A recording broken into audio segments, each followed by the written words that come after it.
morning, everyone. On behalf of the ISO, I'd like to welcome you to today's Greenhouse Gas Coordination Stakeholder Call. My name is Christina Guimera, representing ISO Stakeholder Affairs, and I will be assisting Isabella Nicosia with today's meeting. The presentations are available on the initiative webpage. You can get there by going to kaiso.com, and then under the Stay Informed tab on the homepage, you'll see Policy Initiatives. If you click that link, it'll take you to our main initiative landing page where you can search for the Greenhouse Gas Coordination webpage. This meeting is being recorded, and the video file will be posted on the initiative webpage for information and convenience purposes only. The recordings and any related transcription should not be reprinted without the ISO's permission. If you need any technical assistance at any point during the meeting, please send a chat to the event producer. And just a reminder, we'll pause for questions periodically throughout the meeting, and you can raise your hand by selecting the raise hand icon at the bottom of your WebEx screen. Or if you joined audio only, you can press *3 on your device. For everyone joining us today, please state your name and affiliation first before speaking. And please be reminded that commissioners and advisors may be in attendance today.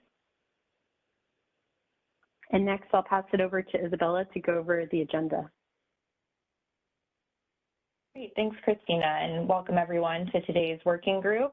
So the agenda for today, and first off, let me start off by introducing myself. My name is Isabella Nicosia. I'm an account manager here at the ISO, and I am the GHG working group facilitator.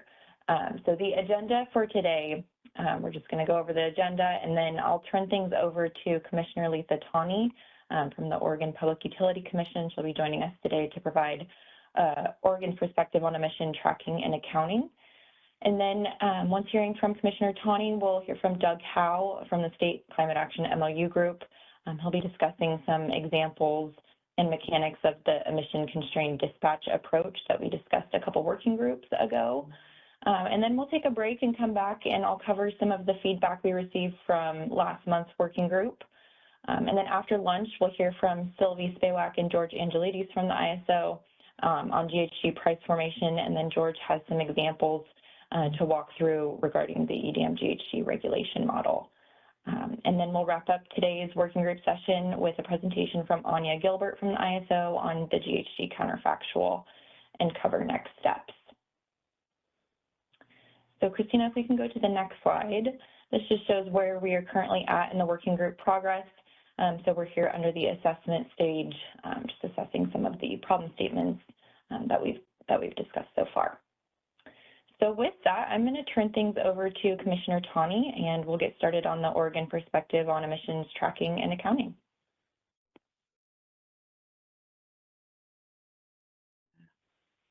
Good morning. First off, let me make sure you can hear me. Yes, we can. Good morning. Wonderful. Well, I really want to start by thanking the CAISO for running this process, for engaging stakeholders, and I want to really thank the stakeholders who have been engaging so deeply in these hard questions. It's, I think, going to be a group effort across the West to arrive at market designs and accounting solutions that really work for everyone. And really allow all states to have confidence that their policies, that their legislatures have established for resources in their states or for their load-serving entities are being followed, and that costs are not being inappropriately pushed to states that have different policies. So I really appreciate everyone's thoughtful work on this effort. First of all, let me just say, of course, Commissioner with the Oregon Public Utility Commission. I speak only for myself. I don't speak for my colleagues or OPUC staff or the Oregon Department of Environmental Quality. And so what I wanted to do this morning, as you've all been engaging deeply in this process, is reflect a little bit into the process you're undertaking, sort of where Oregon is at, where the Oregon Public Utility Commission is at in implementing our key greenhouse gas legislation for our investor-owned utilities. We're doing that in partnership with Oregon DEQ, and I know that they have been engaging in this process. I want to really appreciate that they are pouring time and effort into the market's question, and we have a shared role in implementing that legislation. So this slide deck title might seem a little weird. It's not June 29th, 2023. That's not an error. I wanted to, because we're in the midst of still implementing this legislation, I'm using a slide deck that staff and DEQ, OPUC staff and DEQ presented to us, the commissioners, in a workshop last summer in our docket on House Bill 2021 implementation. That docket is UM 2273.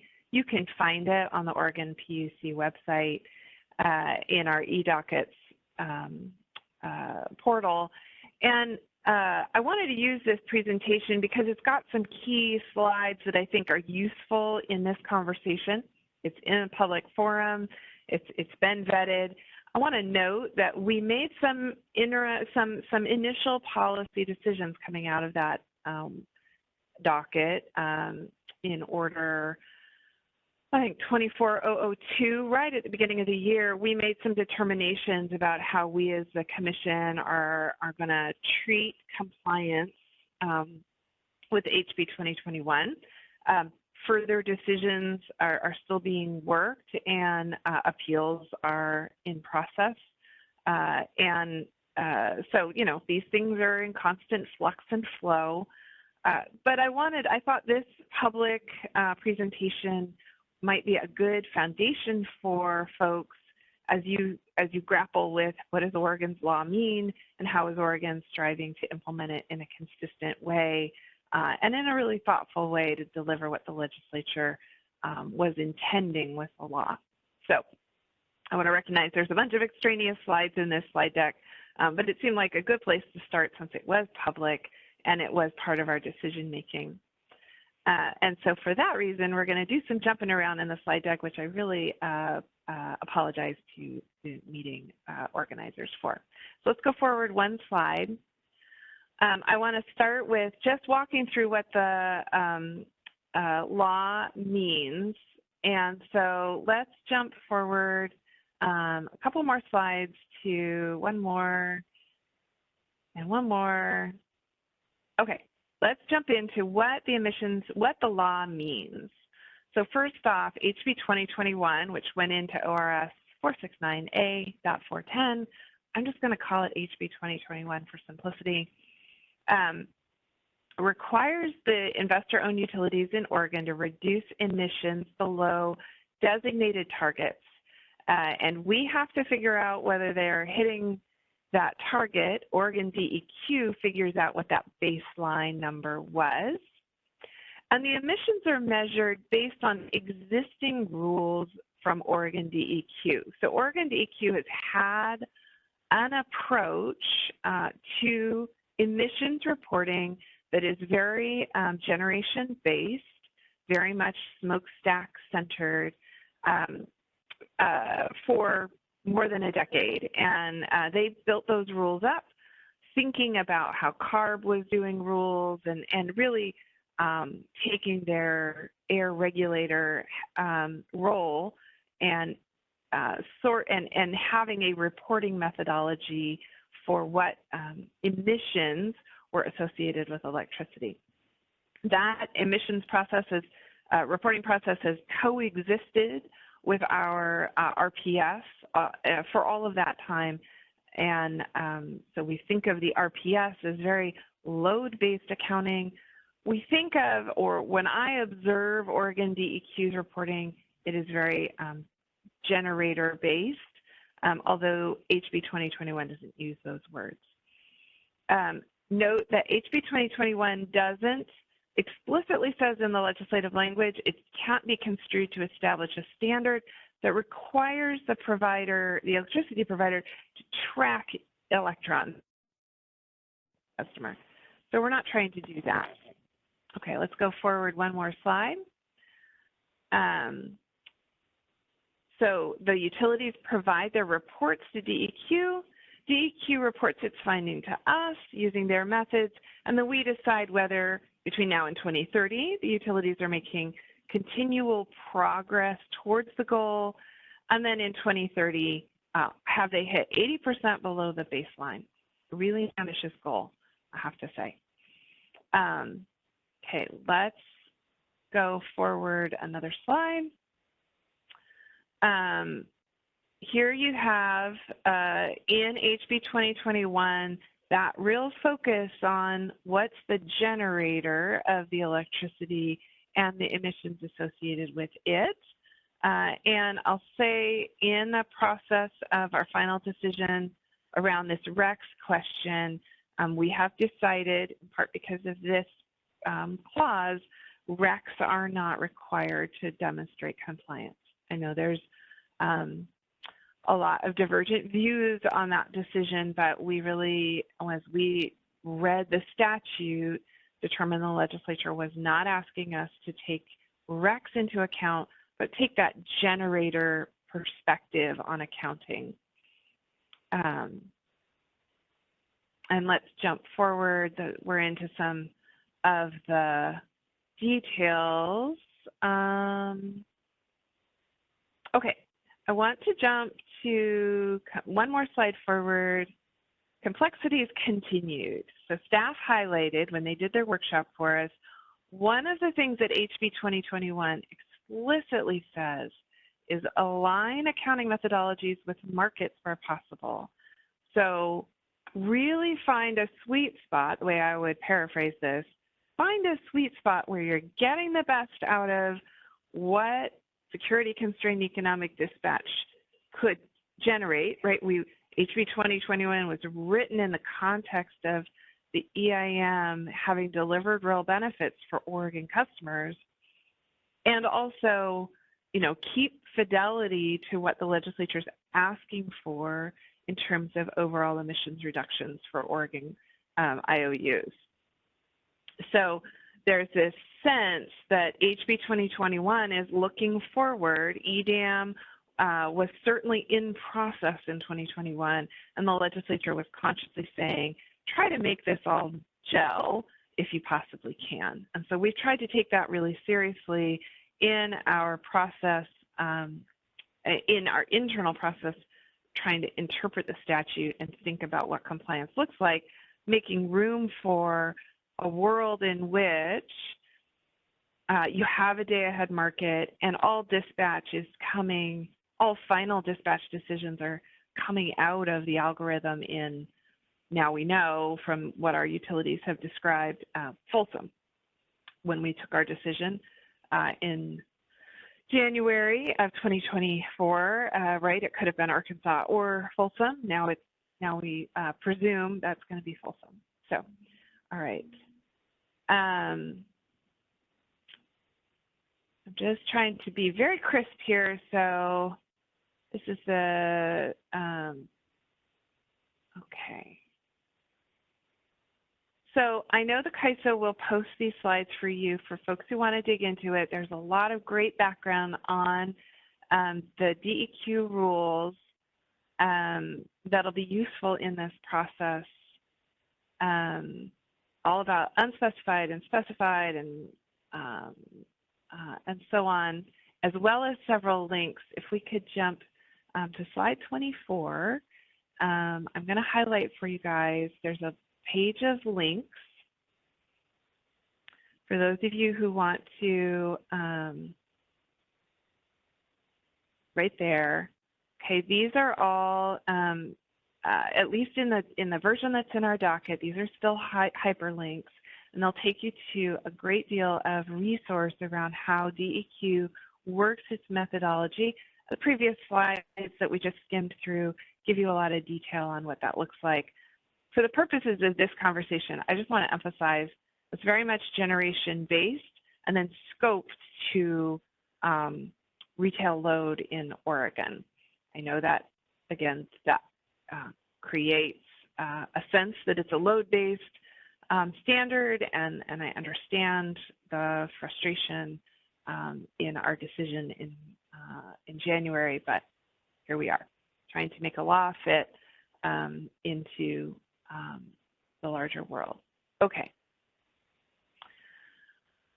Let's jump forward 2 more slides to emissions accounting and centralized markets. So our staff presented to us in July a view of how we might make or how we might need to think about the decisions we're making on what compliance looks like, given how DEQ rules already work in the view of EDAM emerging.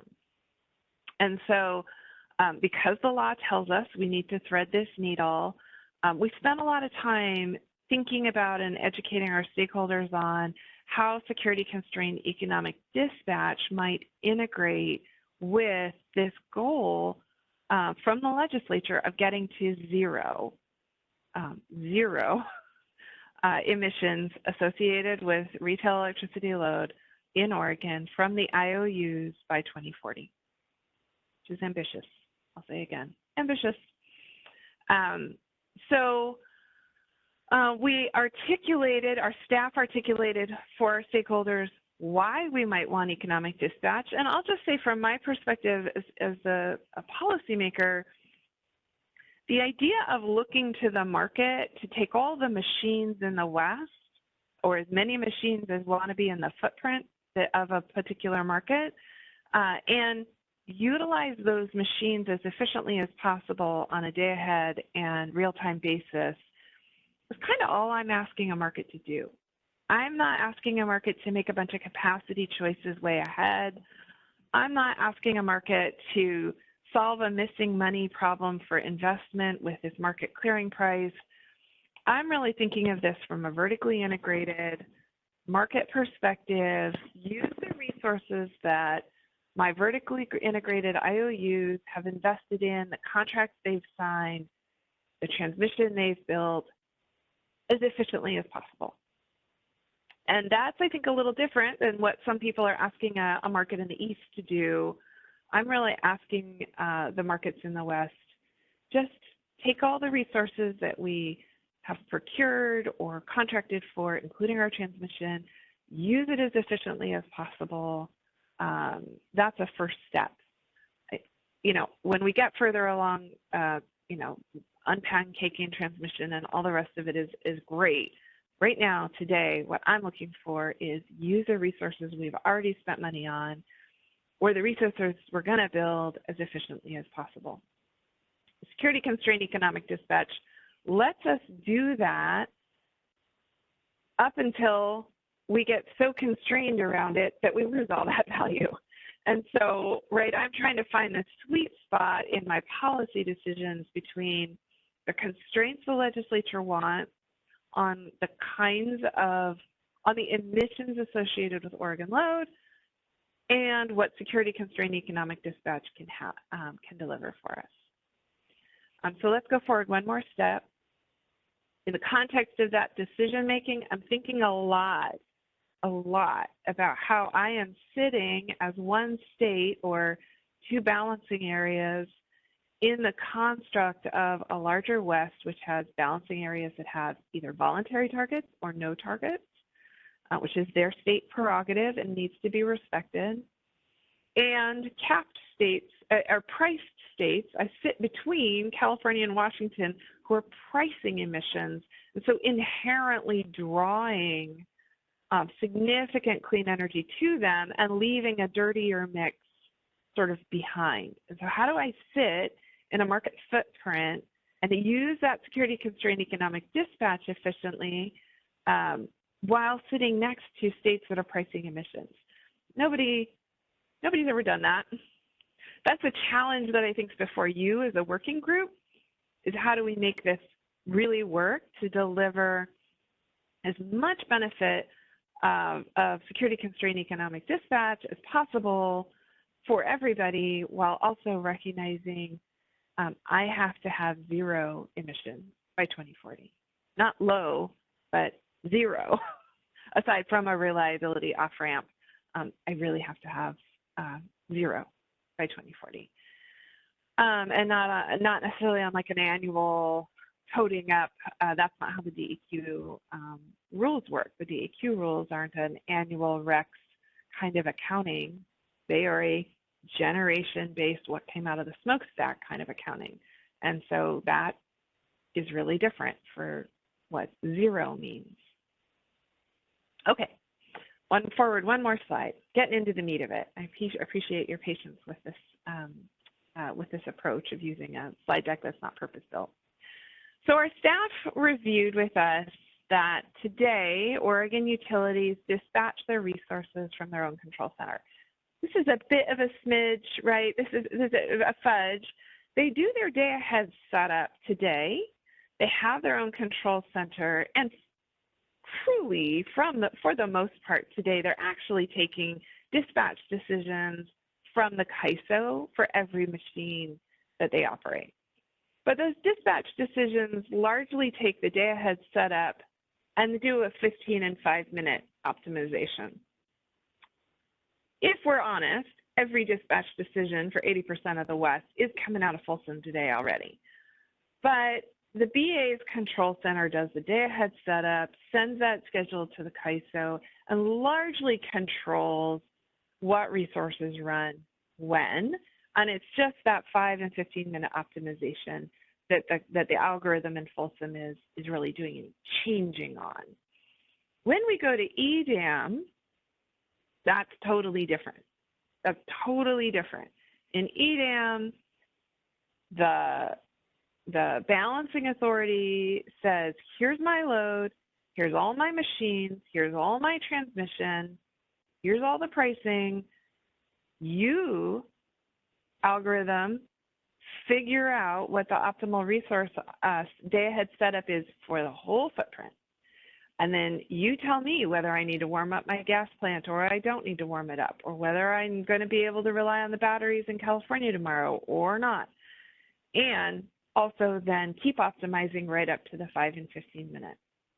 So when our stakeholders think about DEQs tracking what comes out of the smokestacks and our VAs have a control center, they think about the world, you know, a little bit as though PGE can decide not to turn the gas plant on because they need to not hit that 80%. You know, they've only got an X budget in 2030 for emissions, and they can just decide not to turn the gas plant on. And that's true. They could choose not to bid the gas plant into the footprint. But if PGE has a clean resource and it is pulled into Washington preferentially because of pricing, they can't say, I don't want any gas from California to backfill that, or I don't want any gas from Nevada to backfill that in the SCED. They have no way of saying, hey, oh, guys, I'm getting up close to my budget here. Wait a minute. I'm going to go over the budget I have in 2030. Stop sending me stuff that I can't use in the SCED. The day-ahead setup will do the optimization, and it won't have any real way of saying, by the way, you need to treat that Oregon, that PGE BA differently than you treat that NV BA or you treat that Idaho Power BA in terms of what you can serve them. It'll only say treat Oregon, Washington, and California differently. There's a price. There's a GHG adder.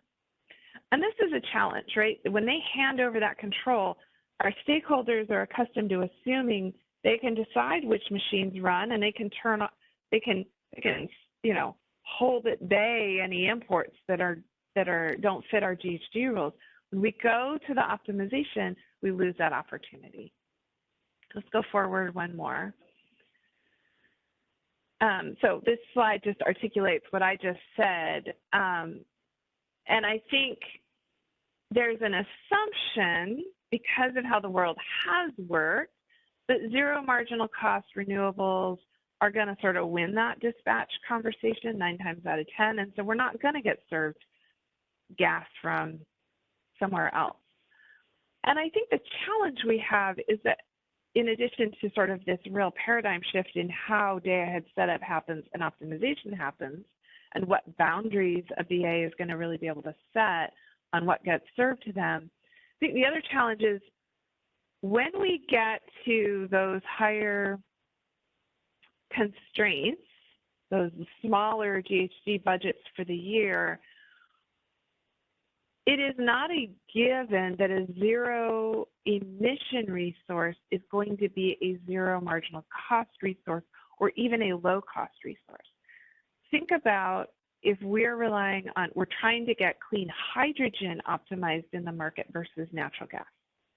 Natural gas is going to get picked every time in a state that doesn't have a GHG price. Now, I know that a lot of folks would say, well, Oregon, get with it, put a price on carbon. What is your problem? And I will just remind you that our legislature struggled with that 3 times and couldn't find quorum. And so we're not going to have a price on carbon from the legislature. So I'm sorry, that's just how it is. This is the law we have. This is the law we're going to implement. So economists, I know this is really frustrating. I'm sorry.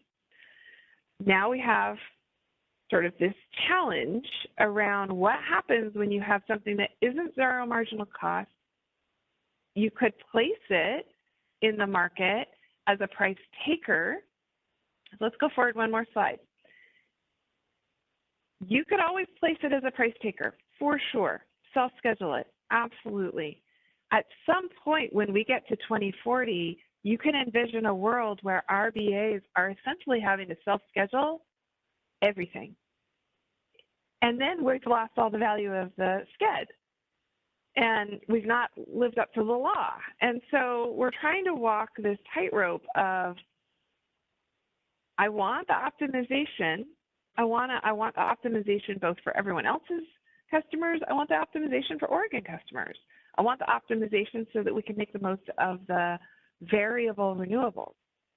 And the optimization isn't going to recognize that I need zero emissions in 2040, and some of my zero emission resources are not going to be lower cost than fossil resources. And so we have to have some sort of dispatch solution, not just an accounting solution, I think, in order to allow us to sit in the market with price states, get the most out of the SCED for everybody, and also recognize the legislative limits that we have. And maybe it would have been easier to say this is all load-based and RECs are everything. That's not the route we have open to us under the law right now. And also that creates enormous challenges in terms of who already has claims on RECs and resources that don't spin off RECs. Zero is zero, and the DEQ rules are smokestack-based. And so here we are. And there's, I think, a variety of ways in the SCED we could think about how a BA could say what its constraint is on emissions so that it could be on equal footing with priced states. But the way I'm approaching this from a sort of philosophical perspective is the non-price constrained states need to hew as closely as possible to what the price states are doing so that we don't create unnecessary turbulence and friction in the market. That we need to match what they're doing, align with how they're operating as much as possible so that we have as little differentiation in the marketplace and as big a footprint as possible in the marketplace. I'm going to just jump forward 2 more slides to the summary slide. One more, there we go. All right, centralized markets, really important in an era of rising price pressure. Really want to see the value of SCED and the emissions reductions we see with SCED, right? Every time a day-ahead setup says, there's going to be batteries over there that mean you don't need to run that gas plant, well, you don't need to warm that coal plant up. I want that. I want that for the fuel cost savings. I want that for the emission savings. There's value to both GHG constrained states and to states that don't have a GHG constraint. They don't need to spend money on that fuel. And I gotta implement the law that the legislature gave Oregon, and I gotta try to do it in a way that's got fidelity to what they meant when they said it. So that's a problem statement from my perspective. I'll stop there, and I really appreciate you giving me the time to jump in here and share our process, which is still in flow. Happy to take questions. Great. Well, Commissioner Tani, thank you so much for the presentation and thoughtful remarks. It's always a pleasure to hear from you. Maybe I'll kind of start off with a question, and thanks for being open to some questions from our participants as well. You know, in hearing your presentation, I'm really hearing the Oregon regulatory perspective of looking to align with an approach that's generation-based. And as you're aware, we've been discussing approaches for non-price-based states. One that looks more at after-the-fact accounting based on contracts and net transfers, and a second that'll be discussed later this morning that's really looking at reflecting these types of carbon policies in the market. And, you know, just to kind of drive your presentation home, is it fair to say that based on Oregon's regulation, you're looking for an in-market approach, or is it really too soon to say that? You know, I think we're still in evolution, but as I look at markets and I look at our law, an in-market solution seems closest to what the legislature intended. I had a picture of how a BA controls its dispatch today, and I don't know how we go into a market with California and Washington using in-market solutions, and then we try to use an after-the-fact solution that just strikes me as driving a lot of double counting between their in-market solution and our after-the-fact solution. I think our legislature and DEQ's rules are really set up to sit alongside those price states and operate with an in-market solution. Okay, great. Thank you. And I see some hands raised. Ahmed, could we unmute Todd Ryan's line? Good morning, Todd Ryan with Pacific Gas and Electric. Thank you very much for this presentation. Very helpful for us to understand the challenges you're facing. I'm curious. I know that you're saying that you're not pricing carbon, but if you were, say, the utilities in your area were to be put in a similar GHG region setup as price runs, and given the ability, like maybe you or some process to not set a carbon price for auctions, but use the carbon price as a control variable to manage your carbon budget, would that be workable, do you think, or do you think you need a unique in-market solution that is set up fundamentally differently than the other GHG regions? We've talked a lot about that, and I think what you're talking about essentially comes out to be sort of a shadow price. What could a shadow price look like? I think what we don't have a good answer to for you is what happens to the revenue flows, right? We don't have a price on carbon. I think it might be difficult to tell folks this extra money is going to flow somewhere and not come back to the state in some way like that. The actual balance, the settlement process would need to be understood.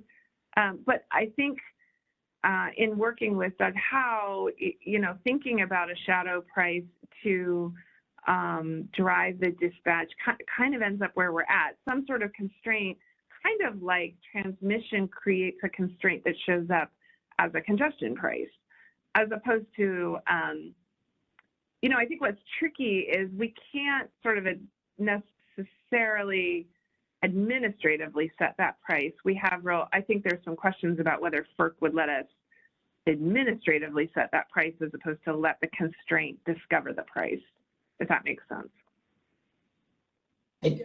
It doesn't fully to me at the moment, but I'm here listening to understand, so I appreciate it. I think the settlement issue is going to be an issue regardless of how the constraint's set up. But thank you again, really appreciate it. Yeah, but I think that's where my head goes, right? Is if we're going to sit alongside California and Washington, and they're going to very effectively pull clean energy to them with their carbon price, the rest of the mix is dirtier, and that makes it all the harder for me to hit what the legislature's told me we need to hit, and then zero. I'm not quite sure what to do with zero, and we have open questions around unspecified energy in a 2040 world. I think we all have, like, what does that mean? Kind of questions in a 2040 world.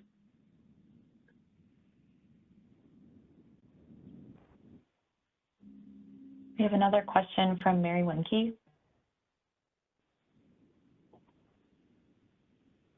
Thank you. Hi, Commissioner Tani. This is Mary Winke from the Public Generating Pool. I have a question for you about the timing of this. You know, some of the ways in which this working group has thought about this is there's a need and desire for an after-the-fact accounting regime. Let's kind of put that together, see what it looks like, see how far we can get with that, and then start considering, do we need kind of this in-market solution? And given that the target for the first target for HB 2021 is 2030, I'm curious your perspective on sort of when something like this would need to be in place. Is it at the beginning of the market? Because as you're pointing out, there's this sort of disconnect between the pricing programs and Oregon's policy that will be in place immediately. But how does that fit kind of with the timelines of the policy itself? We have a requirement to evaluate whether the utilities are making continual progress up until 2030 based on DEQ's reporting. I think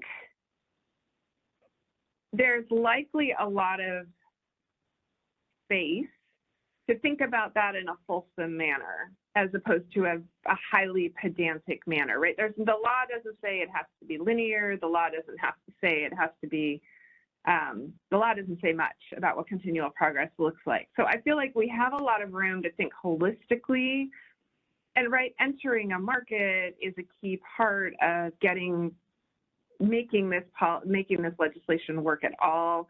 So I feel like a reporting regime that lets us demonstrate the continual progress, it feeds into what DEQ is doing to show continual progress, is probably has some flex in it. 2030, we have to be 80% below, or the utilities, not we. I don't operate any machines here.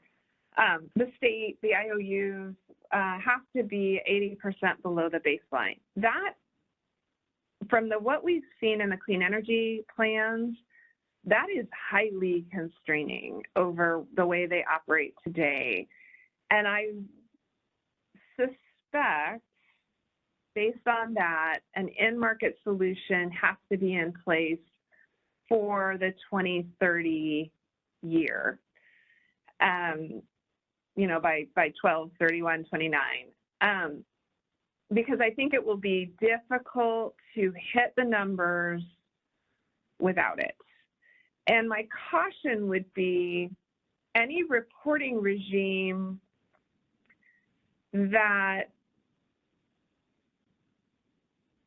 I would caution about a stochastic change between a reporting regime that counted emissions like this, and now we've got an in-market solution and it's counting emissions differently, and then did the continual progress reporting regime tell us we were going to be on track or not on track?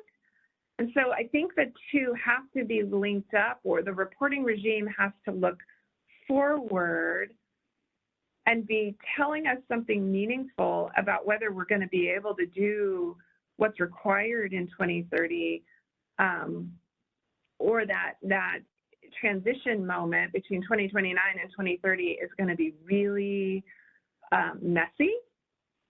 And so I guess I would ask that any reporting regime that is set up be really thinking about alignment with the price states, avoiding double counting with what's going on in the price states, because that's where we're going to have to be in 2030, that it's really leaning us into whatever that solution is in 2030. And so I worry about designing the two disconnected from each other, because then I think it creates real risk around that transition moment, if that makes sense.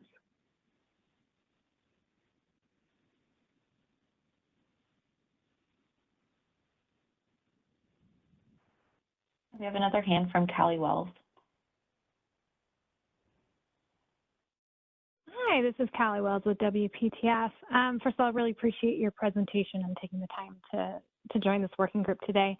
I had a quick question and kind of wanted to get your reaction to one of the aspects of the reporting mechanisms that we've been talking about, recognizing that states like Oregon have, very strict goals that they have to meet, is if that reporting mechanism allows Oregon to claim energy from any resource that they've contracted with to serve their own load, does that, in my mind, I feel like that could be an aspect of the reporting mechanism that helps ensure you guys meet, your 2030 goal or the 2040 goal of 0%, so long as the state has contracted with sufficient resources.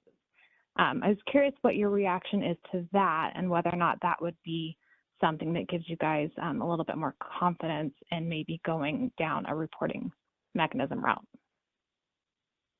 I really appreciate that question. I think the way I think about this is I would look to how CARB thinks about, first jurisdictional deliverer in some ways, right? There is that way in which California entities are contracting with entities outside, and that when that energy is dispatched and so on, it is, deemed in at that and not, there's no emissions, or it counts, right? I think, but underlying your question is an idea, I think, that we could contract our way out of this. And I agree that we can get a long way with contracting resources. But the thing about the SCED, imagine I've got two peaking turbine setups, and one of them is going to run on hydrogen and one of them is going to run on natural gas. When the SCED runs, it's going to pick the natural gas one every time if the hydrogen per therm cost is higher than the natural gas per therm cost. That's why we price carbon, to close that differential. I can't price carbon. So I can't, unless I put that hydrogen peaker in as self-scheduled, I can't ensure that I'm going to get that hydrogen peaker instead of the natural gas peaker. Well, okay, maybe I should just suck it up and self-schedule that. But what if batteries out of California that I don't have visibility into could displace that hydrogen peaker? But I don't know. I don't know that for sure. When I put my resources in, I have to put it in as self-scheduled, because I have to know that I'm not going to get that natural gas resource instead. And so now I've lost the opportunity to use the batteries out of California or wherever they are, Utah maybe, because I've forced in a more expensive resource as a self-schedule in order to avoid something that's in the middle of the stack. And so the contracting is attractive up until it fundamentally disrupts the SCED because I'm trying to ensure compliance with my self-schedule. And so I think this is where we really worry about, I mean, yeah, we could be in the market and we can ensure compliance with contracting and self-scheduling, but then how much have we disrupted the sched and lost a lot of value and are overusing, you know, energy constrained resources or high cost resources? Pumped hydro, for example, could be very energy constrained and thus high cost. Are we overusing it because we're trying to force in this compliance requirement? So I worry about when we get out to the outer edges and zero marginal cost resources are not the only thing we're using, that we're really disrupting the sched. Yeah, I appreciate that.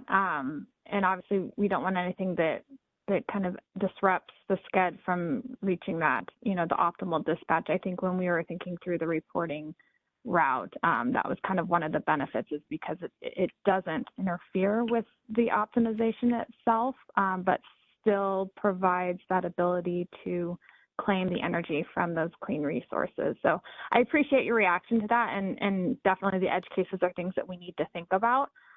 So again, thank you so much.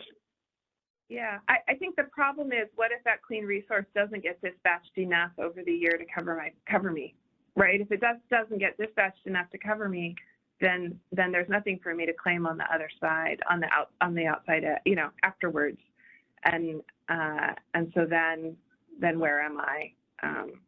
So I think that's the tricky part with the contracting. I can't force it to run enough unless I self-schedule. So I appreciate that. Yeah.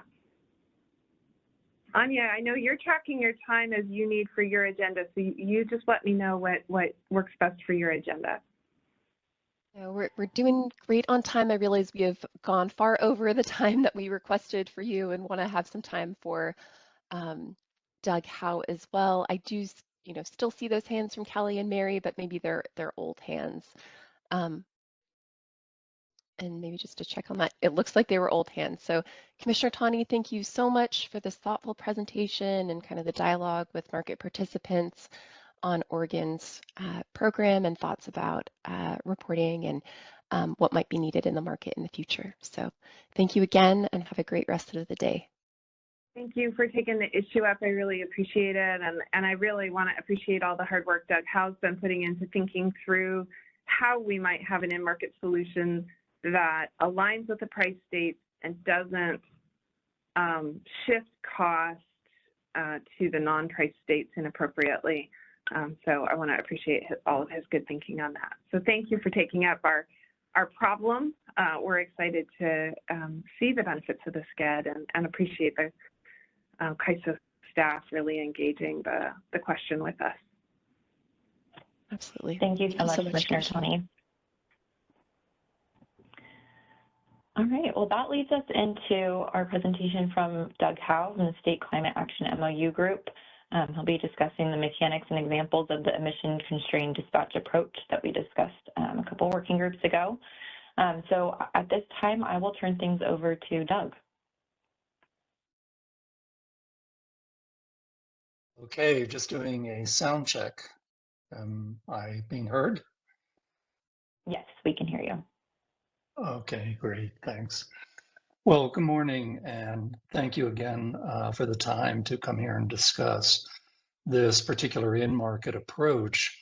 In the March working group meeting, I presented some examples of the emission and import constraint methodologies for controlling the emissions assigned to a utility subject to a non-priced GHG reduction program. There were several technical questions raised that I promised to come back on, and that is what I hope to accomplish in this session. I'll be covering in the next 30 minutes or so the technical aspects of the emission constraint methodology, essentially how it works at a much more detailed level. In March, I had also covered the import constraint methodology. I'm not going to be covering that today, primarily because, in my opinion, it is an inferior approach since it requires a post-dispatch adjustment and can only approximately control emissions attributed to the utility. So with that, I will get started. Let's skip forward to slide number 4, please. Slides number 1, 2, and 3 are just the usual. If you go to slide 4, is that slide 4? Go another one.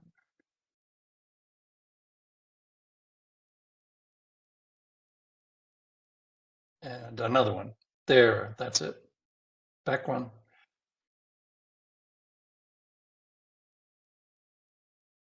If you go back one slide.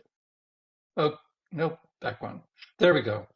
I apologize. My slide numbering is based just on my PowerPoint, and I see that the slide numbering is the condensed PowerPoint. So I'll try and give you better instructions if we have to move forward or backward. So first, the fundamental setup for the emission constrained dispatch method is that we have a utility that is subject to a non-priced GHG reduction program, which I'll call the non-priced GHG zone for this discussion. Next, the non-priced GHG zone has established for a particular dispatch interval a target maximum emissions to be assigned to it during the interval. I'll note here this could be specified as an absolute tonnage or as an emissions factor, that is tons per megawatt hour. The two are interchangeable because multiplying the emission factor by the load gives the absolute tonnage. In today's discussion, I'm actually going to be using both designations for the target maximum emissions. The target maximum emission that is specified will be driven by what the program requires in terms of emission limits for the compliance period, what Commissioner Tawney referred to as the emission budget, and also where the utility stands at the current time relative to where it must be by the end of the compliance period. In other words, it's the utility's job to project what kind of targets and limits to apply and in which dispatch intervals. There are likely to be intervals in which an emission control is not required, but then would be required perhaps seasonally or during certain periods of the day, such as peak periods. The objective of the emission constrained dispatch method is identical to the resource specific method of EDAM. That is, it will assign specific external resources to the non-priced GHG zone so that in combination with dispatched internal generation, and when I use internal here, I mean internal to the GHG zone. So the assigned specific external resources to the non-priced GHG zone in combination with the dispatched internal generation produces total emissions assigned to the non-priced GHG zone, which do not exceed the target maximum emissions. Lastly, there is a must-offer obligation, which probably is better called a no-leaning criterion. This says that the non-priced GHG zone must have access to sufficient designated resources to be able to meet the target maximum emission that it has specified on a standalone basis and must offer those resources into the market. Without this, we can't ensure the feasibility of a dispatch solution. So this is a very important criterion.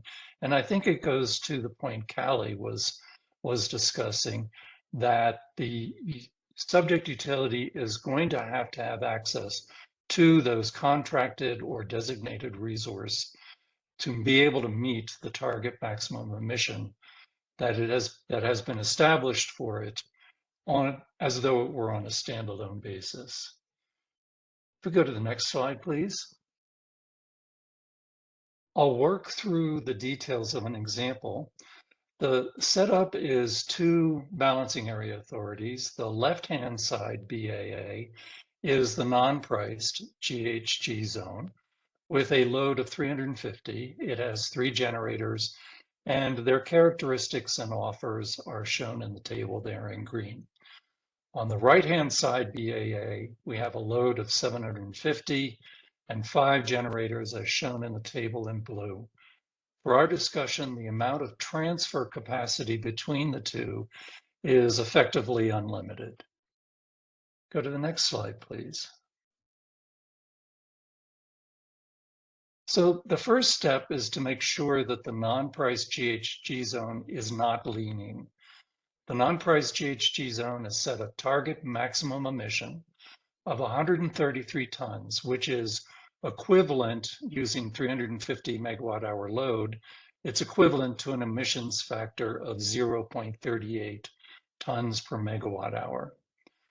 To ensure that the non-price zone is not leaning, we can compute the average emissions factor based on the entire portfolio at the maximum megawatt offer, which is done in the table on the right. We can see that the offered portfolio has an average emission factor of 0.348, and so we know there will be a subset of the portfolio that can meet the established maximum emission rate set for the dispatch interval. What we want the optimization process to do, though, is create a portfolio of internal and external system resources, with some external resources specifically deemed to the non-pricing GHG zone, which results in the lowest system production cost. Now, I did not show it explicitly here, but if the non-priced GHG zone were on a standalone basis, it's pretty easy to see that it would dispatch all of G1 at $30, all of G3 at $60, and 30 megawatts of G2 at $64. That would produce a solution of 350 megawatt hours and an emissions of 102.5 tons, which is within the maximum allowed. A simple arithmetic exercise shows that the system production cost for A would be $15,120, and the energy marginal cost set by G2 would be 64. We'll come back to this when we discuss the dispatch results of the emission constrained dispatch. We move on to slide 7. Sorry, the next slide. Thank you. The emission constrained dispatch builds directly off of the resource-specific approach for priced GHG zones. Internal resources and emissions are allocated to the non-priced GHG zone. External resources can be deemed to be serving the non-priced GHG zone, just as in the resource-specific approach is done.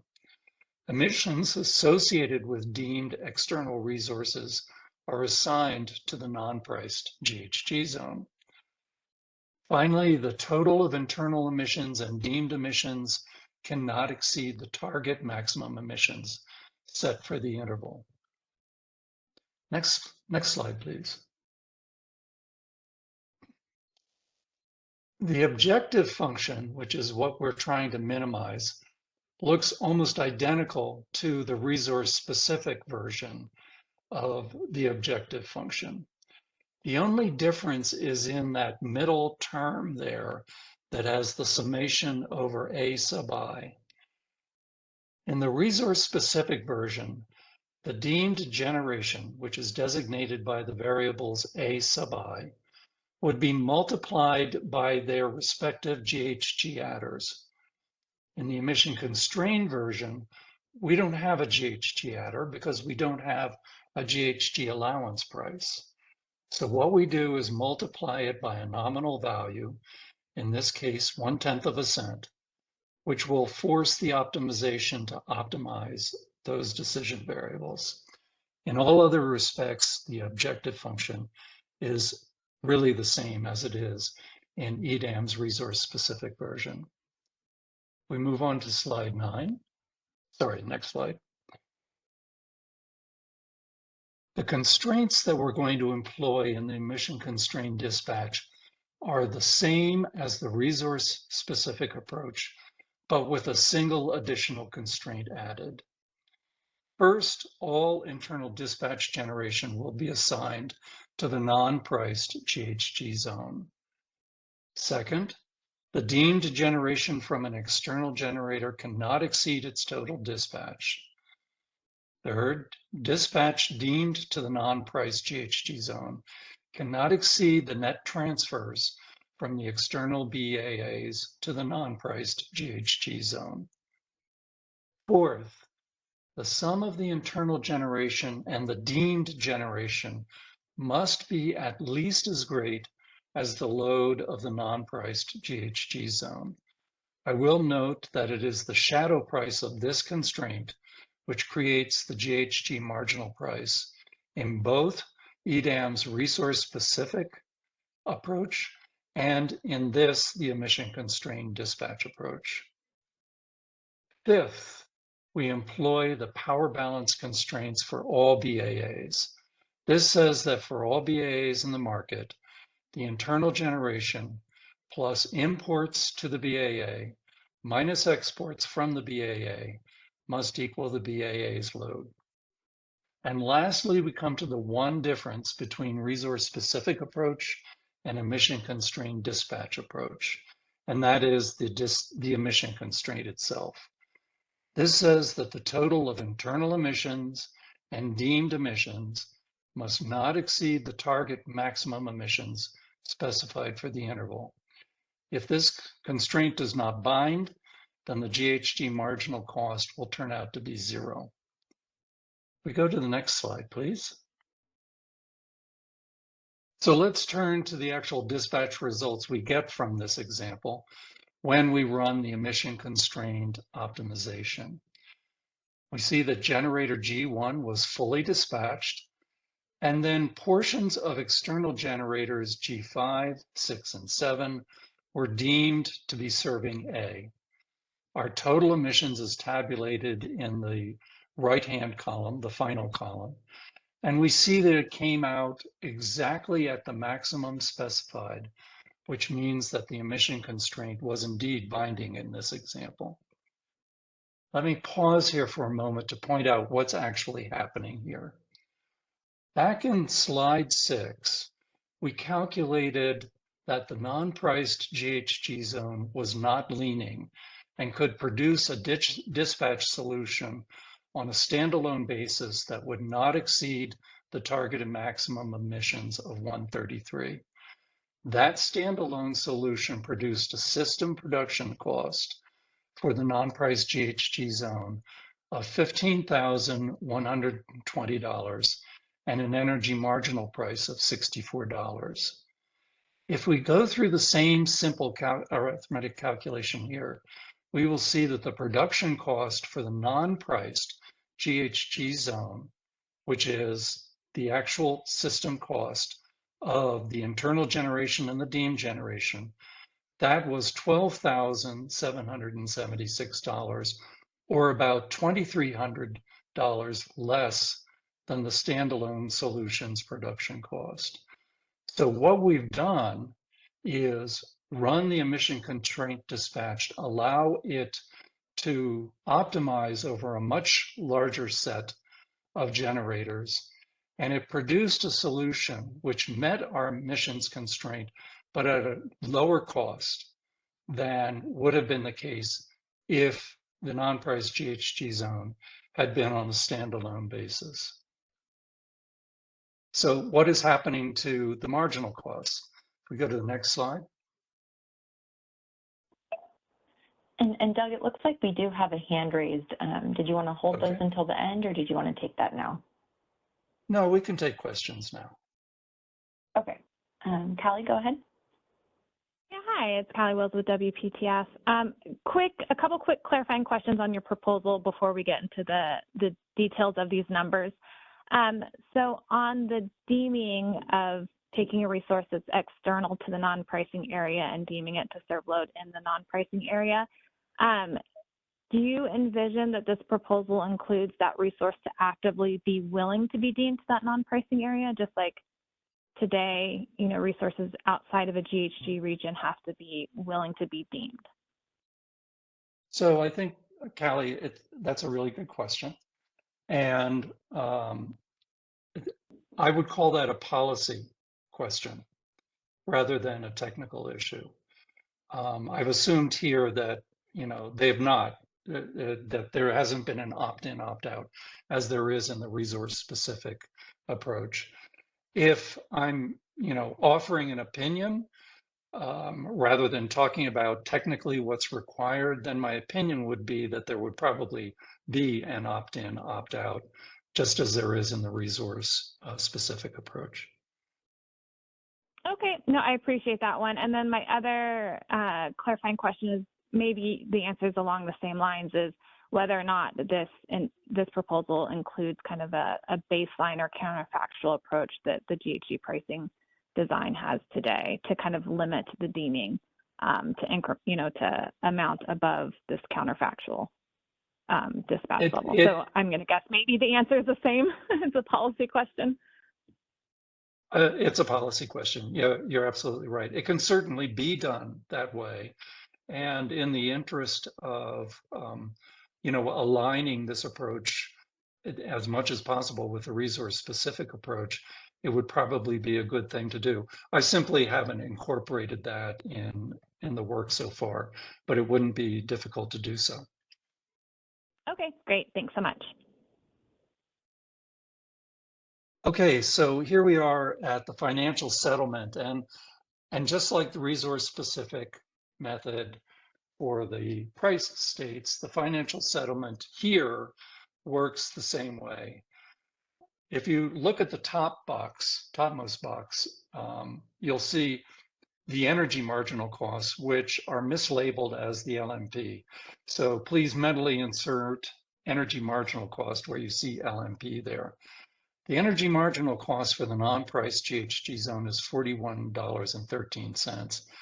Now, identical to the resource-specific version for priced GHG programs, the settlement requires the non-priced GHG zone to pay the energy marginal cost and the GHG marginal cost, whereas the other BAAs pay only the energy marginal cost for their BAA. All generators are paid the energy marginal cost of the BAA that they are located in, and all deemed generation to the non-priced GHG zone gets paid the GHG marginal cost. That is identical to the resource-specific version and produces a balance of payments in and payments out. And you can see that in this particular case, the GHG marginal price was $8.87. So what that means is that the price per megawatt hour paid by the load in the non-priced GHG zone is the sum of their energy marginal price, $41.13, and the GHG marginal price, which is $8.87, which comes to $50 per megawatt hour. Under the standalone method, the energy marginal cost would have been $64. Both the production cost and energy marginal cost were substantially higher in the standalone version than in the emission constrained version, which is what we would expect. It's why we do have larger markets. We have more resources available to dispatch economically, even though they are, in this case, subject to an additional constraint of having to meet on an aggregate basis a certain emission maximum target. So what we have done is shown that while the non-priced GHG zone has the designated resource to meet its target maximum emissions, it can nevertheless be done considerably less expensively if the dispatch is optimized through emission-constrained dispatch than if the utility was on a standalone basis or equivalently chose to simply self-schedule in the market. We go on to the next slide. So building on that idea of optimizing within an emission constraint, we can and should ask the question, well, what would have happened if the non-priced GHG zone was just economically dispatched by the market with no controls on emissions. And that dispatch outcome is shown in this table. Here, the market is dispatched purely on price. Using the GHG assignment methodology proposed by WPTF, the right-hand side box shows the steps of allocating emissions to the non-priced GHG zone. The bottom line is that in this example, it would allocate 45% more emissions than specified by the target maximum. And it did this because the residual emissions were significant, despite the fact that the non-priced GHG zone had access to sufficient designated resources to stay under the target on its own. And I think this goes to Commissioner Tawney's point that a tracking and accounting method works only if you can be sure that your resources are the ones that are getting dispatched. And that's a question of price, not a question of whether or not you have a contract with that resource. So I think if we go to the next slide, it will be the end. And yes, so thank you for your attention, and I'll be happy to take any questions if there are any. Thank you so much, Doug. So do we have any questions for Doug on his examples and walkthrough? It looks like we have a hand from Julie. Hey, good morning. Can you hear me okay? Yes. Yes, we can. Great. I wanted to clarify your statement on the non-GHG priced zone impact to LMPs. I think it was the slide prior to this. Do you feel that this would take a step toward resolving for EDAM the current issue that we see in WEIM, where non-GHG price zones that do not have megawatts deemed sinking into a GHG zone are still impacted by the GHG component of the LMP? So are you talking, you're not talking about leakage, are you?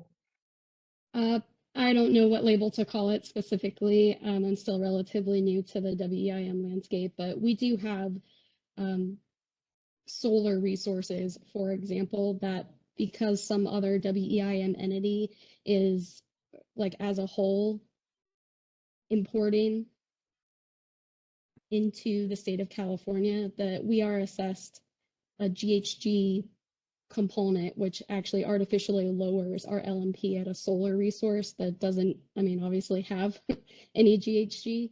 So I'm just wondering how, you know, if there's going to be an improvement or a perceived improvement to the way that pricing is built and the way LMPs are calculated related to GHG component specifically for EDAM, or if we're going to, you know, expect to see the same type of behavior.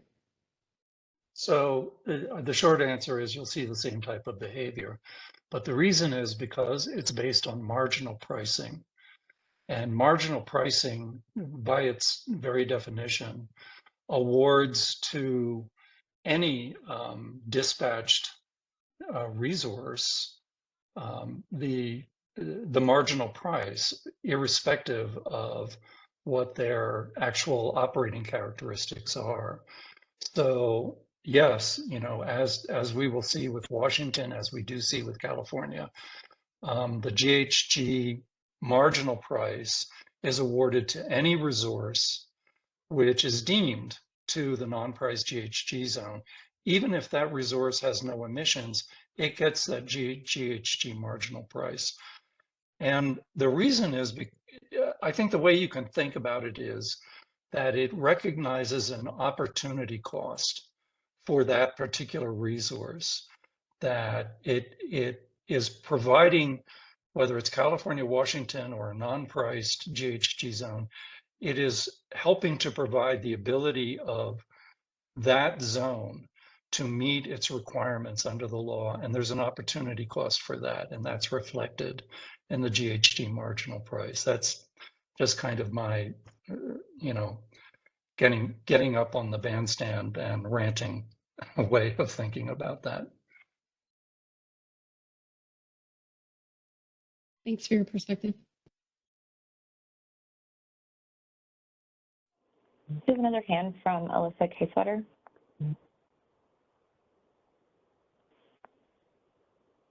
Hey Doug, this is Alyssa Casewater from Bonneville. Thanks again for this presentation. I've heard it many times, and I promise it's slowly sinking in more every iteration. So I'm wondering if you could go back a few slides to where you talk about the calculation on external plus internal resources and the constraints around that. It's another one or two more slides back. Nope, another one.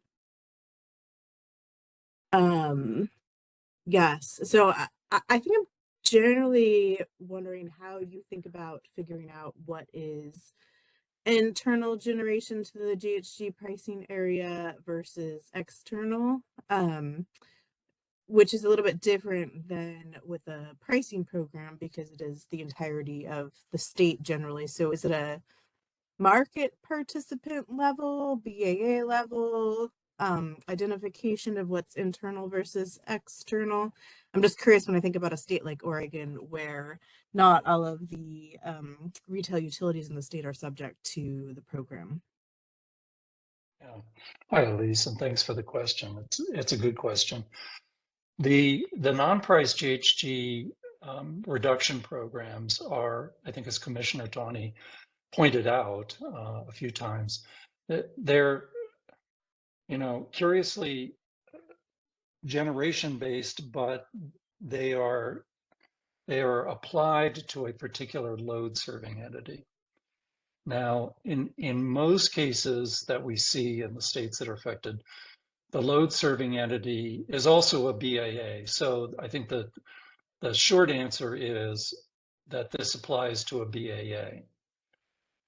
However, there are some load-serving entities which are not BAAs in the affected states, and those BAAs have several load-serving entities in them, which may have different baselines applied to them, which is a complication, but it's one that we can work around by more or less coming up with an agreement or coming to an agreement between the various LSEs on how the constraint will be applied at a BAA level, and then after the fact, the designated emissions will be allocated to each of the LSEs in a fair way, and that's a post-dispatch kind of allocation, and would be subject to an agreement between the various LSEs. Did that get to your question? Yeah, that's helpful. Thanks. I'm going to chew on that a little bit more. In the reverse, if there's like a resource within a participating BAA that is not owned by that entity, would it also have to participate, or can it be excluded from it if it's an IPP resource, for example, no association with an entity that has a GHG or is subject to the GHG regulation? Yeah, I think in that particular case, it would be similar, but in reverse. There would be a kind of an agreement on how emissions would be allocated with the non-jurisdictional, let me call it, resource being, kind of recused from having to participate.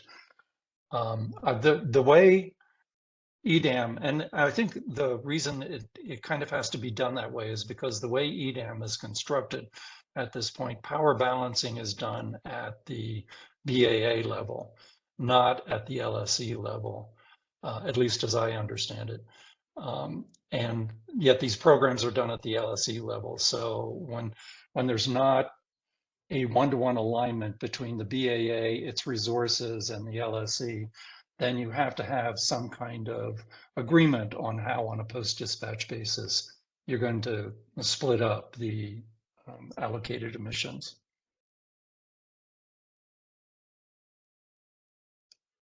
Thanks, Doug. Very helpful.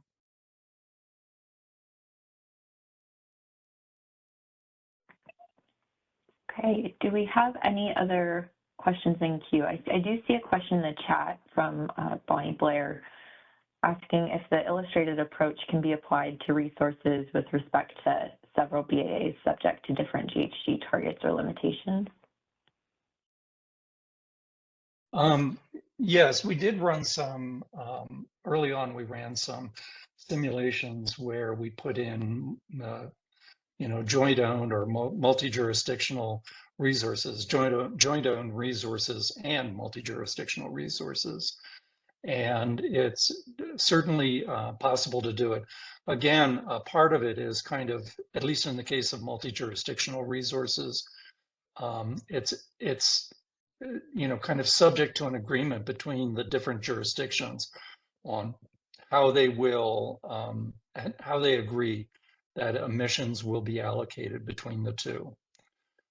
So again, it requires kind of an outside of the market acknowledgement of how emissions will be assigned between the two. But once that's done, the in-market solution can take over from there. Okay, thanks for that clarity, Doug. It looks like we have a hand up from Callie Wells. Hey, hi, Doug. It's Callie Wells again with WPTF. So I think in the last working group when you presented this idea, you had mentioned that you envision this working with the GHG resource-specific design that's in place today. So have you guys done any analysis or simulations that included both, or I guess maybe three, right? You'd have the GHG pricing areas, these non-priced areas, and then other areas that don't have any GHG regulations on them. Have you guys done any simulations that included all of that? One thing that I really struggle with is understanding how these two different marginal GHG prices will interact, what it means if the market is generating two different marginal GHG prices. And I think, Commissioner Tani mentioned, I think early on, that she understands, I'm an economist, so she understands the struggle there, that having a market generate a price, a marginal cost price for something that doesn't have, an explicit underlying cost is something that, I'm trying to wrap my head around. So I'm just curious if you guys have done simulations that looked at how this would interact with all the other GHG elements in place today. Yeah, Callie, we did early on do some simulation models with a priced GHG zone and a non-priced GHG zone and an everything else zone. And I guess the short answer is it works. And what the analogy I would give you is that with California, leave non-priced GHG out of the discussion for a moment. Let's just talk about priced GHG, California and Washington, and what that's going to look like in EDAM going forward. Until they become linked, they will be operating as separate cap and trade zones, and it's presumed, at least, that they will have separate GHG marginal costs from each other, because they'll be those GHG marginal costs will be primarily driven by the allowance prices set in Washington and California, respectively. The key, I think, to understanding it is that under the resource-specific method, resources can be deemed to California and Washington, or neither, but the same resource can't be deemed to both California and Washington. So it's not going to, you're not going to have this confusion of who gets which GHG marginal price. Only resources that got deemed to Washington will get Washington's GHG marginal price, and the same with California, and those not deemed to either will get no marginal price. Exact same thing with non-priced emission constrained dispatch. Only the resources that get deemed to the non-priced GHG zone will get that particular GHG marginal price. Does that answer your question? Yes and no. I understand how all of that works with the resource-specific approach, and how, yes, you'll have two different prices because you have two different, like you mentioned, two different allowance costs associated with the different prices, or the different, California and Washington markets. But I guess what I'm struggling with is how you have how it works and what the ultimate prices would look like. I understand mathematically it works, but from an economist's perspective, what do they represent and what do they mean? I understand the resource-specific approach because you have those underlying allowance prices. Now you have this third price that isn't really based on a cost submitted into the market itself, kind of what all that looks like. So I was just trying to get, obviously there's interactions with bids and prices, and I'm going to guess maybe some energy offer interaction there that's helping to set the non-GHG priced area, marginal GHG price. So I was just curious if you guys have done any of that maybe is in some white paper report somewhere that we can take a look at to kind of get more comfortable with kind of better understanding how that would all work together. Right, right.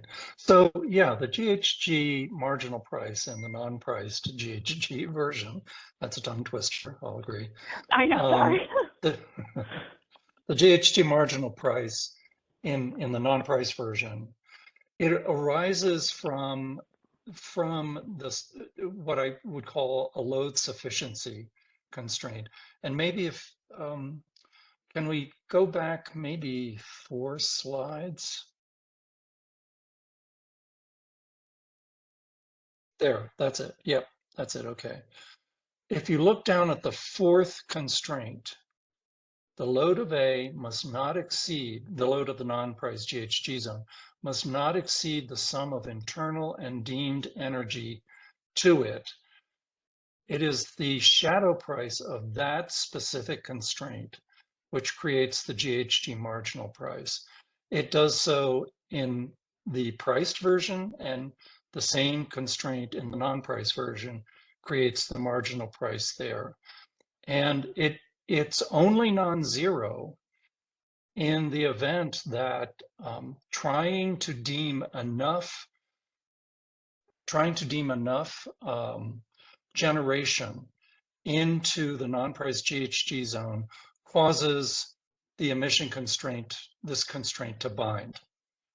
Otherwise, it's going to be zero. If there's enough slack in the constraint, it won't be a problem. But there will be periods when the market is going to be tight and this constraint will bind, and that will cause the price separation, just as it does in the priced version. In the priced version, it's the GHG adder, of course, it is used to help minimize the objective function there, but it's this constraint in the priced version that causes the GHG marginal cost in the price version. And if you look at it in the WEIM, you'll see that it's very often, I think actually close to 50% of the time, it's very often zero, because so much of what gets deemed into California is zero emission. And we would probably expect similar results here. Very often, the GHG marginal price is going to be zero because of that no leaning criterion that we put on the actual GHG price zone. That probably just helped to confuse things more. No, that's, I guess, where I'm trying to go, and I won't take up any more time, is, later on today, we're talking about price formation and what these GHG marginal prices represent and what, how they're actually used in, commercial decisions, investment decisions outside the market.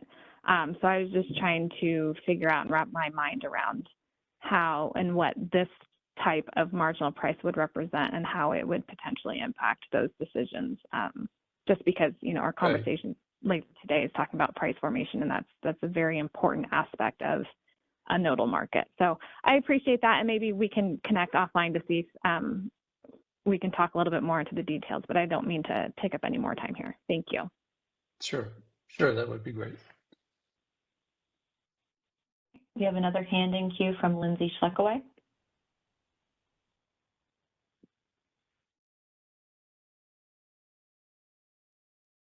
Hi, Lindsay Schleckaway with NV Energy. Can you hear me? Yes. Yes. Hi, Doug. I'm still trying to understand the BAA is not leaning and how that target is set. I guess, could you provide a little bit more context in how does the BA select the emission rate for the entire BA, and how it also sounded like there was a must offer for this amount internal to the BA. I guess, are you envisioning must offer penalties? Like how are you envisioning that would work? So, so Lindsay, thanks for the question. The setting the target is the responsibility of the utility, the BAA in this case. It's their responsibility to set that target. And what would be envisioned is that target would be set based on where they have to be by the end of the compliance period and where they are, at the current time. I think it goes to the issue that Commissioner Tawney was speaking, which is that these utilities have to be making sufficient progress over time to be able to meet meet their requirement by the end of the compliance period. And what that means, over a period of time, what does sufficient progress mean, is going to be between the commission and the utility to determine what sufficient progress is. But in the end, they've got to get their overall emitted emissions down on a progressive basis over the period leading up to that. And that's what's going to determine the numbers that they're going to have to hit, probably maybe on an annual basis or a triannual basis or something like that.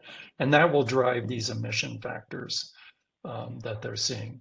Does that get to the question that you had?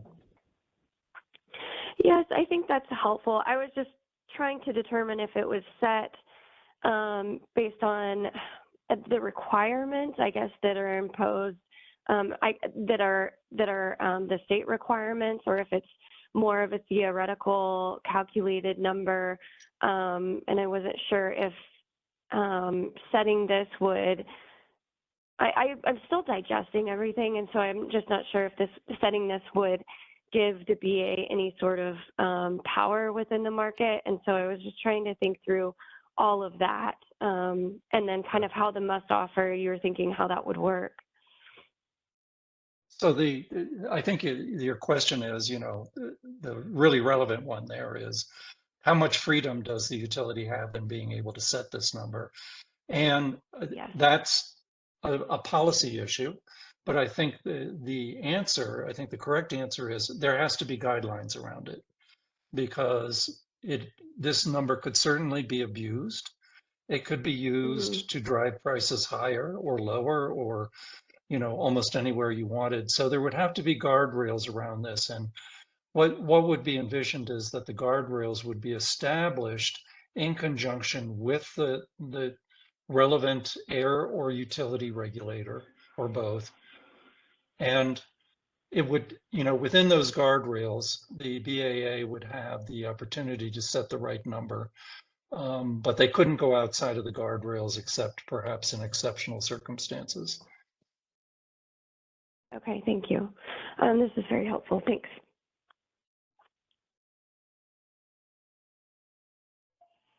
All right, do we have any other questions for Doug?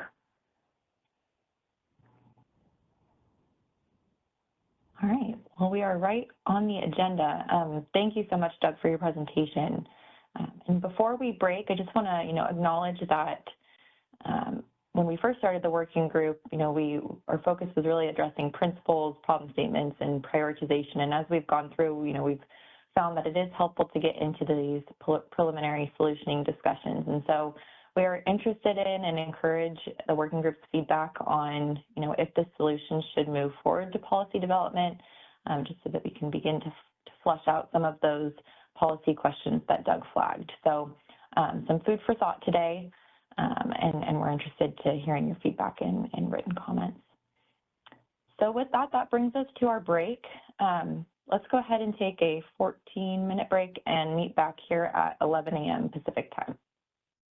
Thanks, everyone. All right, everyone, welcome back from break. We are going to kick things back off. So before I jump into the feedback from Working Group 9, I did just want to, reiterate and emphasize the importance of the Working Group's feedback. We do, rely on it to shape the agendas for our future Working Group discussions, and they really help inform some of these substantive discussions. And so we do encourage your feedback as we work through all of these working groups, and you'll have an opportunity to submit comments today, again, on today's working group, and those comments will be due June 12th. So with that, let's go ahead and jump into the feedback we received on last month's working group presentation from PG&E on problem statement 1. And this presentation really focused on the balancing the optimized attribution with constraints to limit secondary dispatch. And so the feedback we received from that working group from Portland, data from the ISO on the extent and value of emissions leakage in the WEIM. We also heard from SRP in 6 cities that there was support on PG&E's recommendation for the ISO to conduct that cost-benefit analysis of optimization constraints limiting secondary dispatch. And then in addition from SRP, they requested some feedback from the ISO on the feasibility and accuracy of performing the detailed cost-benefit analysis, and just encourage that we explore different baselines for measuring secondary dispatch and its cost implications. So I wanted to pause there and just, invite any other additional comments on PG&E's presentation from the last working group that may not have been captured here on this slide. Also invite PG&E to comment as well if they have any responses, but wanted to pause there, see if there's any additional input here from the working group.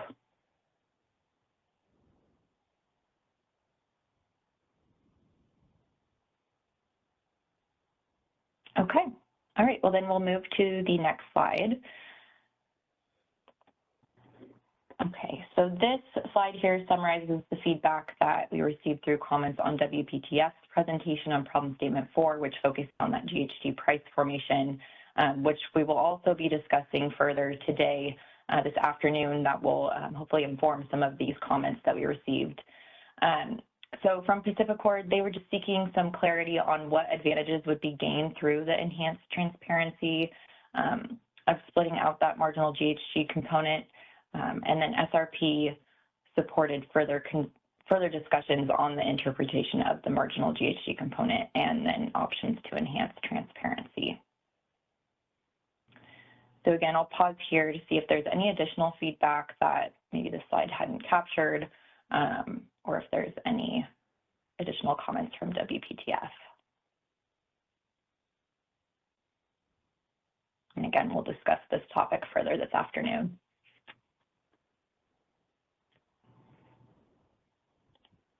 All right, not seeing anything. Well, then we'll go to the next slide, which summarizes the stakeholder feedback on Vistra's presentation on problem statements 1 through 3. So that focused on the potential limitations in the GHG design, and it's kind of threefold. So one being identifying surplus due to the counterfactual run, second being when there are insufficient GHG bids, and then third, when resources are not fully awarded in the IFM. And so from PacifiCorp, there was some support of Vistra's data request for the ISO to show how the GHG shadow price is calculated when those GHG bids are exhausted.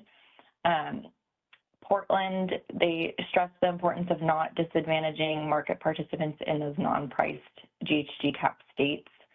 And then some feedback from SRP, they supported exploring examples for pricing impacts using a counterfactual that treats BAAs individually. On the flip side of that, 6 cities, supports further evaluation of GHG counterfactual runs based on the aggregated non-GHG areas. So something to look into there for further exploration. And then from the SRP, they indicated that in scenarios with insufficient GHG bids, they request that the ISO disclose the optimization model's logic and penalty prices associated with relaxing a GHG constraint. and they suggested that this information could be included and provided through a BPM. And then,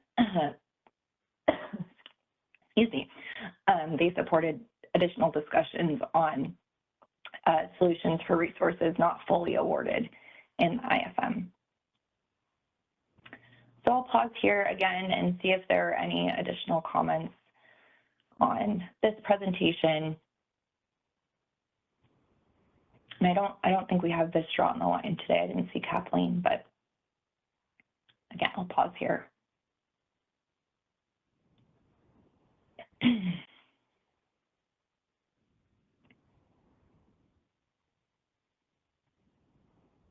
All right, well then that will move us into the feedback on the data request segment from last month's working group. So CRS again echoed their working group comments that they submitted on the November working group and request for the data from Regis, states, and the ISO that would help identify those instances of double counting. And then PGE encouraged the continuous engagement with EDM participants that are subject to those non-price-based GHG reduction policies. And then we also received a request or suggestion from SRP that the ISO provide a list of metrics that have been requested by stakeholders with a progress status indicator, just explaining or providing use cases for each of the metrics that have been requested. Detailing how it could be effectively used by stakeholders to manage the GHG compliance and market operations. And so I did want to open it up to the ISO staff and see if this is something we could commit to, and maybe also just provide an update to the working group from last month on where we stand with these data requests. So Sylvie, if you're on the line, if you wouldn't mind just providing a quick update to the group. Sure, thanks, Isabella. And thank you, SRP, for this comment. I think that sounds like a great plan. And the first thing that we think that we would like to do in order to get there is to start having discussions with individual stakeholders that have provided these requests to us to make sure that we are representing these data requests accurately and appropriately before we go forth with detailing them publicly and providing progress reports. So you'll be hearing from us if you've provided through comments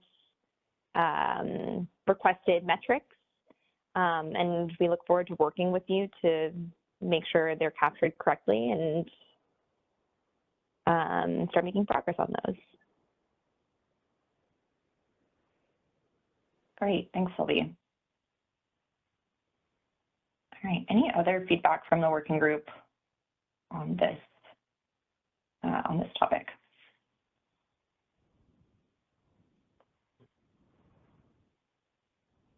All right, and then we'll move to the next slide.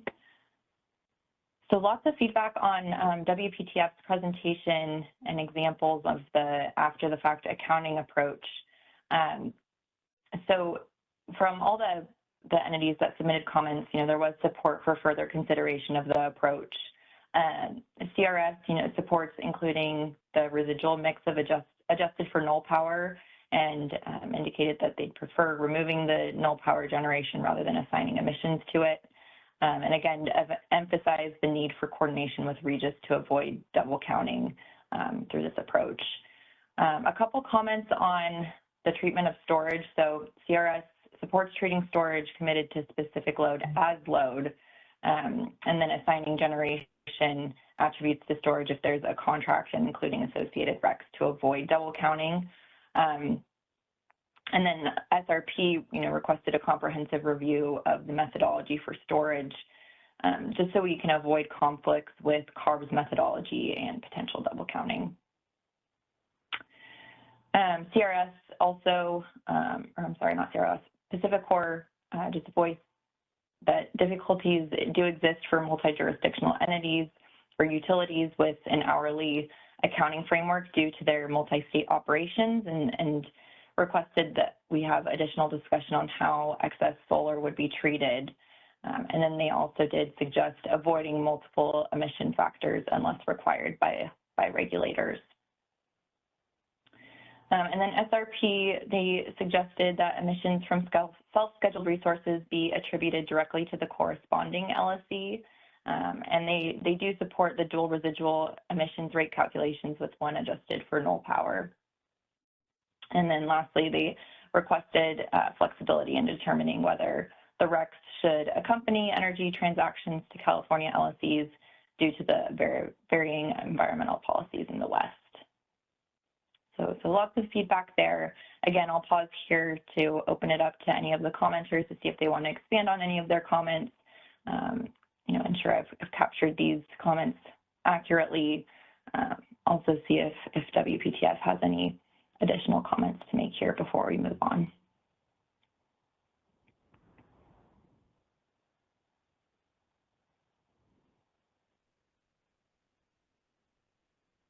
All right, next slide then. All right, and then the last summary slide here is stakeholder feedback on PNM's presentation on problem statement 7. So this presentation really focused on the overlap of the New Mexico Energy Transition Act and PNM's participation in the WEIM. And so we received some feedback from Portland, just noting, you know, that there are differences between Oregon and New Mexico's policies, and just that conclusions about New Mexico's position shouldn't be generalized to other non-priced participants. And then from SRP, just some concerns that environmental policy changes across the West could lead to price impacts as entities adjust their bidding strategies to meet those new goals or requirements. So that was the feedback there. Any additional input here on this slide, or any feedback from PNM?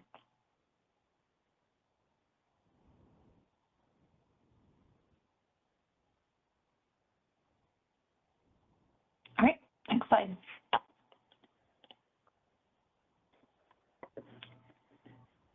All right, and then just a quick update on work streams. We just did receive a suggestion to move problem statement 6C to work stream 3 with the other GHG and related metrics problem statements. So that was really the only adjustment there for problem statement movement, and then also just clarified the sponsors for each of the work streams. So for work stream 1, we have PG&E, Vistra, WPTF. Work stream 2, Portland General, New Mexico, and then WRA. And then work stream 3, we still do not have any sponsors. All right, so that was it for feedback on working group 9. Again, we really encourage your continued submission of comments. You know, they do help us shape the agendas for our future working groups and inform some of the discussions that we have during the working groups themselves. So again, you'll have the opportunities to submit comments on today's working group discussion until June 12th. I'll pause here to see if there are any questions before we move on. And I think that brought us to a lunch break, but we are a bit ahead of schedule. So Sylvie, if you're ready, I may suggest that we start the discussion on GHG price formation, and then if we don't get through it all, we can wrap up after lunch. But since we're ahead, might as well make use of the time. All right. We can do that. Okay, well then I will turn things over to you, Sylvie. Thanks. Great. Sorry, give me a moment. I've been called on unexpectedly, but I am ready. Okay. GHG price formation. So the purpose of my presentation today is to help everyone build a foundation of knowledge to really better understand some of the terms and the concepts that we've been thinking through, both today and previous working group discussions. I heard a lot of wheels turning and great questions for Doug Howe earlier, and so you'll see some of those same concepts mirrored here. And my presentation is another framework or another way to start thinking through all of the examples that have been under consideration in this working group. So in the spirit of that, in the spirit of building a foundation of knowledge, creating a language with which to demystify all of the things that we're talking about. There are no bad questions.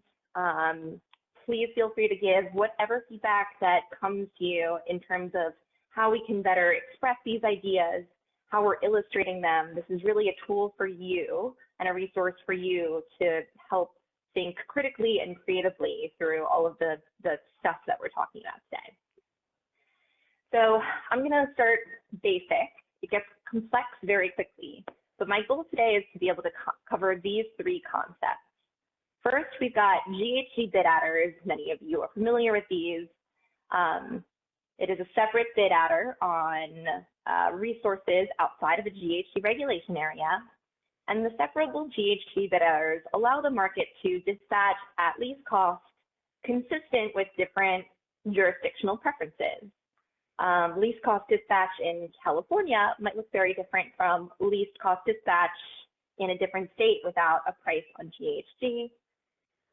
So we need to take account for that. What this does is it helps prevent the cost of one jurisdiction's GHG policy from impacting costs in the rest of the market, because we can take those costs out, put it back in. And it allows us to consider LMPs as if either regulated in a GHG area, or what would happen at that LMP when it's not in a GHG area. If there's a difference, that gives us a marginal GHG cost. And as you heard Commissioner Tawny talk about earlier, and Doug Howe talking about earlier, this is a value that's produced by the market optimization. You can call it a shadow price. And it's different from the cost of compliance that you see in the GHG bid adder. This is really something that the market optimization uses to tell us what the difference is at that LMP from having GHG regulation and not having GHG regulation. And that value helps us ensure the efficiency of price formation and the efficiency of market outcomes. The secret sauce that makes this all work is what I'm calling the GHG export allocation. That's also what we call it in all the BPMs and a lot of the policy materials. I heard Doug Howe have a different label for what he's put into his market optimization, but I think that the ideas are analogous, where the GHG export allocation tells us how many megawatts of capacity from outside a GHG regulation area need to be attributed or imported into the GHG regulation area. So by the end of my presentation, hopefully you'll have all of the building blocks to understand how these three things work and work together. Let's go to the next slide. So starting with the caveats, these are simplified steps, and my intention is to help everyone conceptualize how optimization works. Optimization is a machine, not a human. It works iteratively, and the steps that I lead you through today might be a little bit different, or there's different approaches through which to work through these examples. But at the end of the day, order doesn't matter. The optimization thinks through problems over and over again until it finds the right answer. So you can too. What we see in these examples today might not perfectly mirror what you're seeing in market prices or the results from a solver.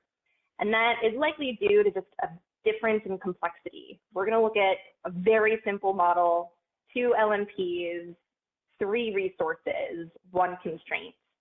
That is certainly not a valid extrapolation of reality.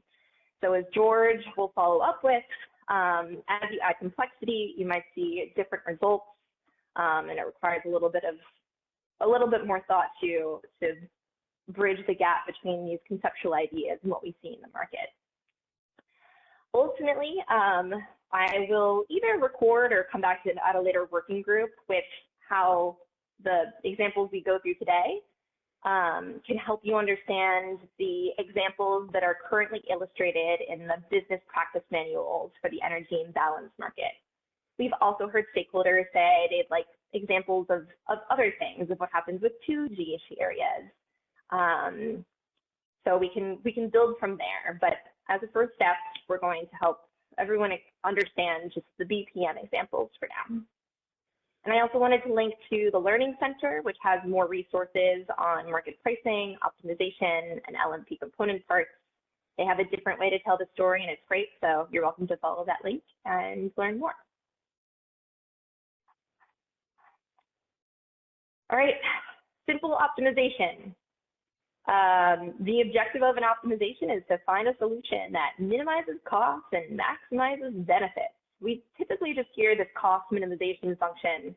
Cost is minimized through least cost dispatch. But we also want these price signals to tell each resource what their optimal dispatch should be that would minimize costs. And what that means is that surplus revenue ends up accruing to resources that provide that relevant benefit. If you're a cheaper resource, you're going to get a little bit more benefit than a more expensive resource given the clearing price. Next slide. Okay, super simple, but I am going to take some time to walk through this slide just because I want everyone to be able to follow along with the design language that I've set up here because, as I mentioned, it gets very complex quickly. So, on the left-hand side, we see prices in dollars per megawatt hour. The height of each of these units will tell you its energy offer, and I'll end up putting lines across the screen that tell you the LMP or the price in the market in dollars per megawatt hour. The width of each of these units corresponds to their capacity. And today, that's not going to matter so much. It's a fun way to illustrate it, but you don't need to think about that today. But I wanted to highlight it because as these examples get more complex, we might want to say, hey, 100 megawatts of unit 3 is base scheduled, and 100 megawatts of unit 3 has a bid adder and is attributable to a different GHG area. So I wanted to add that flexibility into the way that we explain these examples for later.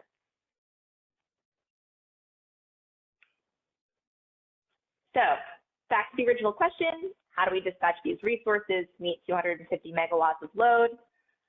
The cheapest resource is unit 1, so we'd want to dispatch all 200 megawatts of unit 1 at $30 per megawatt. The next least cost resource is unit 2. We only need 50 megawatts of that, so we'll do that. And I've put a box in the top corner of this slide, and you'll see those in later examples too to help sort of summarize the results of each market clearing process. So here you see unit 1 has been dispatched at 200 megawatts, unit 2 has been dispatched at 50 megawatts. Next slide. So the market clearing price, or the LMP in this example, is $35 per megawatt hour. And I want to take a quick pause, even though this should be, review or fairly common knowledge, but I do want to just point out what this means in terms of price formation principles. At $35 per megawatt hour, unit 1 has an incentive to dispatch its full capacity. It wouldn't want to dispatch only 100 megawatts because it would lose a revenue opportunity of $5 per megawatt hour on some of its capacity. So it wants to be able to put all 200 megawatts of capacity onto the grid if the price is $35 per megawatt hour. Unit 2 is indifferent across its entire operational range. Unit 2 doesn't care if it gets dispatched to 1 megawatt or if it gets a dispatch instruction at 200 megawatts. At $35, it's totally indifferent. It ends up making $0 anyway. Unit 3 has no incentive to dispatch if the LMP is $35 per megawatt hour because it would lose money for every megawatt it puts onto the grid. So this example is efficient. All of these resources have the right incentive to follow their dispatch instructions, to meet their dispatch targets. And that's what we want price formation to do. We want to make sure that the way we meet load at least cost is reflected in those price signals.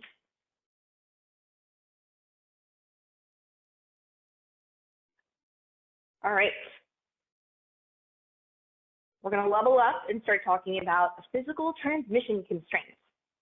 We need to do this because when I start to get into the GHG bit adders, you'll see that without some sort of constraint or without sufficient information, we might not know what the export allocation is. We might not be able to solve these by hand. You would need a solver or some other information to help you figure out what the right answer is.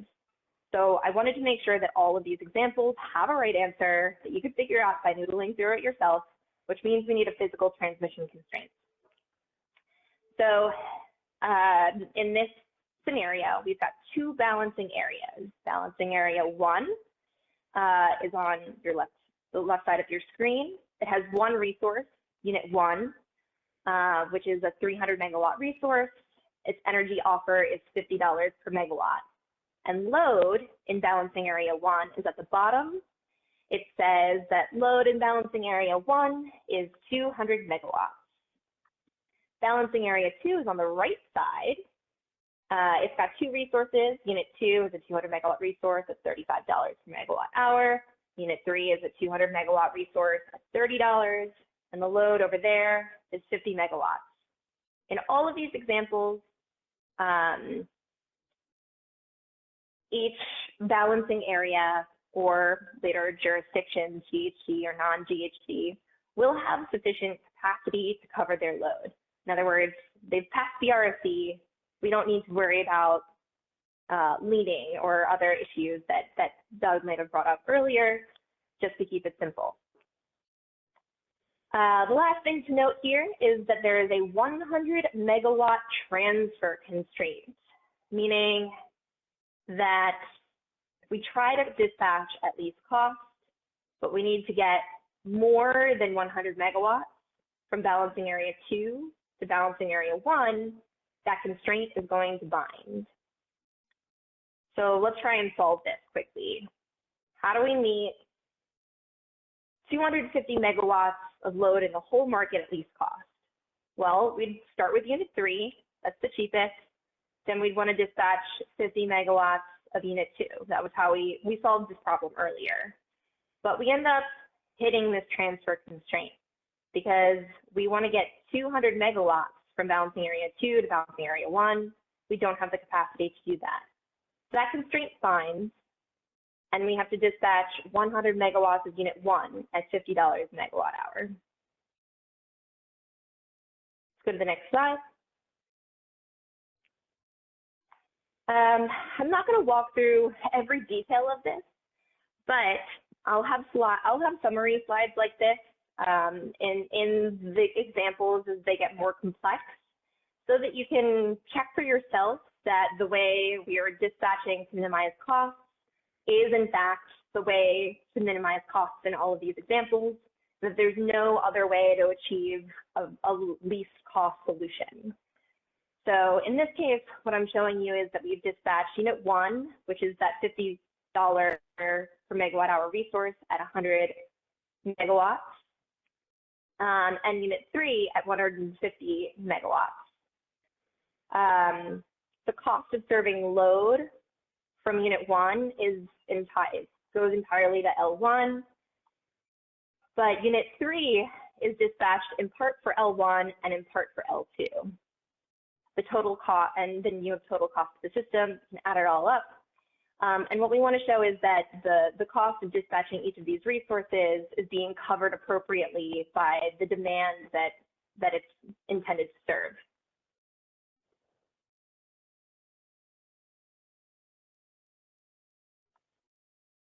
And here are the LMPs. The LMP in balancing area 1 is $50 per megawatt hour. The LMP in balancing area 2 is $30 per megawatt hour. And you see that there's a difference here. Go to the next slide. Great. That difference is the marginal cost of congestion, which here is negative $20. And you can prove this to yourself by increasing the transfer constraint by 1 megawatt. If we do that, we can dispatch up 1 megawatt of unit 3 because we're only using 150 megawatts of it right now, and use that $30 megawatt to replace a $50 megawatt. And that would save the total system cost $20. And that's where that marginal cost of congestion comes from.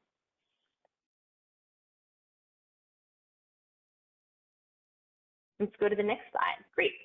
So now we're going to layer on GHG accounting with bid adders. Brief review, a resource can submit a two-part GHG bid adder for each GHG area. There's a megawatt hour quantity, and that is the capacity that a resource is willing to offer to the GHG area. And it could be the entire capacity of the resource, or it could be part of the resource. The resource also submits a $1 per megawatt cost, and this is associated with the resource's expected compliance obligation, assuming that it is serving a GHG area. And resources don't need a bid adder for its own jurisdiction. So in these examples, all of the resources, or the one resource that's in the GHG regulation area won't have a bid adder because it's always going to be regulated. There's no reason to separate that out. Next slide. A couple of assumptions just to align on. As I mentioned before, all of the jurisdictions have sufficient supply to meet their load. We'll assume that all resources in the non-GHG area have submitted a bid adder for the full capacity of their resources shown. As we add complexity, we might see a GHG bid adder only part of it, but that's for next time's lesson. And I'm leaving out the counterfactual for now. Anya will go into that later, and that'll add complexity down the line if we want to noodle through some examples. So without the constraints, it's not always obvious how we would dispatch these resources and who has to take responsibility for what. So I'll just illustrate that by trying to see how we would negotiate between a GHG and a non-GHG area. If we ignore the bid adders for now, Unit 1 is $35, Unit 2 has an energy offer of $35, Unit 3 has an energy offer of $30. How would we minimize system costs consistent with the non-GHG area preferences? Well, we would do in least cost order. We would say 200 megawatts of Unit 3 and 50 megawatts of something.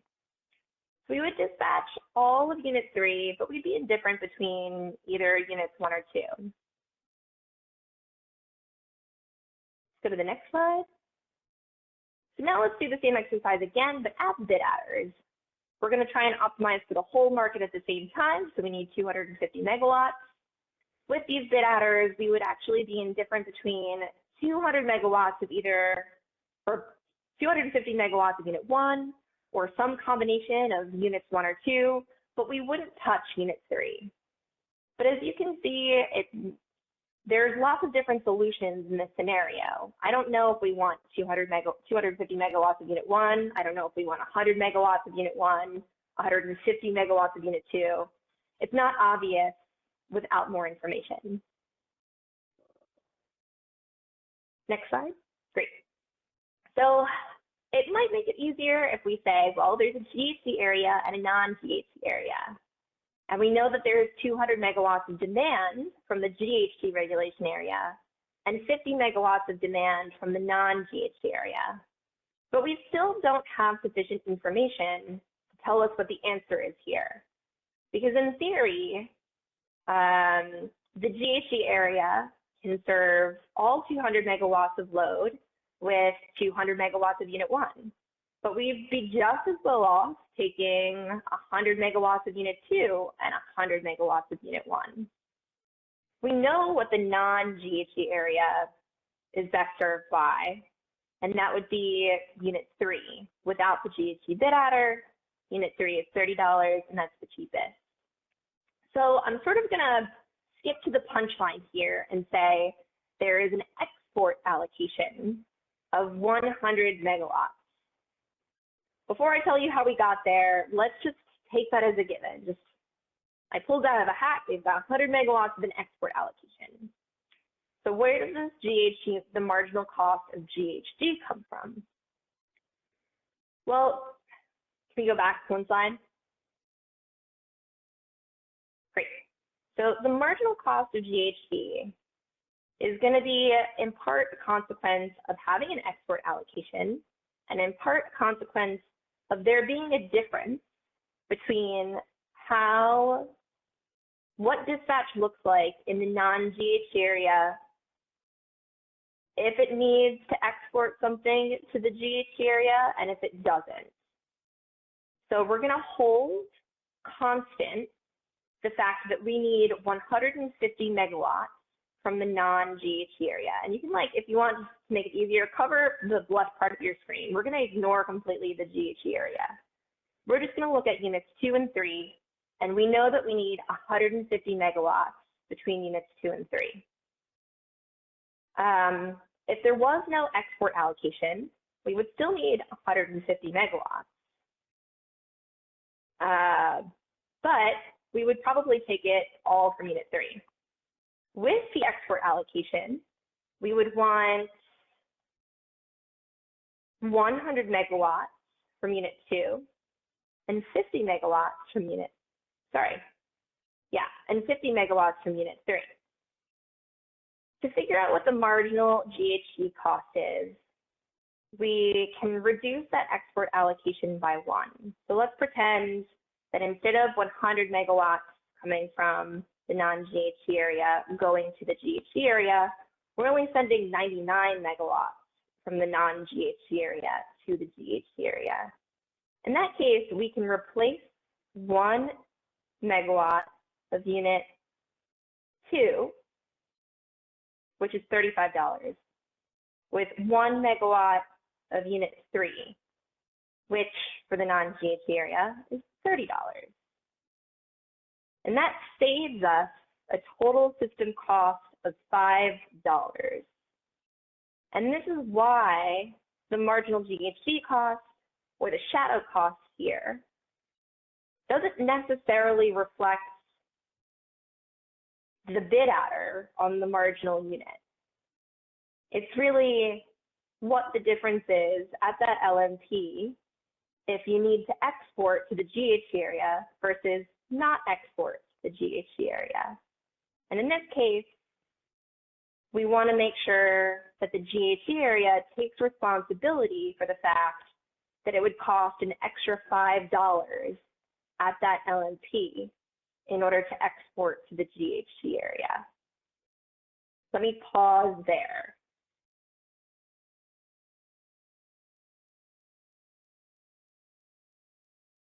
Are there questions about that? We have a hand. And we're going to go through a lot more examples, so there's time to let this sink in, but. Yeah, we do have a hand from Callie. Yeah, hi. Callie. If you want me to hold off my questions until you get through all the examples, that's completely fine. No. Ask it now. Yeah. Okay. Well, I think I appreciate you going through these examples and building them up. I think that's really helpful. I think this example, though, highlights one of the questions that I think we posed last time, is that $5, like you said, actually has nothing to do with the bid adders, which represents the marginal GHG cost of the resources when they're offering it to the market. So I think this is one of those big policy questions that we would like to have with stakeholders, and I think this illustrates it really well, is should it be 5? Because that really, to me, looks like it's more based on the differences of the energy offers and has nothing to do with the GHG bid adder. So again, I wasn't sure if you wanted me to ask now or hold that question off because it is a bigger, let's it's talk not about that. specific to this example. I mean, it's a perfect time to ask that question. Again, I have a couple more slides to build up to why the export allocation is 100 megawatts in this case, but we're going to continue to take that as a given. If the marginal GHG cost or the shadow cost in this case were $6, would that be efficient? And remember in the previous example, when we were just talking about principle, what we want is a price signal that incentivizes only the least cost resources to dispatch doesn't provide enough money for something more expensive to dispatch. At $6, Unit 3 suddenly has enough money or would have enough money to dispatch, but we only want 50 megawatts of Unit 3, and we only want those 50 megawatts for the non-GHG area. So a GHG marginal cost of 6 would actually incentivize all 200 megawatts of Unit 2 because there's an opportunity cost for not dispatching up to its entire capacity when it would get $36. And Unit 3 would now have an incentive to dispatch. So a shadow cost of $6 in this case would get us too much power. It would give us an area control error, or we'd have to provide some sort of opportunity cost or uplift payment in order to get us to an efficient solution. Yeah, I guess, well, a couple of things there. I look more at the prices that they should represent the marginal cost of serving the next megawatt of load, so I think I look at that slightly differently. But I wasn't assuming, or I guess saying, that the marginal GHG cost should be 6. I mean, that's obviously an option given what you have here. I think, is it 6? Is it 0? Is it something else? Or should it be this -5? I think that's what I was getting at, because I think actually maybe the next megawatt to serve load in the GHG area might actually come from Unit 2, unless I'm missing something in your example. Oh no, that's dispatched up to, so that is no longer marginal. So yeah, the next megawatt of load would be served, I think, from Unit 3. Sorry, I'm still digesting the numbers you have on here. So maybe it'll help to rewind a bit. So if you're talking the marginal unit to meet a next megawatt of load, that's going to be a little bit different from playing with the export allocation. And the reason why we went through the physical constraint part is when we put this together, there's a difference between the impact to the market to meet an increment of load versus the impact to the market if you're exporting to the GHG area or not exporting to the GHG area. So when we try, the marginal cost of GHG doesn't come from an increment, like a total change in load, but instead, how much are you sending to the GHG area or not? Yeah, and I think that is the big policy question we would like to have, right? Because what do we want that marginal GHG cost to represent? Typically, when you think of marginal components, it is the cost to serve the next megawatt of load, given all the constraints on the system. So I just wanted to raise that here because I think this example really highlights some different options on, or various outcomes on what this price could be and whether or not that's what we actually want it to represent. Right now, it is very directly tied to that export constraint. And then calling it a marginal GHG cost, though, in my mind, it's not tied to the GHG adder or the GHG actual cost.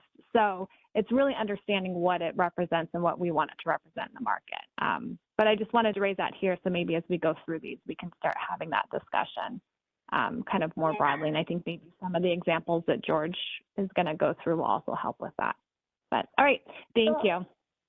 Yeah, well, let me tie in how congestion works with this, because I think we're conflating two different ideas. And the marginal cost of GHG, or the shadow price here, is very specific and has a very specific purpose. So if you wanted to do something different, we might want to think about having a different metric or having a different mechanism. But this serves a specific purpose, which is to say, what is the difference at this LMP if the GHG area is responsible for some of the dispatch versus if it's not? And we need to solve that problem. So this is how we do it. And if you want to think about, well, what happens with an increment of load, then we have to go to the next slide. So that's when we really think about what's happening physically, what happens with an increment of load in L1, or what happens with an increment of load in L2, and how does that affect the dispatch of resources around this transfer constraint. So let's put it all together. We know that the export allocation in this instance is 100 megawatts, and we know that now because I put in this transfer constraint. Before it wasn't totally clear. We could have gotten all of our power from Unit 1 for the GHG area or some of it from Unit 2, but now it's pretty clear what we need and why. So if there's an additional increment of load from the GHG area, that tells us something very different, or we want different information than what's the difference in the export allocation. So maybe I'll walk through how I put this all together here. Let's just start from the beginning. Let's imagine that it's all a single market. We've got 250 megawatts of power that we need to meet. We ignore the transfer constraint. If we ignore the GHG, we might want 200 megawatts in Unit 3 and 50 megawatts of Unit 2. But we hit this transfer constraint. The constraint finds. And I'll note that optimizations, what they do is they try to solve problems, and every time it runs into a constraint, it says, there's a constraint. It makes a note of it, and it runs the problem again. So we're going to do it that way. We've got 200 megawatts from Unit 3, 50 megawatts from Unit 2. We hit this constraint. So we have to dispatch 100 megawatts from Unit 1. That means the LMP in the GHG area is 50 megawatts. Now, as Callie was saying, well, what happens if we increase the load in the GHG area? What's the marginal cost to load in that case? Well, if we did that, we know where that's coming from. We know that the LMP in the GHG area would still be $50. There's no difference there. So the real question is, at this point, how do we attribute that 100 megawatts to the export allocation? We know that there are 100 megawatts of power coming in from the non-GHG area. The non-GHG area would prefer to dispatch 150 megawatts by dispatching up all of Unit 3. But we need 100 megawatts to serve the GHG area, and they would prefer Unit 2. So to figure out what the marginal GHG cost is, you sort of have to figure out what's the negotiation look like here. Holding megawatts constant, what's the difference between dispatching 1 megawatt for the GHG area and 1 megawatt for the non-GHG area? And that's going to be a $5 difference. You don't need to know anything about GHG in the GHG area. All you need to know is we would save $5 in the non-GHG area if we didn't export that megawatt into the GHG area.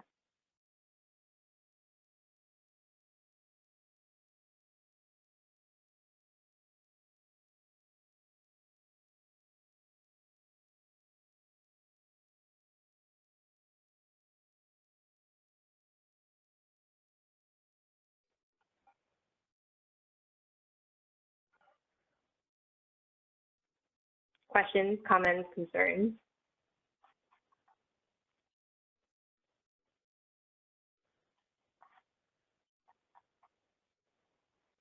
I'll note that this is as far as I'm going today. This is the final setup for, I think, one of the examples in the BPM. And so as a next step, we'll go through all 4 of those examples. But I wanted to make sure that everyone had the building blocks to be able to work through this and figure out what all the pieces mean and why.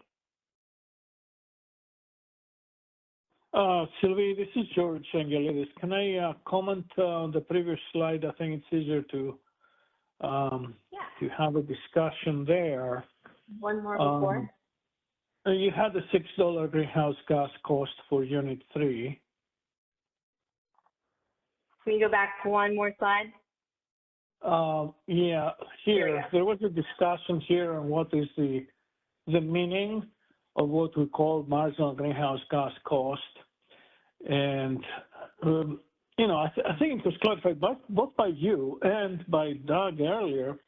This is the saddle price of the greenhouse gas attribution constraint that we have in the problem formulation. It's not the cost of serving load, the marginal cost for serving load. This is the saddle price of that constraint that says that whatever is exported in this example from the non-GHG area to the GHG area must be fully attributed to resources in the non-GHG area. So it's not really a question of what we want this to be, it's really what it is. It's a mathematical concept, it's a partial derivative, and for this is the saddle price of that constraint. How do you find that saddle price? You have to do sensitivity analysis. I think you mentioned that. You can relax the constraint. All right, so if we relax this constraint by 1 megawatt, this really means that we can export 1 megawatt from the non-GHG area to the GHG area without having to attribute it. So we can export 1 megawatt from the CHIP unit 3, okay, at $30 to displace 1 megawatt of $35 energy from unit 1 without having to attribute it, thus without paying for the or incurring the $6 GHG cost. And you save $5 for that, so that's $5 is the saddle price of that constraint. And then because the convention here is we have the GHG area as reference, then by that convention this ends up being a negative $5 cost component of the LMP for the not GHG area, right, and 0 for the GHG area. That's the explanation of how these prices are coming out and how they're defined. And as I will mention later, this is the current weighing setup, and we're flipping this in with the rollout of EDAM because we have to support multiple greenhouse gas regulation areas. So we formulate the constraint differently, and the greenhouse gas marginal cost of the LMP flips. It becomes 0 for the no GHG area, and in this case, it will be +5 in the GHG area. So I wanted to clarify a little bit based on the discussion that occurred on this slide. Thank you.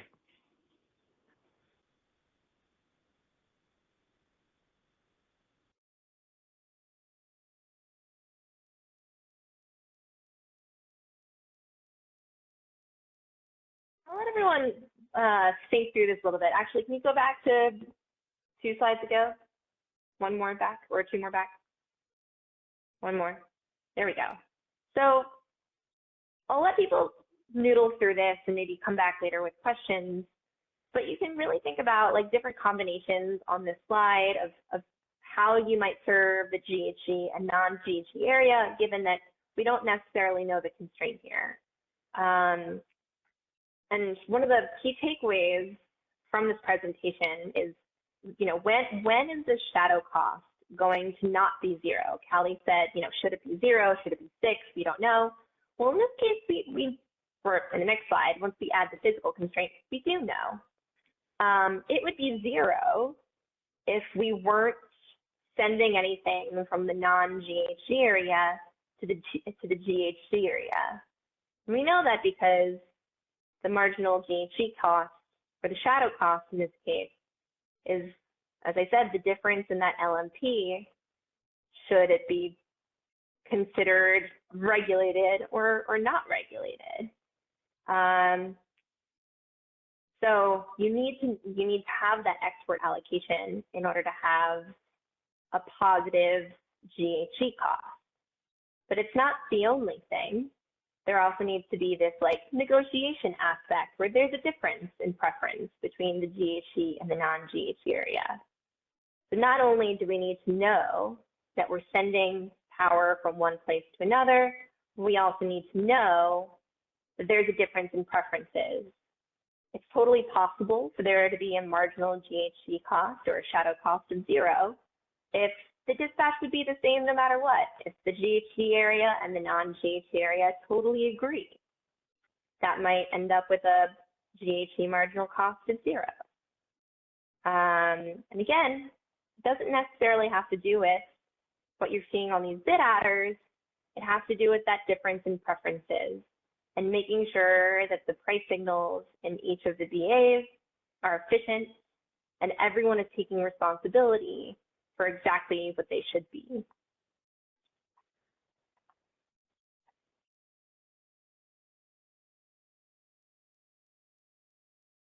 Let's go a few slides forward.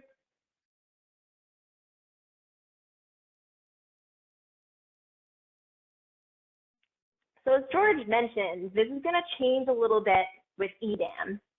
In this presentation and the EIM today, each of the LMP component parts are represented as negative components of the LMP in the GHG area. You saw at $50, there was a negative 15 for congestion, negative 5 for GHG. In EDAM, we'll decompose it a bit differently. The values will not change, it's just the signs. So you'll see GHG as a positive component on the LMP in the non-GHG area. The information in this deck and in future examples that we go through, because the values won't change, should still be consistent between now and EDAM, but you can just think about getting rid of the sign.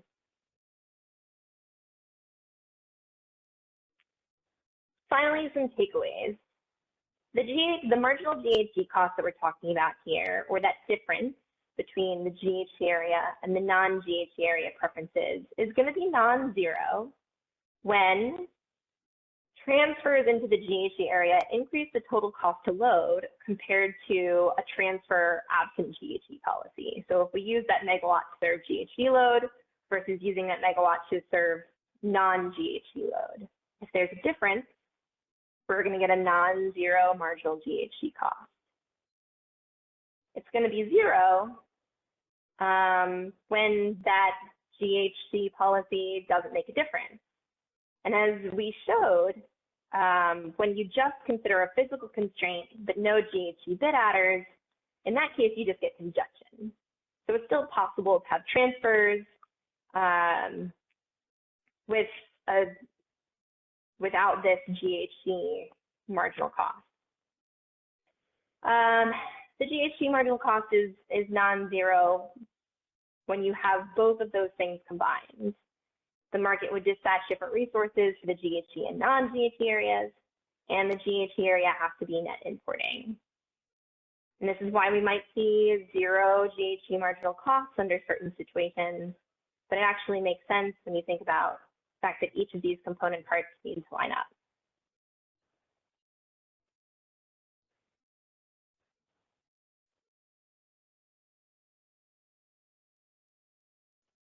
I'm going to take all of the silence as everyone's wheels turning, and that you're going to have tons of questions when we dive into the examples and the BPMs. And I think that the plan for that is to pre-record those. We won't be doing that live per se. I'll record them. We'll put them on YouTube. You can press pause, work through them with me, and we'll have some sort of a discussion session in an upcoming working group to just go over those.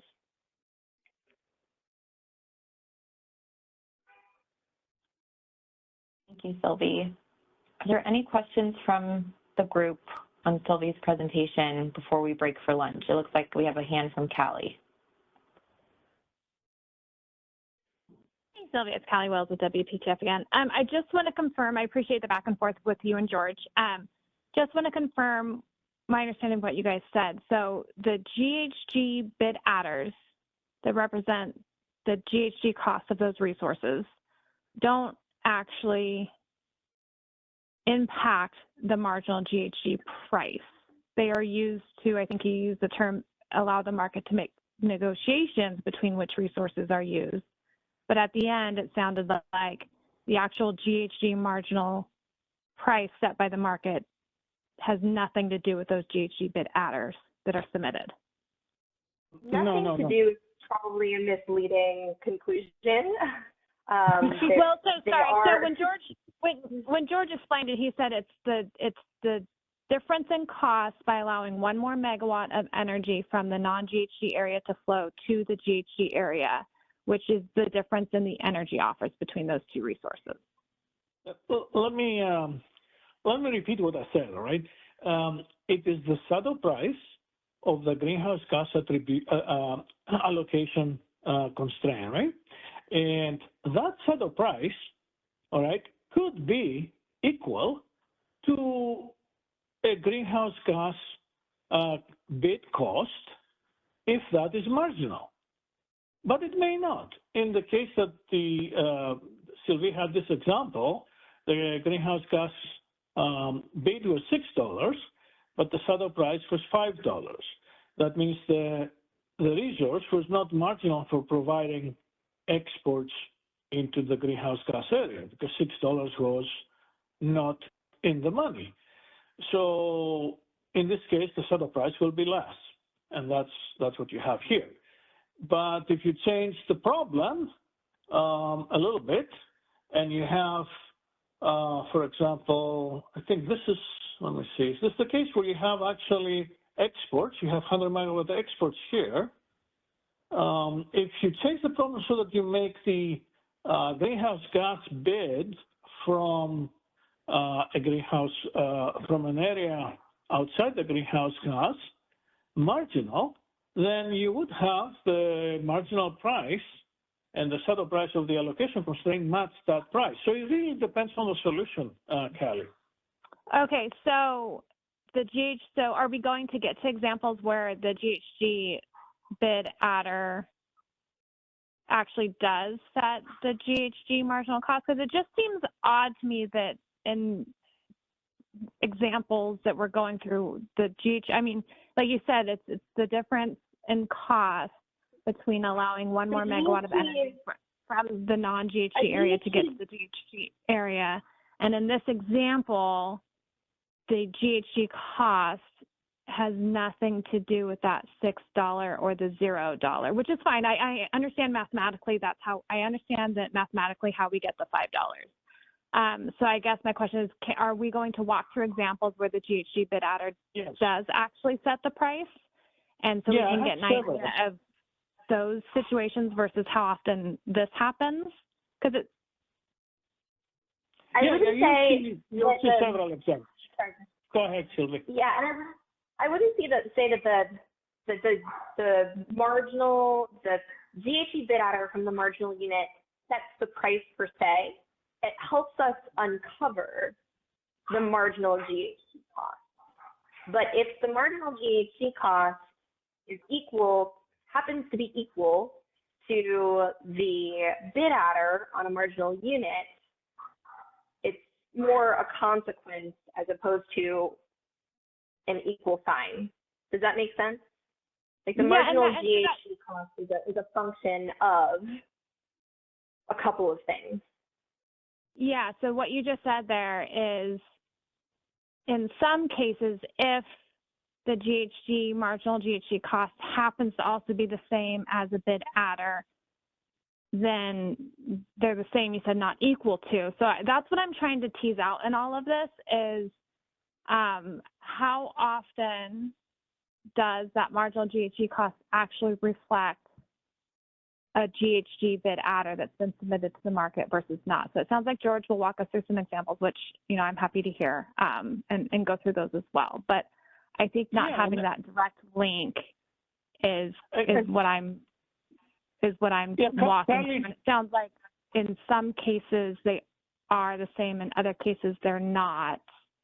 So yeah, maybe once we go through the scenarios, we can think through this more.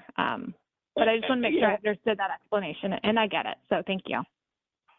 Yeah, we don't need to go to more complicated example. We had one here we can easily solve. Can we see again that slide with the $6 and not the constraint, this one here? So if very easily you can change this problem here and say, let's say the unit 1, the energy bid is $40, right? Let's say that unit 2 doesn't bid a greenhouse gas. It doesn't want to participate in the greenhouse gas regulation program. So now Unit 3 has a combined cost of $30 energy and $6 greenhouse gas regulation cost that could displace the $40 energy of Unit 1, right? I changed the example, I made that 40, right? So you can have Unit 3 dispatched or scheduled fully to displace Unit 1. So now you have an attribution for Unit 3 for that amount of exports into greenhouse gas area, right, to displace Unit 1. In that case, if you do a marginal cost analysis and try to find out what's the saddle price of that greenhouse gas attribution allocation constraint, you'll find it that this is $6, right? Because if you relax the constraint, that means you can send an additional megawatt from Unit 3 to displace energy from Unit 1 without attributing it. So you can calculate it and it will come out. And in many examples like that, you'll see that the marginal unit for supplying exports into a greenhouse gas regulation area sets the marginal greenhouse gas cost for those exports. So we'll see some examples that I have next that are, a little bit more complicated than this, but the same concept applies. So it really depends on the solution, right?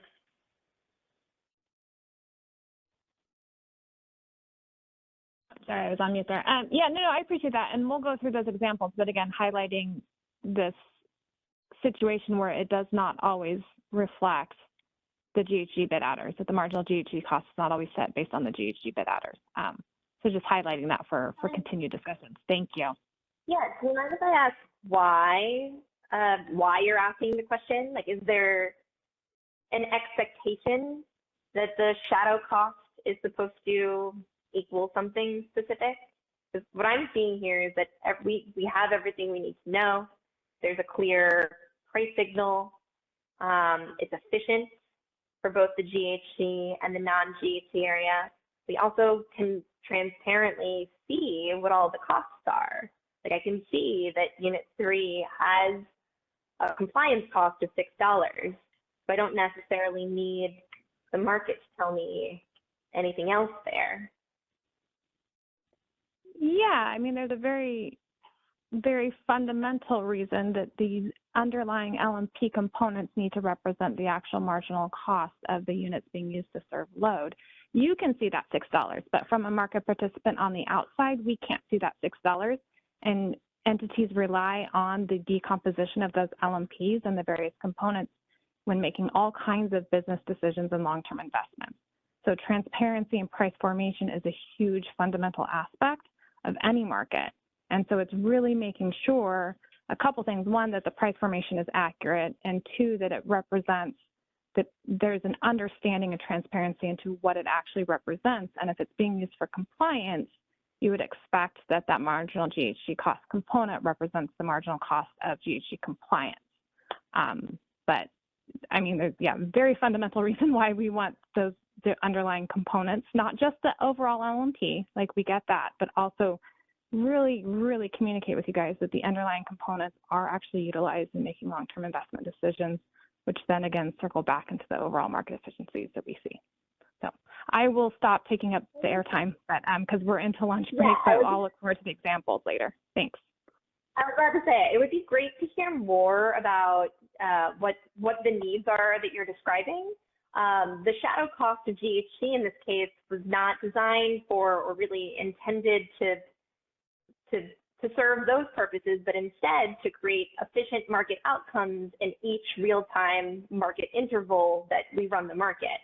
And we're still working through like what data and what information stakeholders need in order to meet compliance obligations and make those investment decisions. So that's definitely an ongoing discussion that we'd love to hear more from you on how to fulfill that need. But I do see that as separate from what the shadow cost of GHG is in this case, which is for efficient market outcomes.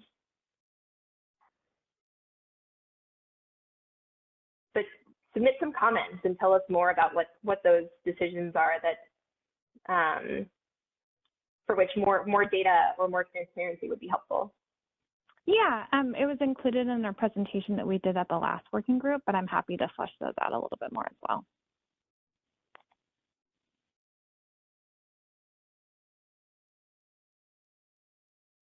Okay, any other questions, comments for Sylvie?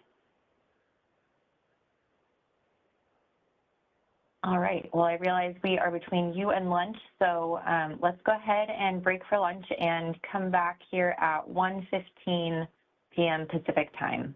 Thanks, everyone. All right, good afternoon, everyone. Welcome back from lunch. So for the remainder of the afternoon, we're going to hear from George Angelides here at the ISO. He's going to cover some examples for the EDAM GHG regulation model.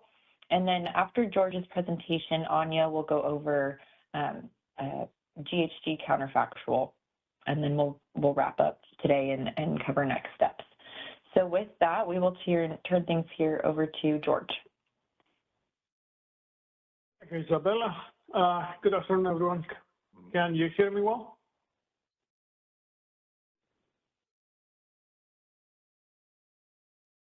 Okay, thank you, Anya.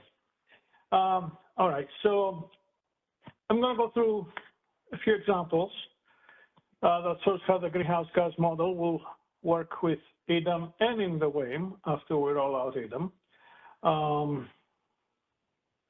Let me share the presentation from my end. Can I have presenting rights, please?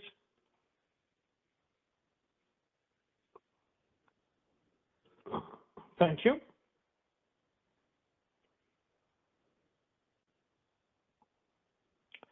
So before I go to the examples, I want to answer some questions and clarify a few points that they have been brought before multiple times. Just going to minimize this here. All right, so a recurring question that comes around in these workshops is, what is the meaning and what's the definition of what we call marginal greenhouse gas cost component of the LMP in a greenhouse gas regulation area? So we want to clarify, again, maybe, that what this cost component is the marginal greenhouse gas regulation cost for net import into the greenhouse gas regulation area. And it's not related in any way to any greenhouse gas regulation costs of internal resources, which are included in the energy bids for these resources. The greenhouse gas regulation costs for external resources that seek an attribution to serve demand in the greenhouse gas regulation area must be specified separately because they don't belong in the energy bid since they're not subject to greenhouse gas regulation at a particular location outside greenhouse gas regulation areas. Another question that comes often, and it's one of the asks that we have seen in the workshops, is what is the marginal greenhouse gas regulation cost from resources inside a greenhouse gas regulation area? So that does not exist. The greenhouse gas regulation cost is only a component, one of many, of the energy bid of a resource inside the greenhouse gas regulation area. Now, a resource inside the greenhouse gas regulation area can be marginal, meaning its energy bid sets the LMP at its location. But the fact that the energy bid is marginal, that doesn't mean that any particular component of that energy bid is marginal.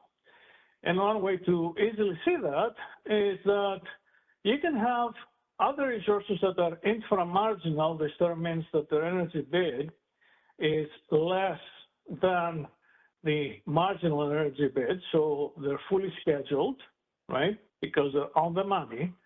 And these resources, inframarginal resources, they may have a greenhouse gas regulation cost component in their energy bid that is even higher than the greenhouse gas cost component of the marginal energy bid. So the concept of a marginal greenhouse gas cost for an internal resource does not exist. And one of the asks were to publish that or have some methodology to isolate it, extract it, and store it. And of course, we cannot do that because we cannot create things that don't exist. However, we could answer other asks. We were asked to show how the greenhouse gas model will work in EDAM. So we made examples here. We'll share with you and walk them through on how the greenhouse gas model will work. As I mentioned earlier, we had to change the model from how it is applied today in the WAME, because in the WAME today, we only have a single greenhouse gas regulation area, being California. And therefore, as Sylvie showed in the examples in her presentation, what we attribute is we attribute export from the no GHG area, which are called GHG area 0, to California, essentially, because we know where this export goes. There's only one greenhouse gas regulation area. So in EDAM, we support multiple greenhouse gas regulation areas, so we have to flip the model and look at now from the greenhouse gas area point of view. So now we attribute net import into the greenhouse gas regulation area to external resources. So because of that change, the greenhouse gas cost component of the LMP also flips. So it will be 0 in the area 0 that is outside greenhouse gas regulation areas, and it will be something potentially positive in greenhouse gas regulation areas. Now, before I go through the examples, since we're using simple examples here and the Excel solver, we may run into situations that, although are impractical in the real world, they're very easy to hit.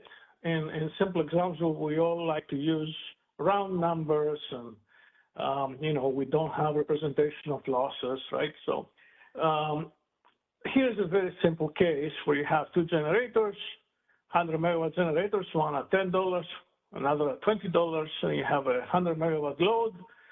And I show here the simple problem we need to solve, minimize the objective, which is the cost of energy production, subject to the power balance constraint and the upper and lower bound on the generators. Very simple problem. The solution is evident. G1 will be scheduled fully at 100 megawatts, G2 at 0 megawatts, and we meet the load. Now, the next question is, okay, what's the marginal energy cost, or the LMP view is? How do you find that? So in this particular case, we are at the discontinuous point of the objective function. And the LMP is a partial derivative, mathematically defined as a partial derivative of the objective function with respect to an algebraic injection. So from a mathematical sense, the partial derivative is not defined at the discontinuity point. So if you do a perturbation, you will find different prices for a load that is slightly higher than 100 or slightly less than 100. If you have the load slightly higher than 100, your price is going to be $20 set by G2. For a load slightly less than 100, the price is $10 set by G1. So here you're sitting at the discontinuous point, and the price can realistically be anywhere between $10 and $20. Any price in that range will work. Of course, we need, for settlement purposes, a unique price. So you usually apply convention in these cases to come up with a unique price. And a classic convention, the one that we also use for price discovery, is, the last accepted bid price in merit order. The term merit order is a little bit difficult to understand when you have losses and congestion, but for a simple example like that, it's your last bid is $10, right? That's what you do to meet the demand. This is it's a specific case of a general problem that you may run in simple optimization problems. That's called degeneracy. This is the case where you have binding constraints of the solution that some of them, or at least one of them, is superfluous. that means that it doesn't really help you in finding the optimal solution. You can drop that constraint and you still find the optimal solution, but it creates a degeneracy which makes sometimes solvers difficult to find prices uniquely. In this particular case, this upper limit on Z1 is your superfluous constraint. You don't need that constraint to solve this problem the way it's set up. Without this constraint, if you drop that constraint because it's superfluous, you still find the same solution where G1 is scheduled optimally at 100 megahertz to meet your load. But now you have removed the degeneracy. So now you have a unique solution for the price, which will be $10. And that's what industrial solvers do. In practical situations, because of losses, congestion, and numbers are floating point numbers, or not nice round numbers that we use in examples, this is very difficult and rare to happen. But even when it happens, industrial solvers have mechanisms for solving degeneracy, right? However, your standard Excel solver is a very small solver. It doesn't have that ability. So my message here is when you create examples that you try to solve, and particularly when you use a solver, just be cognizant of the fact that you may run into situations like that even when you don't know it at the very beginning. So always take the solver prices with a grain of salt. And I included an example that I show you that solver doesn't find reasonable prices. I don't know if I have the time to go through that. That's example 6. We'll see. Anyway, so always be cognizant about the little small examples that you put together and you try to solve, particularly if you use nice round numbers. So we wanted to set up an example that uses all the features that will be present in EDAM, and it's still simple enough. So you want to have at least 3 balancing authority areas. So this is balancing authority area A, and part of it is greenhouse gas area 1. So we also want to have separation in the definition of greenhouse gas areas and BAA, so they don't align perfectly. You have partial overlap. So we set up the example to support that. There's also another BAA, BAAB, and another greenhouse gas area 2, because we want to have examples that we have more than one greenhouse gas area. Again, we want to solve the features that will be applicable in EDAM. And greenhouse gas area 2 is partially overlapping with BAAB.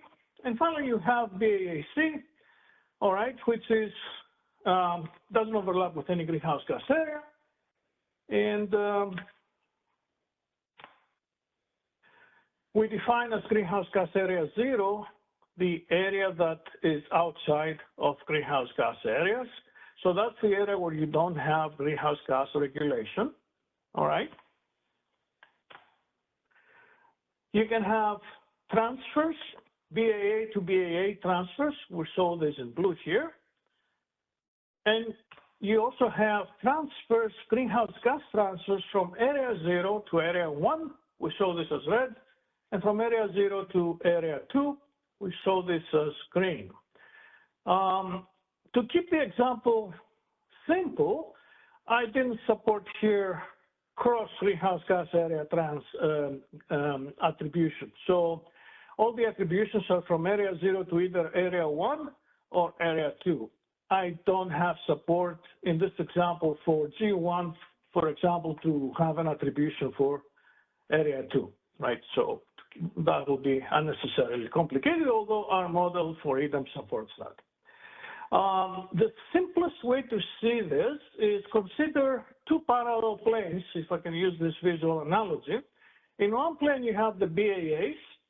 They're all interconnected with the BAA to BAA transfers. These transfers are scheduling constraints, they're not physical constraints, all right?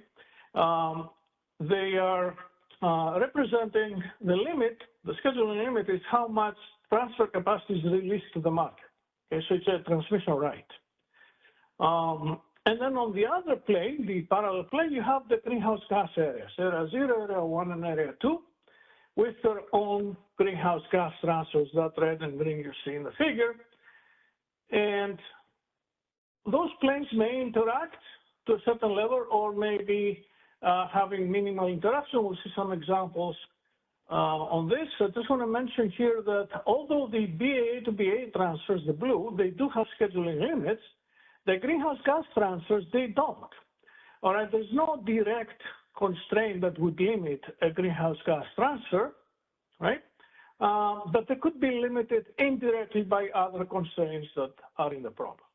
So this is our setup. We'll work with this particular setup, and we'll walk through examples that start simple with no interaction between those planes, and then we'll see how the interactions between those two make it a little bit probably more difficult to see directly what the marginal prices are. So we also have here support for a greenhouse gas counterfactual. The legend shows what colors are used to separate the different information.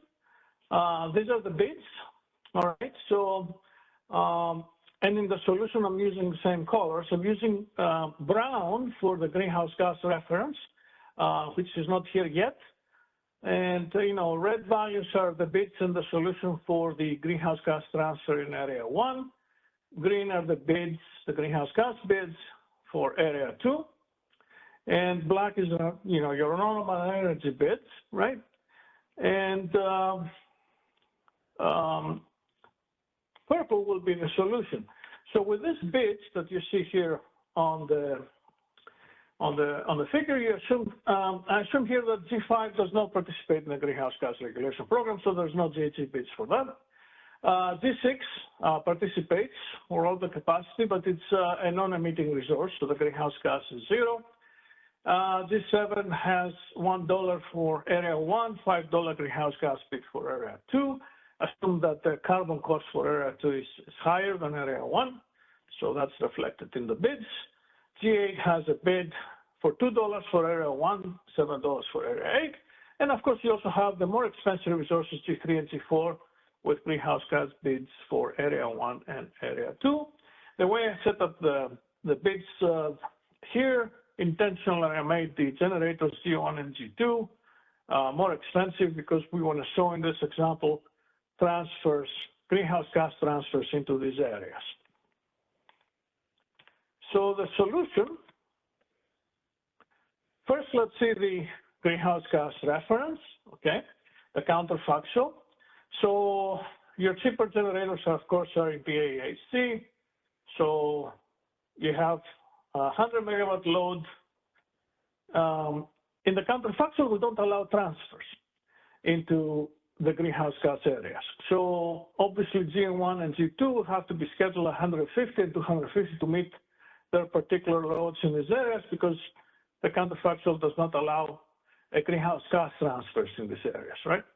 And then the load, the remaining load in BAAs A and B, it's 400 megawatts. And then 100 megawatts in BAC, that's 500 megawatts. So you will schedule these resources in BAC. G5 and G6 are cheaper, so they're scheduled fully. And then another 100 megawatts, so you have a total export from BAC for 400 megawatts to serve L3 and L4 to completely displace G3 and G4 that are not scheduled in the counterfactual.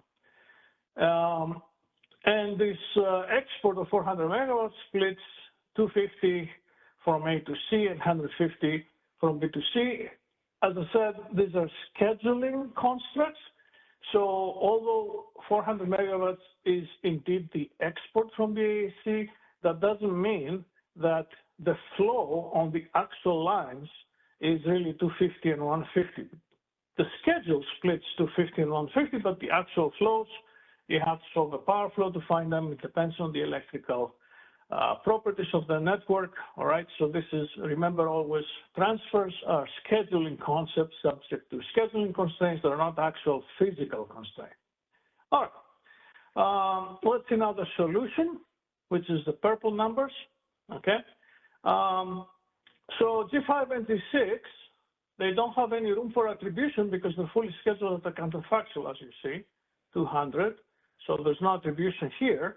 G7, okay, which is a cheap resource for attribution compared to the other bits that you have here, it has a counterfactual of 100, so it has room for 100 megawatt attribution until the 200, which is its top bit, right? So it does get an attribution of 100 megawatts for area 2, okay? That has a cost of $5. And the other resource, G8, it has a counterfactual of 0, so it has a full 200 megawatt that can be attributed, 100 megawatts attributed to area 1, and 100 megawatts attributed to area 2, all right? And so far, we have 100 megawatts for area 1, so there is an additional 50 to completely displace generator G1. That will come from G4. And here we have 100 megawatt from G8, so we need another 150, all right? And then, let's see, so you get 50 from G4 and 100 from G8. So that fully displaces G2. So your optimal solution has G1 and G2 fully displaced out at 0 megawatts, and G4 appears to be marginal, all right, at 100 megawatts. So if you look at the prices now, because we don't have, in this example, constraints on the transfers, we have the transfers unlimited, and in the solver I put the limit to 999. So all the BAAs have the same marginal energy cost. You only see differences in the marginal energy cost across BAAs. We're on the BAA plane now, if any transfer hits the limit on an interface. So that doesn't happen here. So all the prices are the same, and they're set by your marginal resource G4 at $50. So you can see all BAAs, they have a $50 marginal energy cost. Then to see what happens in the GHG plane, you have 150 megawatt transfer to G1. That is set by G4 price at $4. Okay. This is 2, you take all of it.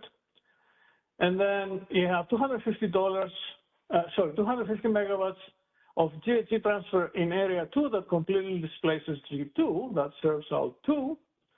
And the marginal price for that, it's $9. It's set by this greenhouse gas bid. This is inframargin, and this is inframargin. So here's the situation where we were discussing before lunch, that you have the marginal greenhouse gas cost for net import to an area really reflecting your marginal greenhouse gas bid, as happens in this case. G4 is marginal for energy, it's marginal for attributions to GHG area 1, and it's marginal for attributions to GHG area 2. This happens because G1 and G2 are fully displaced, so really this guy is on the margin, supplying not only energy for meeting the demand, but also energy for importing into area 1 and area 2. I'll stop to see if there are any questions on this example before we go to anything a little bit more complicated. Isabella, maybe you can help me because while I present, I can't see if there are hands raised. Do we have any questions? There are no hands raised right now. Okay. All right. So here, this is a straightforward example that even by observation, all right, you can find out and rationalize what the marginal prices are, right? You can see that G4 is marginal for all accounts, for meeting demand, for meeting imports to both areas, etc. So you have no interaction between the BAA plane and the GHG plane. Now we'll move into another example now that we will see some interaction. So the only change that we make here is we increase the load in area C from 100 to 400 megawatts, right? So that will shift some attributions from area C to other areas. How? That's because your greenhouse gas counterfactual now will have all these resources scheduled fully. You see everything is at 200.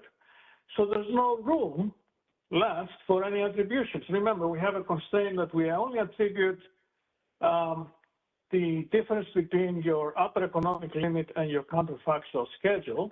So if at the counterfactual, your resource is fully used to serve load in area 0, then there's no more room in IFM or in the real-time market dispatch to have any attributions to greenhouse gas regulation areas, and that's what happens here. So these resources, although they have bids, they don't receive an attribution. So now the attributions shift to generators G3 and G4. Now these are the only generators that can actually displace the more expensive generators G1 and G2.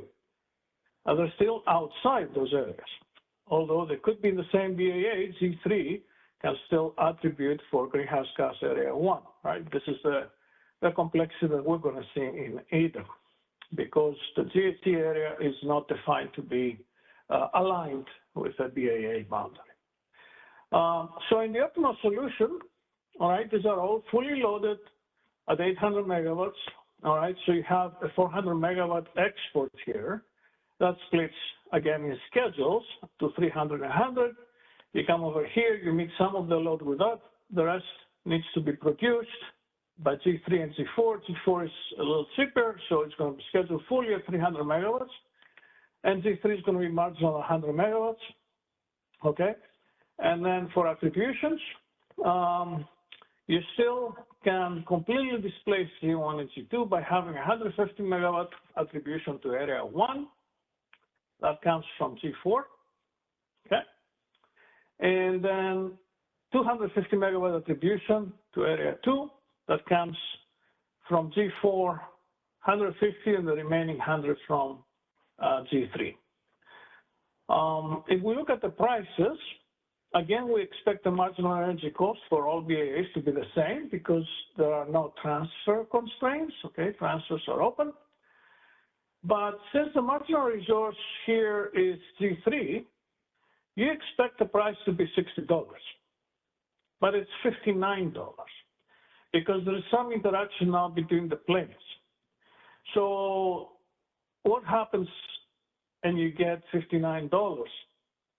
Let's do some marginal cost analysis and say, let's say we have an additional load in area 0, it doesn't matter where it is, let's say here, L3 is 251 megawatts, right? The only generator that can serve that load is G3, so you have to make this 101, all right, that will cost $60. But if you make this 101, look what happens here. This has a 100 megawatt attribution to area 2, and the attribution to area 2 at $8 is cheaper than $9 attribution from G4. So if you have one more megawatt production, you can increase the attribution of this resource to area 2 at 101 and reduce this one to 149, essentially swapping 1 megawatt of attributions to area 2 between the $8 bid and the $9 bid, you save $1. So that's why your net cost for serving that load, that increment of load L3, is 60 minus the dollar that you save is $59, and that's why the marginal price, the marginal energy cost of the LMP is $59. All right? And the marginal greenhouse gas price for each greenhouse gas area, which is the saddle price of the transfer constraint, the allocation constraint, is $4 and $9. They set both by those greenhouse gas bids. So this is one case that shows that because of some interaction, maybe a direct observation doesn't lead you straightforward to the prices. Now, once you find the BAA price, always it's easy to find the LMP in the greenhouse gas area. All you need to do is you need to add the saddle price of the greenhouse gas transfer into the area to your BAA LMP, MEC. So it's 59 plus 4, $63 is the LMP in greenhouse gas area 1. And 59 plus 9, $68, the LMP in greenhouse gas area 2. That's because there is a $9 greenhouse gas component on that LMP, which reflects, again, as we said, the marginal cost of greenhouse gas regulation that is applied to net imports into that area. That $9 is not related to any greenhouse gas cost component that G2 includes in its energy bid of $70. So there's no relationship. This is only for imports into that area that are subject to greenhouse gas cost regulation for area 2. Again, I'm going to stop to see if there are any questions on this example.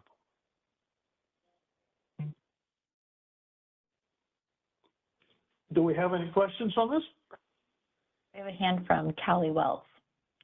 Okay. Hey, George, it's Callie Wells with WPTF. Thank you so much for putting these examples together. I'm trying to follow along also in the Excel file that you posted, which I really appreciate.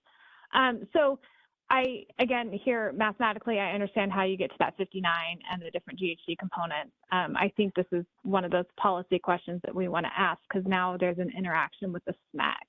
And so obviously entities use the SMEC to do all kinds of pricing forecast and, asset valuation analysis and investment decisions. So we don't need to get in today, but I think these examples really highlight kind of the questions that we've been trying to ask and kind of tease out all along that I think does warrant some conversation. But actually, if you don't mind, I had a question on a prior slide. I didn't see a natural stopping point to ask this question. So kind of at the beginning of your presentation, before you don't have to back up the slides. It's before you got into the examples. Okay, sure. You mentioned in one of your sub-bullets that for internal resources, the marginal GHG cost does not exist. So I wanted to make sure I understood what you guys were saying there. Are you saying that because of the way the GHG design is done today and in EDAM, in terms of they embed that GHG cost in their energy bid, that's why the market doesn't produce GHG cost? Or are you saying, or the CAISO's perspective, that internal resources just don't have a GHG cost? No, no, on both accounts. So of course there is a greenhouse gas regulation cost that is imposed on internal resources, they're regulated, and they include this cost in their energy bid. As you know, there is one, you probably know that for debt calculation, there is a component for greenhouse gas cost that is included there, and also in the proxy bids that Cyber makes. So there is a component in the energy bid that reflects greenhouse gas costs of regulation, and there are other components too. So what I'm trying to say here is that this is not particular to the greenhouse gas model. I mean, look at another component. Let's say there is a component for major maintenance, and that is also included in the energy bid. And the energy bid could be marginal, right, which includes all of these components. So you can have a resource that is marginal inside the greenhouse gas regulation area. And I have further examples that show that. And part of its energy bid is this major maintenance component. That doesn't mean that this major maintenance component that was contributing to the energy bid is marginal for the greenhouse gas area. It's the entire energy bid that is marginal. So all contributions added together. Any component is not marginal by itself. You could have other resources that are inframarginal, that they have even higher major maintenance cost contributions to their energy bid than the energy bid of the marginal resource. So the concept of a marginal major maintenance cost for an area doesn't exist. And the same here with the greenhouse gas cost. Any kind of component to the energy bid, the entire energy bid price that becomes marginal, but not any component thereof. That's what I was trying to say.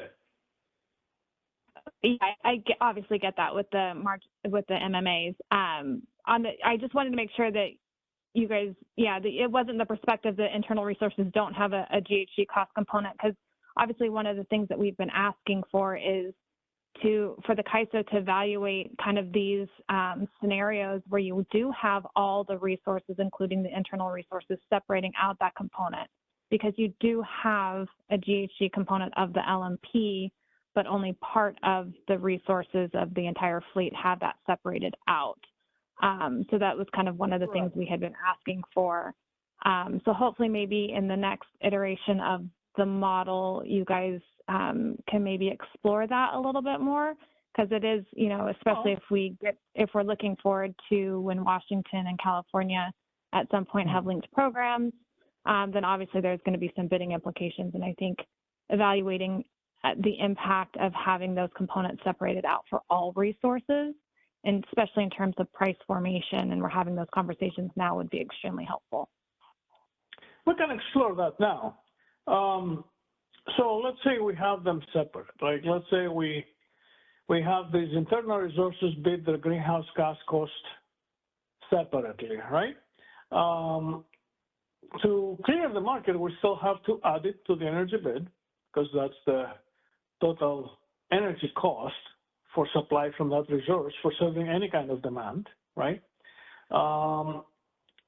So when you clear the market, it's the sum of the energy bid without the greenhouse gas cost plus the greenhouse gas cost that matters. So separating it out, it wouldn't change the solution, right? You still have the same solution, both in megawatts and in prices. It won't affect the prices either, right?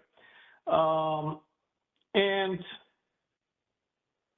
there is only one case that this would make sense, and I'll speak to that, which is not the case that we have in our regulation environment, right? If let's say that you are in a case where the regulator will impose greenhouse gas regulation cost to energy that is produced in a greenhouse gas area and serves load in that area. That means if the energy is exported out of the area, hypothetical scenario, the regulator does not impose any regulation costs. It's okay, the area is not serving internal load, it's not subject to a greenhouse gas regulation cost. Then it would make sense to separate the greenhouse gas cost, and it will be material now in the solution, right? Because essentially, if there are exports from that area, the cost for these exports will not include the greenhouse gas regulation cost because it's not imposed by the regulator. So in a hypothetical scenario like that, it would make sense to separate the greenhouse gas cost of internal resources. But we're not there, of course. You know, all the energy that is produced in a greenhouse gas regulation area is subject to regulation, irrespective of whether it's consumed internally or exported to serve some other load, right? So under the current regulation status, it doesn't make sense to exclude, to separate the greenhouse gas cost, because it's just additional work for everybody, not only for the market operator, also for the participants. And it doesn't change the results at all. As it comes to transparency, again, these are components, these are bid components that are proprietary, so we cannot publish them either. I mean, we do publish bids anonymously, maybe 6 months later, but again, any evaluation that participants may want to do in terms of pricing should not be based on a particular greenhouse gas or a particular energy bid component, but on the entire LMP that is resulting, right? So you mentioned people are looking at the SMEC. I think people should not be looking at the specs. They should be looking at the LMP. That's the total cost. You shouldn't be leaving components out. So in that respect, for internal resources, it's the entire LMP.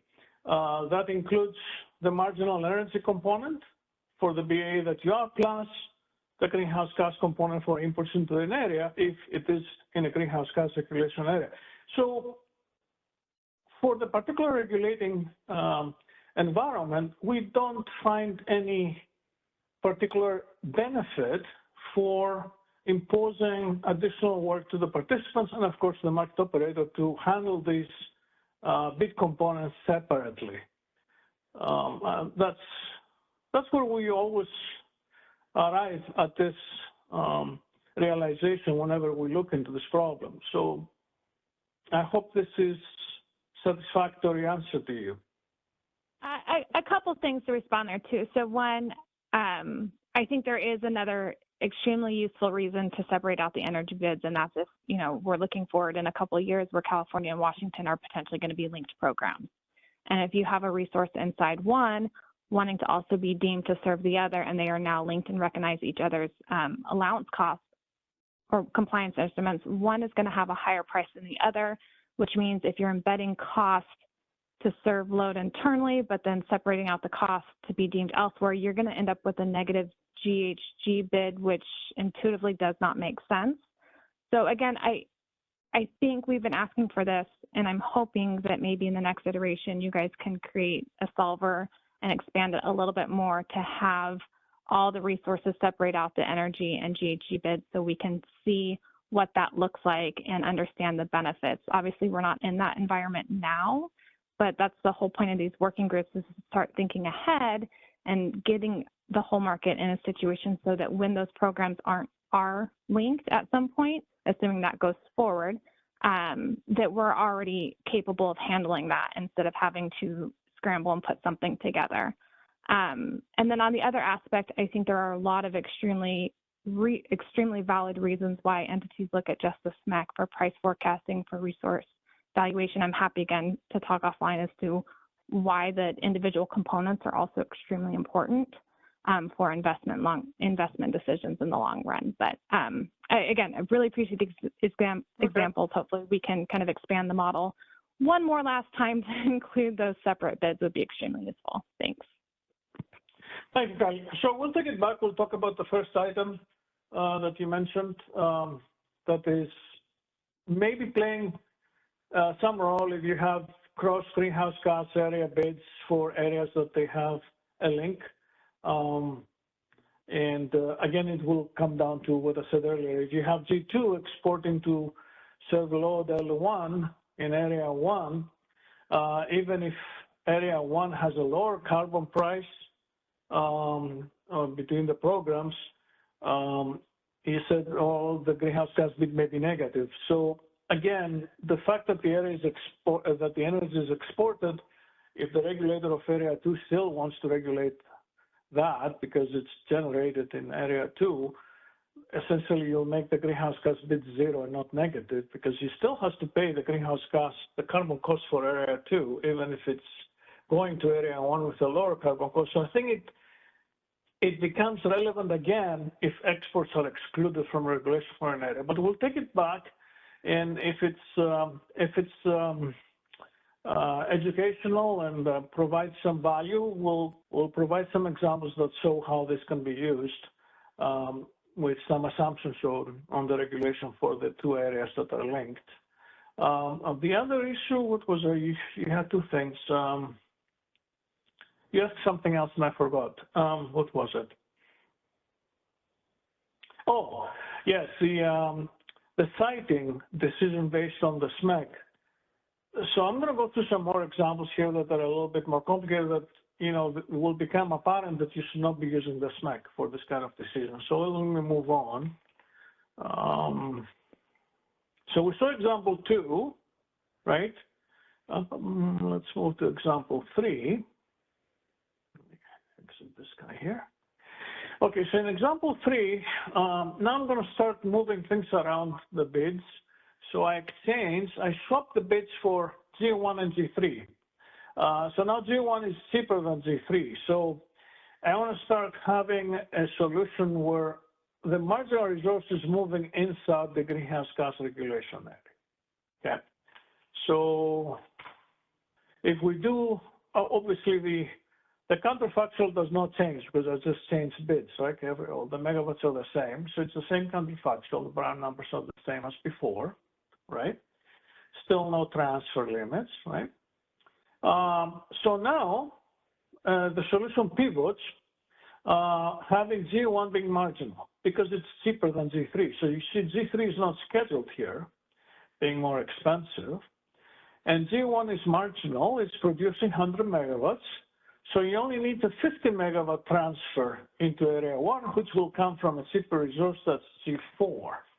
So G4 is scheduled fully at 300 megawatts, has a 50 megawatt attribution to G1 that displaces 50 megawatt of G1, and then 250 megawatt to displace completely G2 going to area 2, right?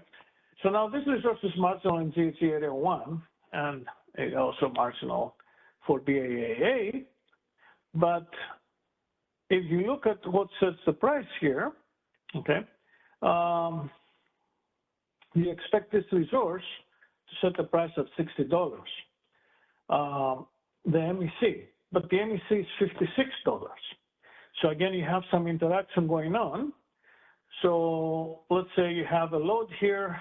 Let's increase this load L3, doesn't matter, any load in area 0 to find the MEC, because it's the same MEC for all BAAs since there's no transfer limit, right? So it will come from G1. G1 will generate 1 additional megawatt to meet 1 additional megawatt of L3, right? That costs $60. But from an accounting perspective, when we go to the GHG plane, if I have 101 megawatts generation from G1, then I can reduce the attribution by 1 megawatt. I only need 49 megawatts, so I can reduce this to 49, okay? That saves $4. So the net cost is $56. So again, because you see now the interaction of what happens between at the BAA plane or the GHG area plane, you have the marginal energy cost to be $56.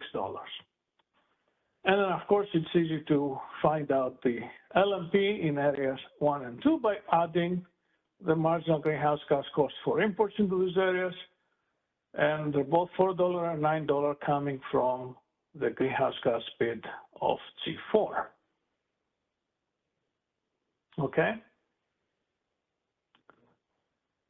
So if you're looking at, siting decisions for generating area 1 or 2, you should not be looking at the SMEC, which is $56. That's not an indicative price. The cost of energy is really $60 and $65 in this area. So you should look at the entire LMP. That's what I was trying to say earlier. Like the SMEC is not, it only tells you one part of the story, but there are other components that should be added to the SMEC. It's the total LMP that matters. That's what generators are going to be paid. G1 and G2 are going to be paid $60 and $65 for the production. All right, so let's open again for questions before I move to the next example. I don't know if there are any. And Isabella, because okay. Yeah, I see Callie's hand again. Okay, sure. And it might have been an old hand. I'm not seeing it anymore. Okay. All right, I can go ahead. There can be questions later on as well. All right, so let's go to example 4. In example 4 now, I'm making a further switch between the bids of G2 and G4. So now the cheap resources in BAAs A and B are really G1 and G2. Now I'm going to try to shift even more attributions into G1 and G2. All right, so we have the situation here. Again, your counterfactual is the same, so your brown numbers are not going to change. We only swap bids. But now, see what happens. Now both G1 and G2 are marginal for serving load in their area. They're cheaper than external generators from the area. Don't look at C. C is fully booked, right? There's no room from the counterfactual to have any attributions. And these two are more expensive than G1 and G2. So what happens now, G1 and G2 are scheduled, G3 and G4 are not scheduled at all. So you don't have any greenhouse gas attributions, no net imports into any area. 0 for area 1 and 0 for area 2. The load L1 and L2, they're all served by G1 and G2. Okay? All right, now we'll see something interesting here. Again, the MEC is the same in all BAAs because there's no binding transfer scheduling limit, all right? And what is that MEC? Okay, the solver says it's $50, and coming from this resource, but really the marginal resource here is Z1, right? Because it's scheduled 150 out of 300. This is scheduled exactly at, oh, sorry, this one is a marginal resource as well. So you have two marginal resources. So if you have a load anywhere in area 0, Z2 will supply that load because it's the marginal resource for supplying load in area 0, and the price is clearly $50, right? The saddle price of the attribution constraint for area 2 is $0. So 50 plus 0, $50 is also the LMP in greenhouse gas area 2. That makes sense, right? But what happens in area 1? In area 1, the marginal greenhouse gas cost for imports is $10, even though you have 0 megawatt imports. And that brings the LMP in area 1 to $60, right? So here's a situation where you have a saddle price that is non-zero for a constraint, even if you have a net import of 0. And you show that also in Sylvie's examples too. You had a situation where you have a $5 saddle price and no imports into the greenhouse gas area. And this is prevalent in this situation. You have multiple greenhouse gas areas. So you can have multiple resources that are marginal in this area, but the BAA prices, all the MECs have to be 0 here because there's no transfer limits. So the only way that you can pay resource 1 adequately and come up with a $60 LMP is that you have a saddle price even for a 0 megawatt import. What does marginal cost analysis do here? Let's try to find out why the saddle price of this greenhouse gas transfer is $10. So we do sensitivity analysis by saying we're relaxing the constraint, the attribution constraint, by 1 megawatt, right? That means that I can attribute, okay, I can bring import into area 1, all right, without attributing it, 1 megawatt. So I can bring 1 megawatt from G2 to serve L1 and obviously reduce G1 by 1 megawatt. By relaxing this attribution constraint allows me to do that and save $10 because I'm displacing a $60 bid with a $50 bid. So mathematically, the saddle price of this attribution constraint is $10. That's the savings that I have if I relax it. And that's how we have the LMP in area 1 coming to $60, which is what you really need to pay G1 adequately. Remember, for resources that are outside the greenhouse gas regulation areas, the marginal energy cost could be lower than their bid, but then they make up the difference with the GHG attribution payment. But for resources inside the GHG areas, there's no attribution payment because there's no attribution for these resources. So mathematically, it comes out even by having a saddle price for the greenhouse gas transfer into these areas. That's what happens here. If somebody asks, okay, what's the meaning of this? What is $10 you say is the marginal greenhouse gas cost of imports into the area, right? I don't have any imports. Well, if you had a marginal import, that would be the cost, $10. So it still has a meaning, right? Even if you don't have an import, there's still a marginal cost for that import. It's the cost for having 1 additional megawatt of import. So let's stop here for questions. Isabella, are there any questions? I'm not seeing any hands. All right. Okay. The next one is getting a little bit more complicated. I said I'm going to walk through increasingly more complicated scenarios. So I revert a bit to what they were before. So G1 and G2 are still more expensive than the rest of resources. So G3 and G4, they go back to $60, $50.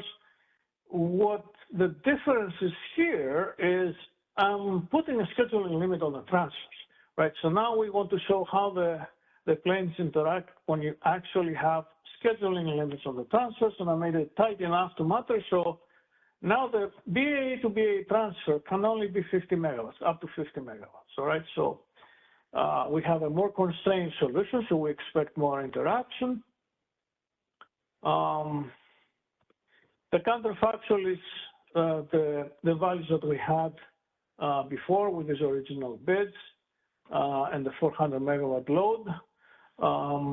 So you have still 150 and 250 for G1 and G2 to meet their internal loads, because in the counterfactual you don't have greenhouse gas transfers, right? And then you have a total of 400 megawatts of load to serve in BAA and BAA-B remaining. The cheap resources on BAA-C.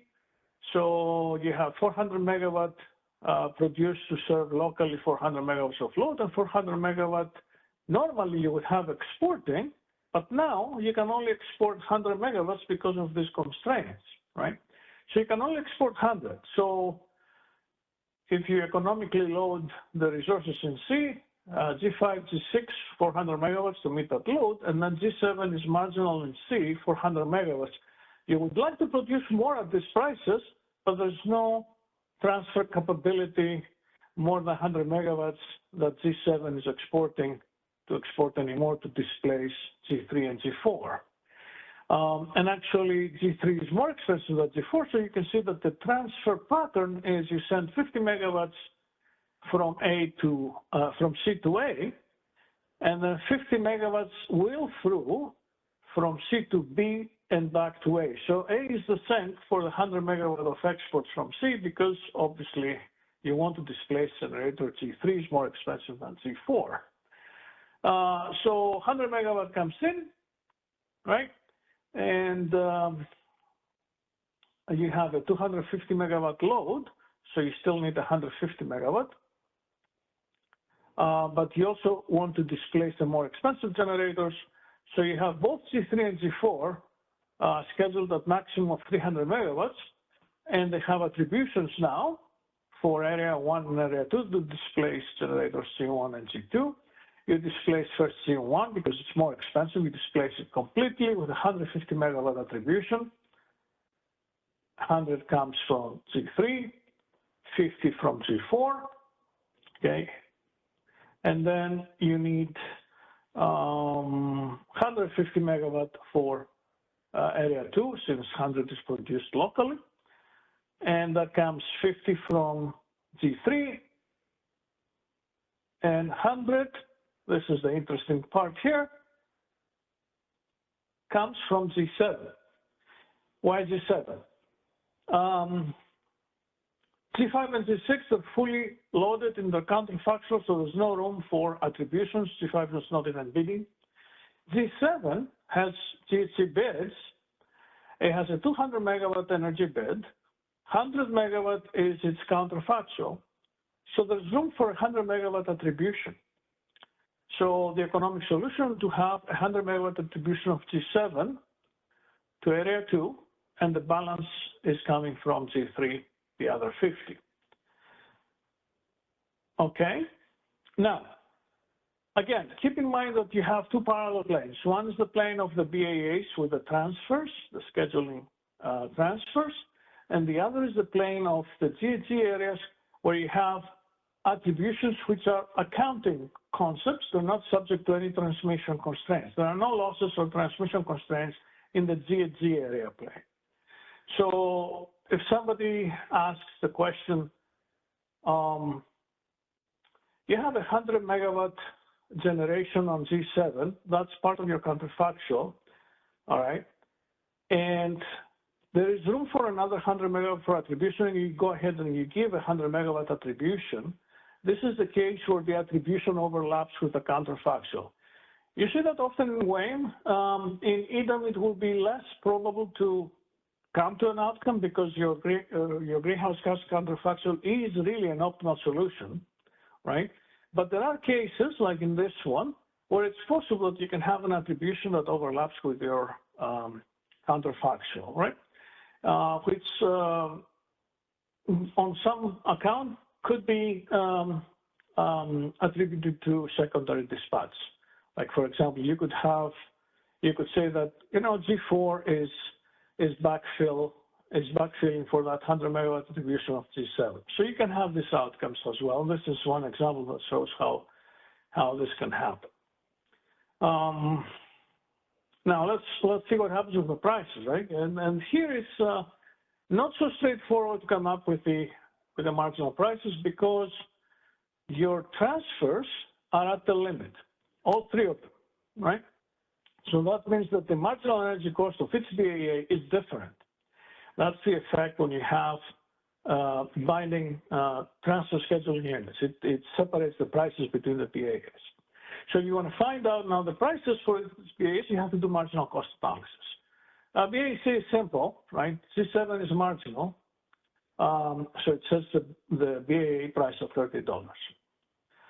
Now, to find the prices for the other BAs, you have to do marginal cost analysis by saying, okay, I'm increasing L4 by 1 megawatt. What's the cost for serving that?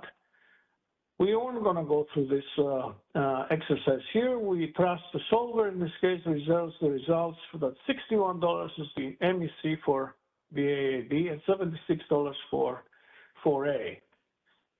Then by same marginal cost analysis, you come up with this $4 shadow price for the attribution to area 1. That's set by this bid. And $9 set by this bid is the marginal greenhouse gas cost for imports into area 2. So now for area 1, you add the $4 to 76, so you have a total LMP of $80, right? And then you add $9.61 to get $70 LMP for area 2. Oops, and accidental click. So I'm going to stay here to see if we have any more. This is the last example that I transcribed the solution from the spreadsheet to PowerPoint. So let's see if there are any questions on this or in prior examples. This one shows you essentially anything that can happen in Eden when all the components are active. You have transfer limits of the BAA plan, you have attributions for both areas, and you even have an attribution that overlaps with the greenhouse gas reference. So you have everything going on here. Any questions for George? All right, not seeing any hands, George. Okay. Isabel, how much more time I have? Or maybe none? We're at about an hour right now. So I think if you could wrap up in the next 15 to 30 minutes, that should be okay. Oh, yeah. I won't need 30 minutes. Let me share with you the spreadsheet.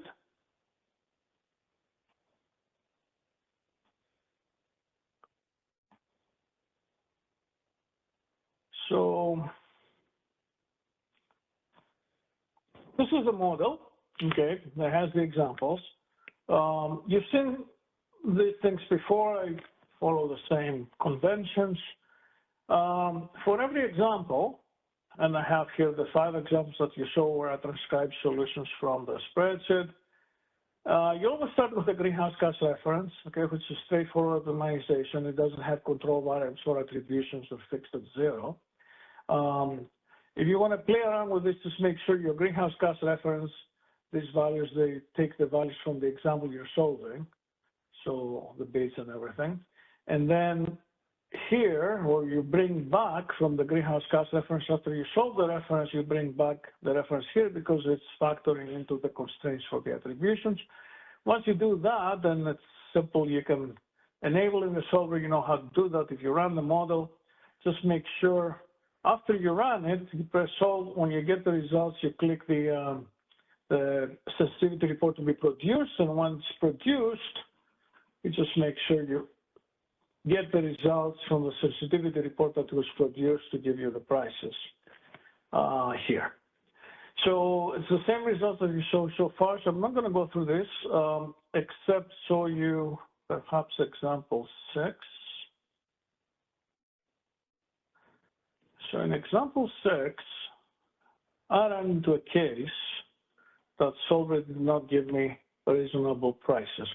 I pushed it to the limit. So remember the load we had at 100 megawatts and we put it 400 megawatts, now put it at 700 megawatts. With 700 megawatt load in area 0, that's L5, BAAC area 0, what happens is that your counterfactual loads all the resources in area C, even loads fully resources G4 is loaded fully. So there's no room for any attribution on the cheap resources in area C that will get zeros. And even G4 cannot get any attributions because it's loaded at 300 megawatts for the counterfactual.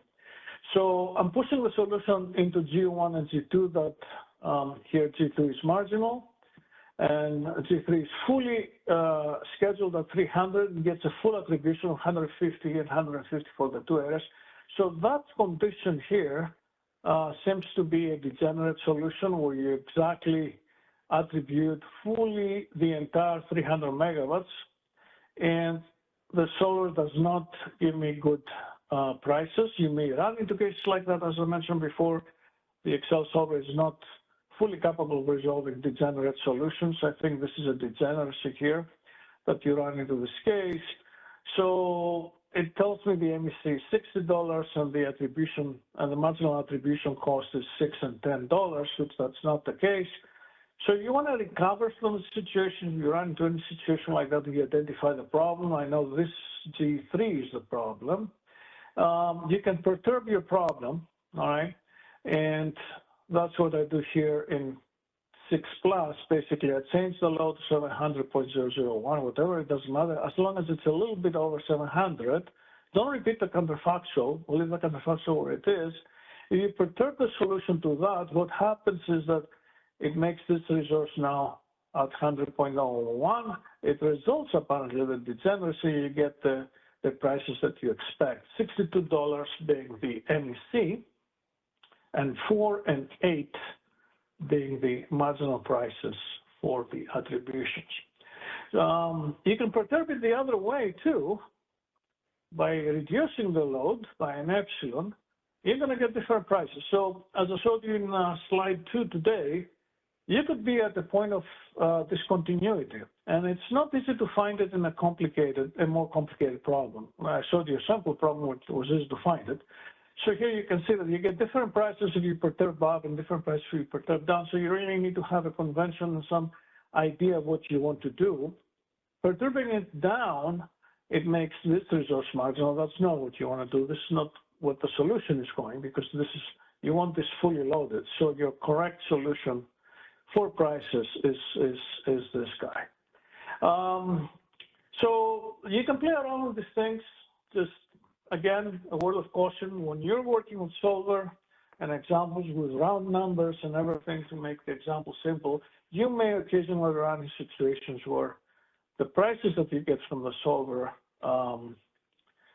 may not be accurate. So take them always with a grain of salt. Now, unless you have specific questions of how to use the solver and what things mean here, I don't have anything more to present to you. So I'll open for questions in general, how you want to, if you have on anything that I presented, examples, the solver, whatever you want to ask about.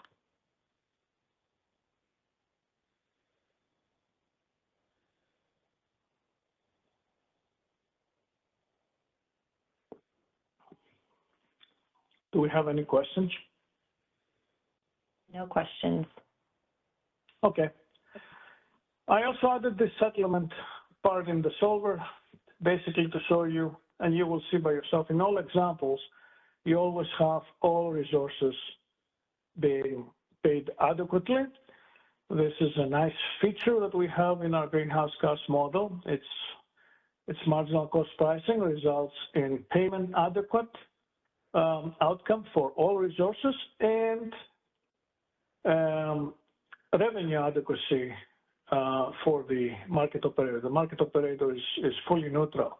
These are the principles of our methodology, and they play out in every example. So in all examples, we have that outcome. All right, well, thank you for sticking with me through all of this. So I know some of these are maybe too many numbers and too much going on, but you did ask to show you how this is going to play out in ADEM. So we went down that path to show you increasingly more complicated examples of what you will potentially see in ADEM.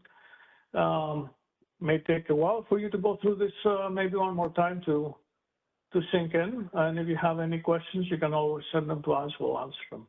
Thank you.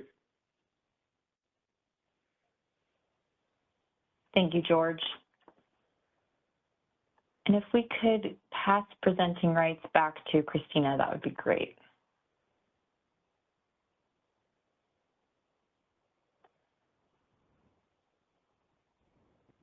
And while we're queuing up Anya's presentation, I'll just pause and see if there are any questions for George.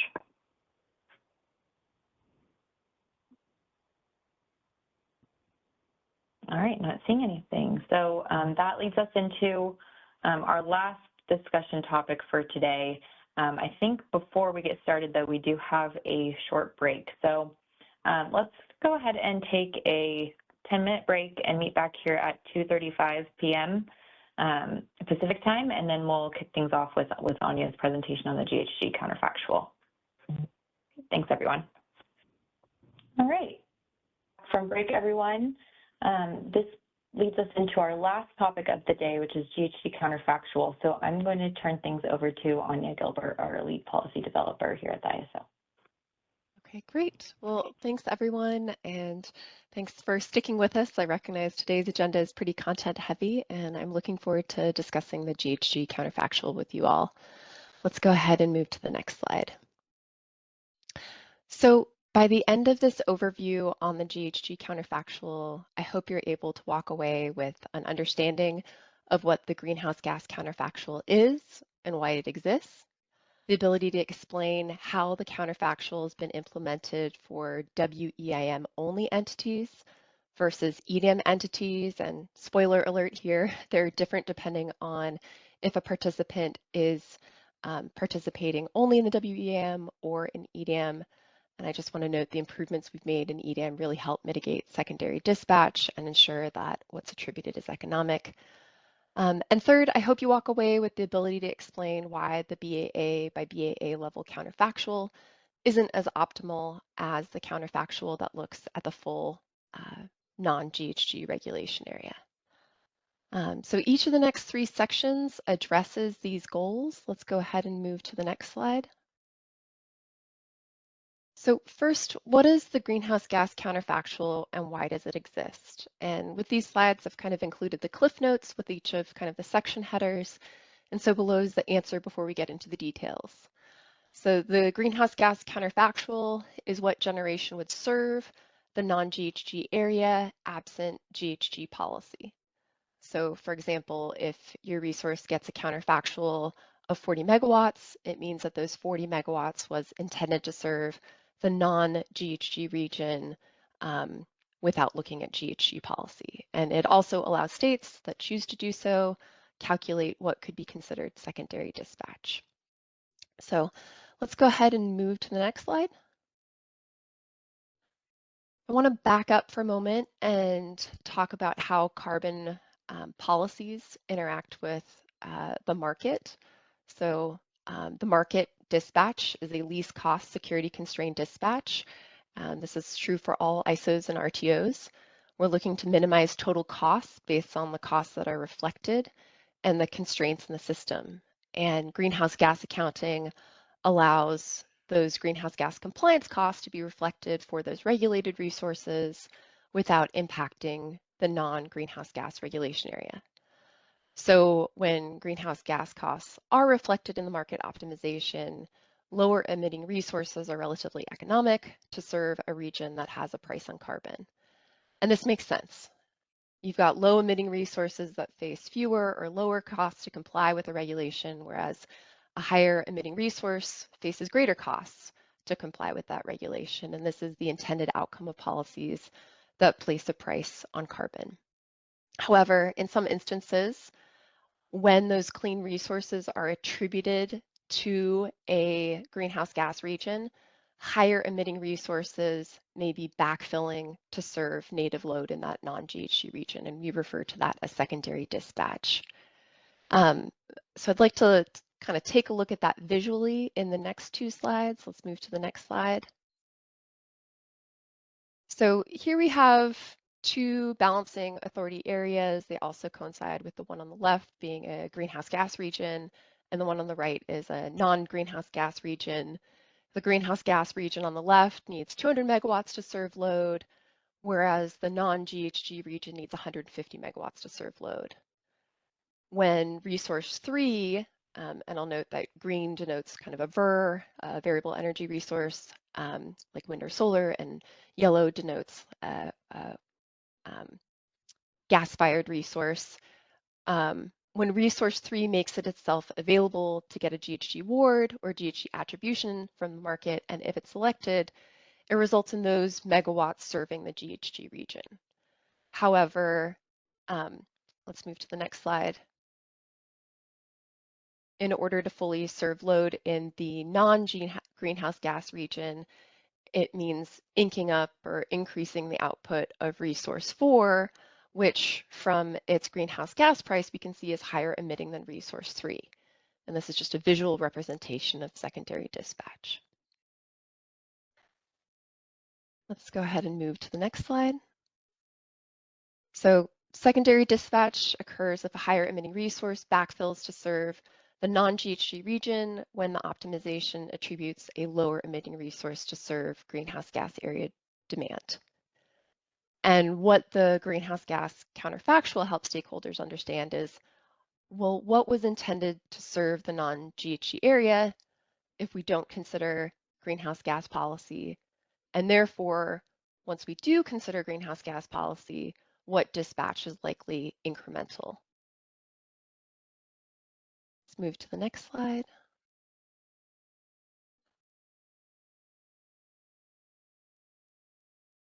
Thank you. So because we've talked about secondary dispatch, I also want to highlight that there are various ways that the ISO has implemented to address the potential for secondary dispatch, and the counterfactual is just one of those measures. So in the WEIM, I'll note that the counterfactual is the base schedule, which is the self-assessment of the BAA of scheduled generation and transfers. Whereas in EDAM, it's the greenhouse gas reference pass in the day-ahead market. And this, I'd say, is our largest measure in place to reduce secondary dispatch in EDAM. Because now in EDAM, this GHG reference pass has schedules that are have optimized supply and bids across the EDAM footprint, and therefore we're expecting the results to be more accurate than the base schedules that are submitted in the WEIM. And based on this higher level of accuracy, we're anticipating a material reduction in that secondary dispatch. Again, it's because while the WEIM counterfactual isn't optimized, the EDAM counterfactual is. The second measure in place to reduce secondary dispatch is certain bidding constraints, which really limit attribution to the dispatchable bid range between what the resource is capable of producing the upper economic limit and the counterfactual. And then third, and this is specific to EDAM, we've implemented a net export constraint that limits attribution by not allowing attribution in excess of transfers or from a net importing BAA, except for in cases of committed capacity. Next slide.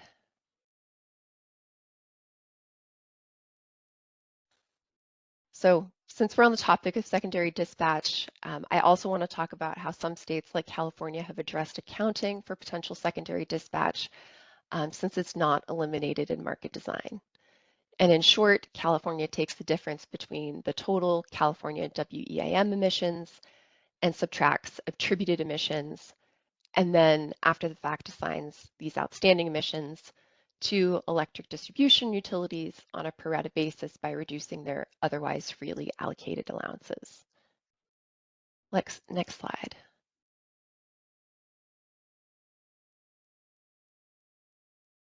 So now let's talk about the difference in the counterfactual used for WEIM only participants versus those that are in EDAM. And again, the counterfactual represents what generation is intended to serve the non-GHG region absent GHG policy, so GHG attribution or GHG transfers. Next slide. So this is a content-heavy slide. Consider this a reference slide and as a setup to some of the examples I'll be moving through. But as I mentioned before, the counterfactual that's used in the WEIM or for WEIM only entities is the base schedule, whereas the counterfactual used in EDAM in the day-ahead market is the optimized GHG reference pass. In real time, it's a little bit different. It's the difference between the day-ahead energy schedule and the day-ahead GHG attribution. And the reason rolling over to real time, we're kind of looking at a different reference pass is we're considering the day-ahead energy award as the energy that's needed to serve the whole market, whereas the day-ahead GHG award is the energy needed to serve the GHG region, and therefore that difference is the energy needed to serve that non-GHG region portion of the market. Again, emphasizing the counterfactual equates to what generation is intended to serve the non-GHG region of the market. So this isn't a perfect match with base schedules, but we think it's a closer approximation to what we had in earlier versions of the EDAM policy phase, where we had kind of been considering just rolling over that day-ahead energy schedule.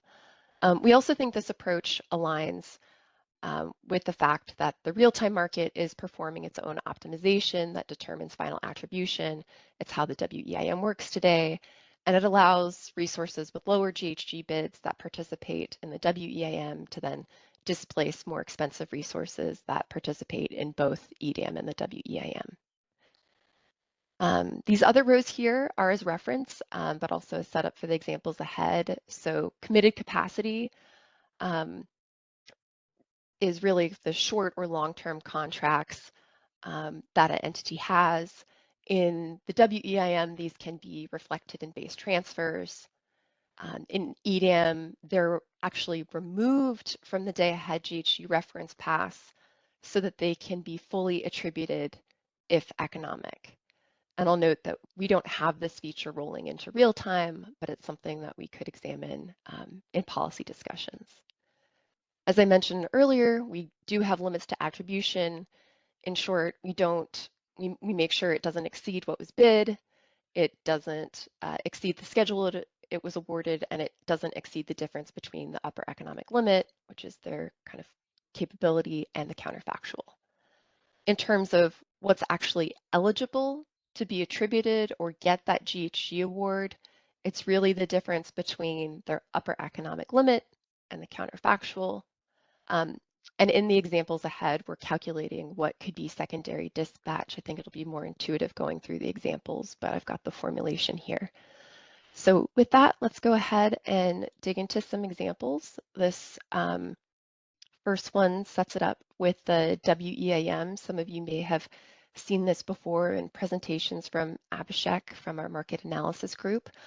But what I'd like to do here is walk through 3 examples with 3 different generators. They all have a base schedule of 200 megawatts, meaning it's their self-assessment of this is the generation intended to serve my load. And for generator 1, we see it kind of get inked up to 300 megawatts in real time. For generator 2, it's inked up slightly, and generator 3, it actually gets a decremental award. So let's see what happens in terms of secondary dispatch with these 3 examples. So for generator 1 with a 200 megawatt base schedule or a 200 megawatt counterfactual, we see that in RTD, they're actually awarded more. They're seen as economic, and they receive a real-time dispatch award of 300 megawatts. They're also found to be economic to be attributed 50 megawatts to serve the GHG region. And in this case, you can see kind of in orange that base schedule, and then on the left of that, their RTD dispatch award. And you can see that there's enough headroom between that base schedule and dispatch where the attribution doesn't overlap with the megawatts that were intended to serve the non-GHG region. And therefore, we don't have any contribution to secondary dispatch. Now let's move to generator 2. It also has a 200 megawatt base schedule. However, in this case, in RTD, they're inked up to 250 megawatts, and the market, based on their costs, finds them economic to be attributed or deemed 80 megawatts to serve the GHG region. However, in this case, there is secondary dispatch because that 80 megawatt attribution dips below their base schedule, their counterfactual, by 30 megawatts. 50 megawatts was kind of no secondary dispatch because it was kind of made up for in that headroom between the two, but 30 megawatts dips below, meaning there's a total of 30 megawatts of secondary dispatch because those 30 megawatts were also assumed to be serving the non-GHG region. Then for generator 3, we have kind of a new situation where we've got a resource. Again, it has a 200 megawatt base schedule, but in this case, they get a decremental dispatch down to 180 megawatts. And this could be due to a variety of reasons. There may have been a drop in the load forecast. Maybe it was a kind of cooler day than expected, or there was a cheaper resource that the optimization dispatched instead, and dispatched that other cheaper resource upward and this resource downward. At the same time, this resource is attributed 50 megawatts. However, because this is all below their base schedule, there's 50 megawatts that are considered to contribute to secondary dispatch because it overlaps with what was intended to serve the GHG region. And maybe I'll pause here to see if there's any questions. Isabella, I can't quite see the hand, so if you can help me there. Yeah, I'm not seeing any hands right now. Just a reminder for everyone joining us, you can raise your hand by selecting the raise hand icon, which is located at the bottom of the participant window. And then if you are dialed in only to the call today, then you'll need to press *3.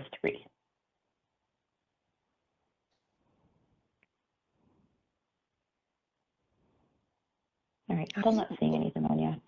Okay, well, let's go ahead and move to the next slide then. So as I kind of spoke to a little bit, not every case of being dispatched below the counterfactual is going to equate to leakage.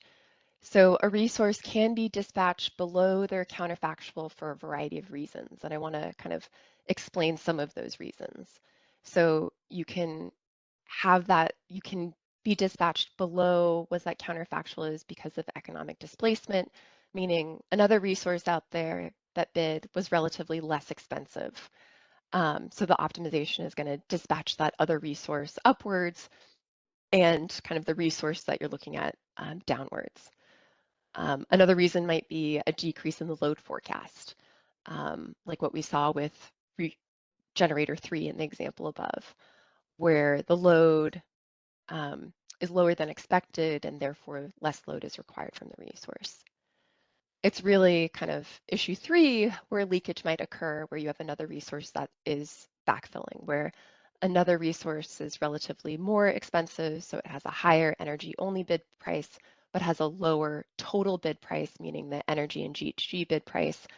And while that resource gets inked up, your kind of current resource receives that GHG attribution. So I wanted to just spend a moment highlighting, why might you see dispatch below the counterfactual, and when might it be leakage, or when might it be due to other reasons? Let's go ahead and move to the next slide.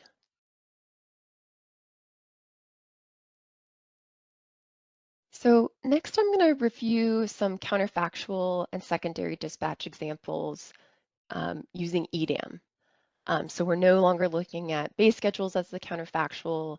In the day ahead, we're looking at it as the day ahead GHG reference pass, which is its own market run to look at, what generation is intended to serve the non-GHG region. In the 4 examples I have coming up, I kind of have a standard template of you have one resource with an energy bid of 100, it has a GHG bid of 100 megawatts, and an upper economic limit of 100 megawatts. And in this first example, I'm highlighting that based on least cost dispatch, you can have a resource that's least cost to just serve that non-GHG area and day ahead. And here the market optimization produces a counterfactual of 100 megawatts, again, meaning the entire resource is assumed to serve that non-GHG area. And remember from a few slides before, the amount that's eligible for attribution is the difference between that upper economic limit and the counterfactual, which would be 100 minus 100. So none of these megawatts are really eligible for attribution. Here in the IFM, there's a 100 megawatt energy award and a GHG award of 0, and we have no secondary dispatch as a result. Great, thanks for moving ahead. In this next example, I'm highlighting a scenario where we have a counterfactual that isn't all or nothing. And instead here, we have a counterfactual for an EDM participant, and the counterfactual is 20 megawatts, meaning those 20 megawatts were intended to serve the non-GHG region. And again, what's eligible for attribution is the difference between the upper economic limit, 100, and the counterfactual, which was 20. So you have 80 megawatts that's eligible for to be attributed or to get that GHG award to serve the GHG region. And here, when the IFM runs, there's an energy award of 80 megawatts and a GHG award of 40 megawatts. And here, since the 40 megawatts doesn't overlap with what was intended to serve the non-GHG region, there isn't any secondary dispatch. And that's again because you have an 80 megawatt award, 20 of those megawatts is kind of assumed to be serving the non-GHG region. There is headroom for those 40 megawatts to serve the GHG region. All right, thanks for moving to the next slide. This third example, I'm highlighting how the counterfactual works with committed capacity. Again, committed capacity is any short or long-term commitment or contract that an EDM entity tells the ISO about that is meant to serve the GHG region load. And so here we have that same 100 megawatt resource. It has a 60 megawatt contractual obligation to serve California load. And so in line with policy, we're kind of taking that out of the counterfactual or excluding it out, allowing them to be attributed if they're economic. So in this case, the counterfactual is 40, but the optimization really could have given them a counterfactual anywhere between 0 and 40 to preserve those 60 megawatts to be kind of fully attributed. And here this means that these 40 megawatts are assumed to serve that non-GHG region.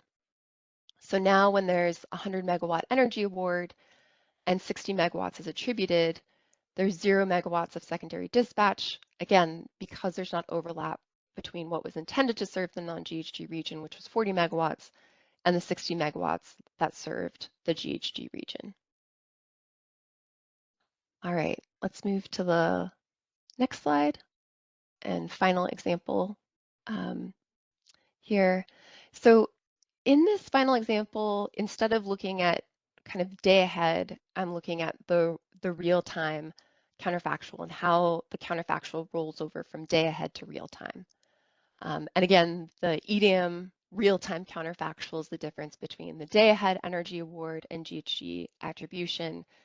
Again, that day ahead energy award, which on the previous slide was 100 megawatts, is the energy needed to serve the whole market, and the day ahead market GHG award, which was 60 megawatts, is the energy needed to serve a GHG region.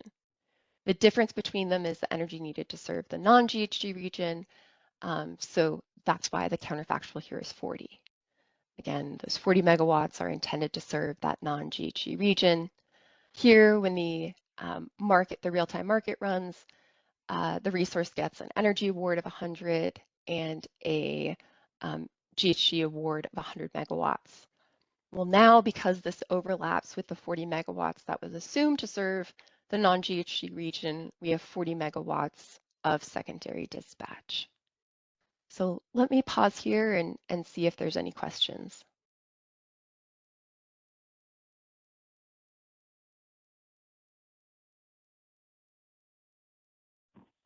Don't see any hands on yet. Okay. Well, let's go ahead and move to the next slide. This third and final section addresses some of the stakeholder concerns about the EDAM GHG counterfactual. Let's go ahead and move to the next slide. Both in the policy development phase and this working group, there's been some debate surrounding if the GHG counterfactual should be at the full, what I'll call the full non-GHG area, or at a BAA by BAA level. And I think what we wanted to highlight is the reasons that we have in place for having this full non-GHG area counterfactual is that it really accounts for economic displacement across the non-GHG area for an optimized counterfactual. This also mirrors the approach that we've used in the WEIM, and it does still allow for any contracted resources to serve the GHG region and to be attributed if economic. Whereas the BAA by BAA level counterfactual doesn't account for economic displacement across the non-GHG area, which negates the benefits of the WEIM and EDAM. And there's an inaccurate perception that low-cost clean resources will only serve the non-GHG area instead of the GHG region. Again, if this is a concern, EDAM entities can indicate what their committed capacity is and have those contracts in place so that those resources can serve that GHG region. So let's move to the next slide.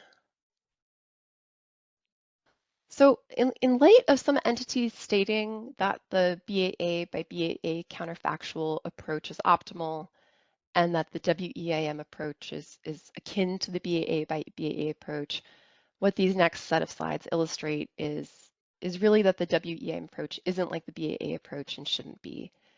And so just to set the slide up, we've got a GHG area on the left and a non-GHG area on the right. In the GHG area, we have BAC, and in the non-GHG area, we have BAA and B. And the resources in green are for FERS, yellow for gas, blue for hydro, and gray for coal. And here, if the BAAs needed to meet their own load with native gen, BAAB in that bottom right corner would base schedule resource 3 upwards, despite the fact that there's a resource 2 in BAA that is cheaper. However, neither the WEIM nor EDAM requires the BAA to solely rely on their native generation. And let's move to the actually 2 slides forward. So here, this scenario kind of depicts a more plausible situation of how BAAB might meet its own load if it had better information of costs elsewhere. So prior to the WEIM optimization, there's a base transfer that happens from BAA to BAAB of 20 megawatts, and that's factored in to BAA's base schedule. They need 80 megawatts, but they've base scheduled 100 to account for that transfer. And then BAAB base scheduled 70 megawatts and is relying on that base transfer of 20 megawatts from BAA to meet their total load needs of 90 megawatts. Next slide.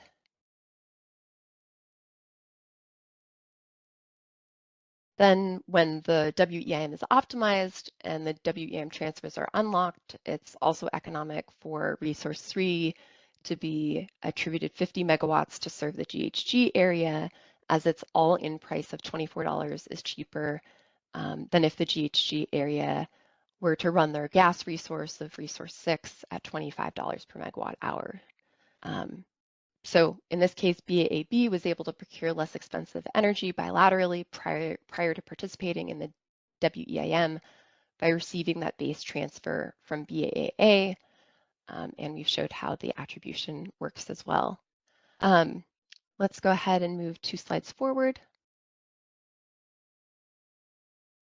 And this is exactly what would happen in EDAM. So in the counterfactual run, the market would schedule a transfer from BAA to BAB, and then in the IFM, the market results would be the same as in WEIM scenario 2, which is on the next slide.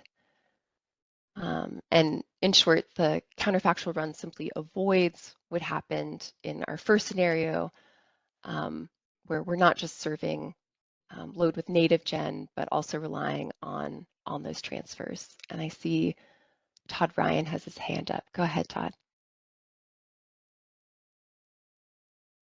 Todd Ryan with Pacific Gas and Electric. Hey, Anya, I appreciate this. I think maybe I wouldn't state the concerns of stakeholders quite the way you stated them.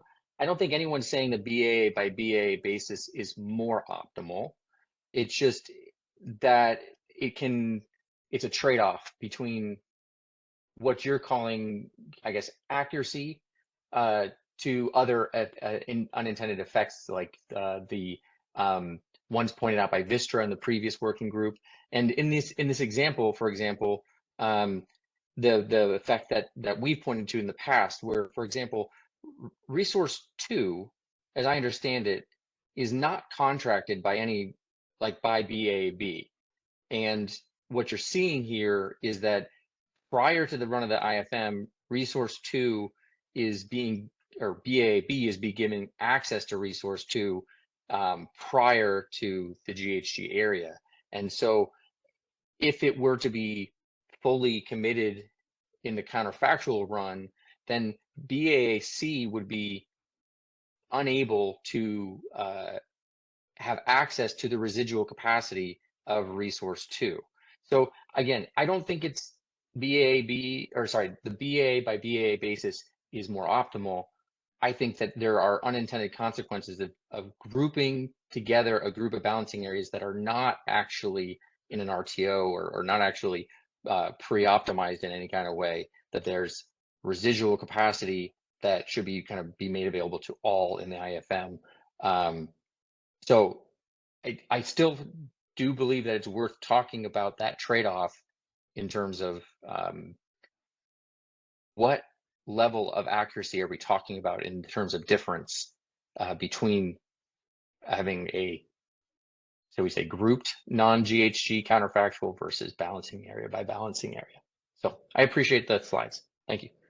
Yeah, thanks, Todd. And I'll just note, maybe just want to emphasize that transfer that occurs is meant to be a bilateral transfer from BAA to BAB.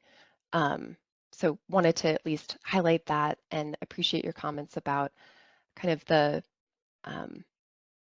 maybe the trade-offs. Mm-hmm. If it were a true bilateral, then that could be reflected in the counterfactual. But by the fact that it's not a bilateral, and yet in the counterfactual is being economically dispatched, when there is no contract between BAA and BAB for the residual capacity of resource 2, that makes it, in my opinion, slightly unfair. And again,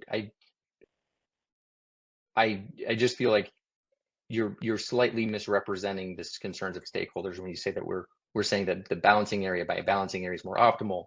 I think the balancing by balancing area is literally what we do in WAM today, where each balancing area does their own it's spreadsheet model today to meet their own needs, and then only in real time do we get any kind of transfers. So I'm completely admitting that this is a subjective policy discussion, but it's one that we should probably talk more candidly about those trade-offs. I appreciate your comments about the trade-offs. I I only want to emphasize that there are bilateral transactions that occur between BAAs in the WEIM today, akin to how the GHG reference pass does optimize between the GHG region. Those transfers are occurring.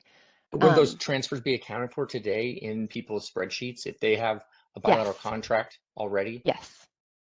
Yes, and so couldn't, even in a BA by BA basis, those bilateral contracts, if they're signed, could still be represented in a BA by BAA RSE as we're doing currently with like kind of counting imports into the RSE, for example.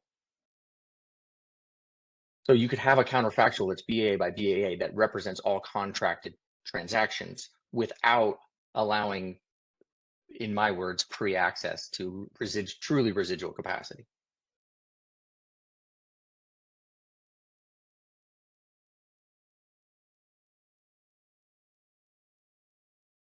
All right, thanks for your comments.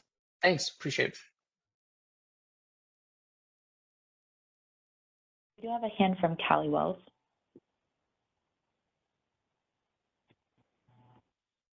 Anya, it's Callie Wells with WPTF. I was actually going to say something similar as Todd Ryan just articulated. I think it's not necessarily, the concern isn't about the bilateral contracting that takes place between two BAs in the non-GHG area. It really is about the additional supply that's available, and by the counterfactual optimizing all BAs in the non-GHG area together first, you're making a policy decision that any additional supply, let's just assume it's clean, any additional clean supply in that non-GHG area should first go to the non-GHG area, and you're not allowing the GHG areas to have access to that because it will most likely be dispatched to its full capability in that counterfactual. So it is a policy decision, and I think it's not about the bilateral and contracting decisions that happen. And I think it's correct that the design can account for that. It's really about that excess and residual supply, and whether or not the full market should have access to it in the actual optimization run, or the way it's set up now, it's assuming that the GHG area only gets access to it if the non-GHG area doesn't need it at all. So I think that we need to continue having these conversations and really kind of not just kind of brush this off as kind of a non-issue. Okay, and how do you see kind of those contracted supplies and those contracts between clean resources and the GHG region coming into play here? Yeah, so I thought that's part of the EDAM design, right? You can identify which resources have been contracted with LSCs in a GHG area, and that can all account for it. And I'm sure there's ways through, if you're between BAs and non-GHG areas, to account for that as well. So the concern really is about that excess supply that's available in the non-GHG areas, and whether or not everyone in the full market should have equal access to that or not.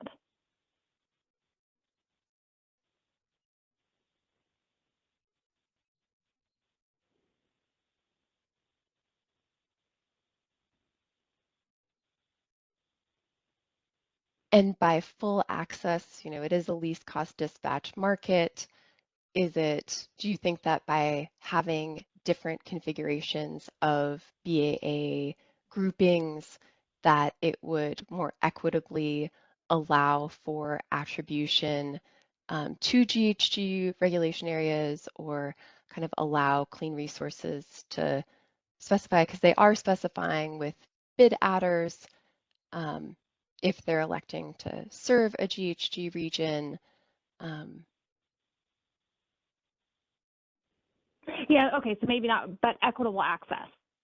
If you have a clean resource in a non-GHG area that's willing to be deemed into a GHG area, by doing the counterfactual with all the BAs grouped together in the non-GHG area first, you're actually almost, in another sense, speaking out loud here, putting that resource kind of at a disadvantage if it had excess energy. It was willing to go to GHG area and capitalize on that premium. But now the counterfactual has gone first and assumed it's going to be used for the non-GHG area load first. But again, I just think we need to continue having these conversations and really think through those trade-offs and what makes sense, and maybe more equitable access is a better term there than full access, but hopefully that helps clarify kind of our perspective. Thanks. And is the ultimate concern that this could drive up prices in the GHG region? I just think it's a policy decision with several different trade-offs and implications that warrant further discussion. I think maybe by if you're limiting the amount of clean supply available to serve the GHG area because you are fully dispatching it up first in the counterfactual, yeah, it could lead to higher prices in the GHG area, but I don't want to, I don't want to think out loud on that one without numbers. But again, I think there's a lot of different implications here in making that decision that should be given some airtime.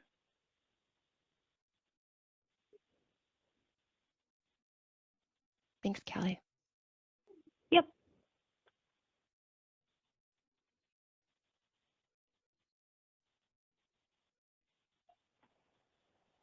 Not seeing any other hands, Anya. Okay, well then back to you.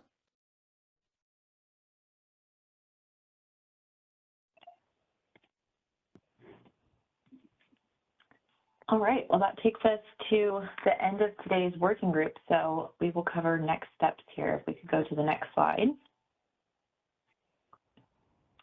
So as I mentioned earlier during today's working group, we are going to be taking comments by end of day June 12th. So we'll get the comment template posted for you hopefully by tomorrow or Friday. And then you'll be able to submit comments between the end of this week and then June 12th. Our next working group is scheduled for June 26th, another 9 a.m. to 4 p.m. session, and we will be offering it in a hybrid format. So if you're interested in attending in person, we'll provide a link to register for that in the meeting notice that will be published in a couple weeks. And then if you are interested in presenting, send an email to ISO Stakeholder Affairs. The email is listed here on this slide. And then there's a link out to the GHG Coordination Initiative webpage where you can find all working group materials. So before I turn things over to Christina to close out the meeting today, I just want to open it up for any last questions before we conclude. And Callie, is that a new hand or an old hand? Looks like an old hand.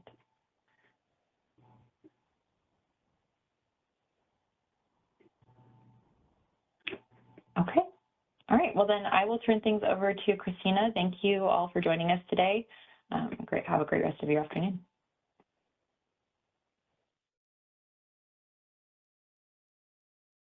Thanks, Isabella.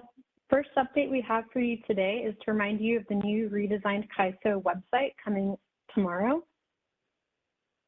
And lastly, we would like you to save the date for the Stakeholder Symposium on October 30th in Sacramento. Additional details will be available on the ISO website, and you can contact symposiumreg@caiso.com with any questions. And with that, thank you for joining today's discussion. As a reminder, this meeting was recorded for informational and convenience purposes only. The video file will be posted on the initiative website for a limited time after this meeting. And thank you and have a great day.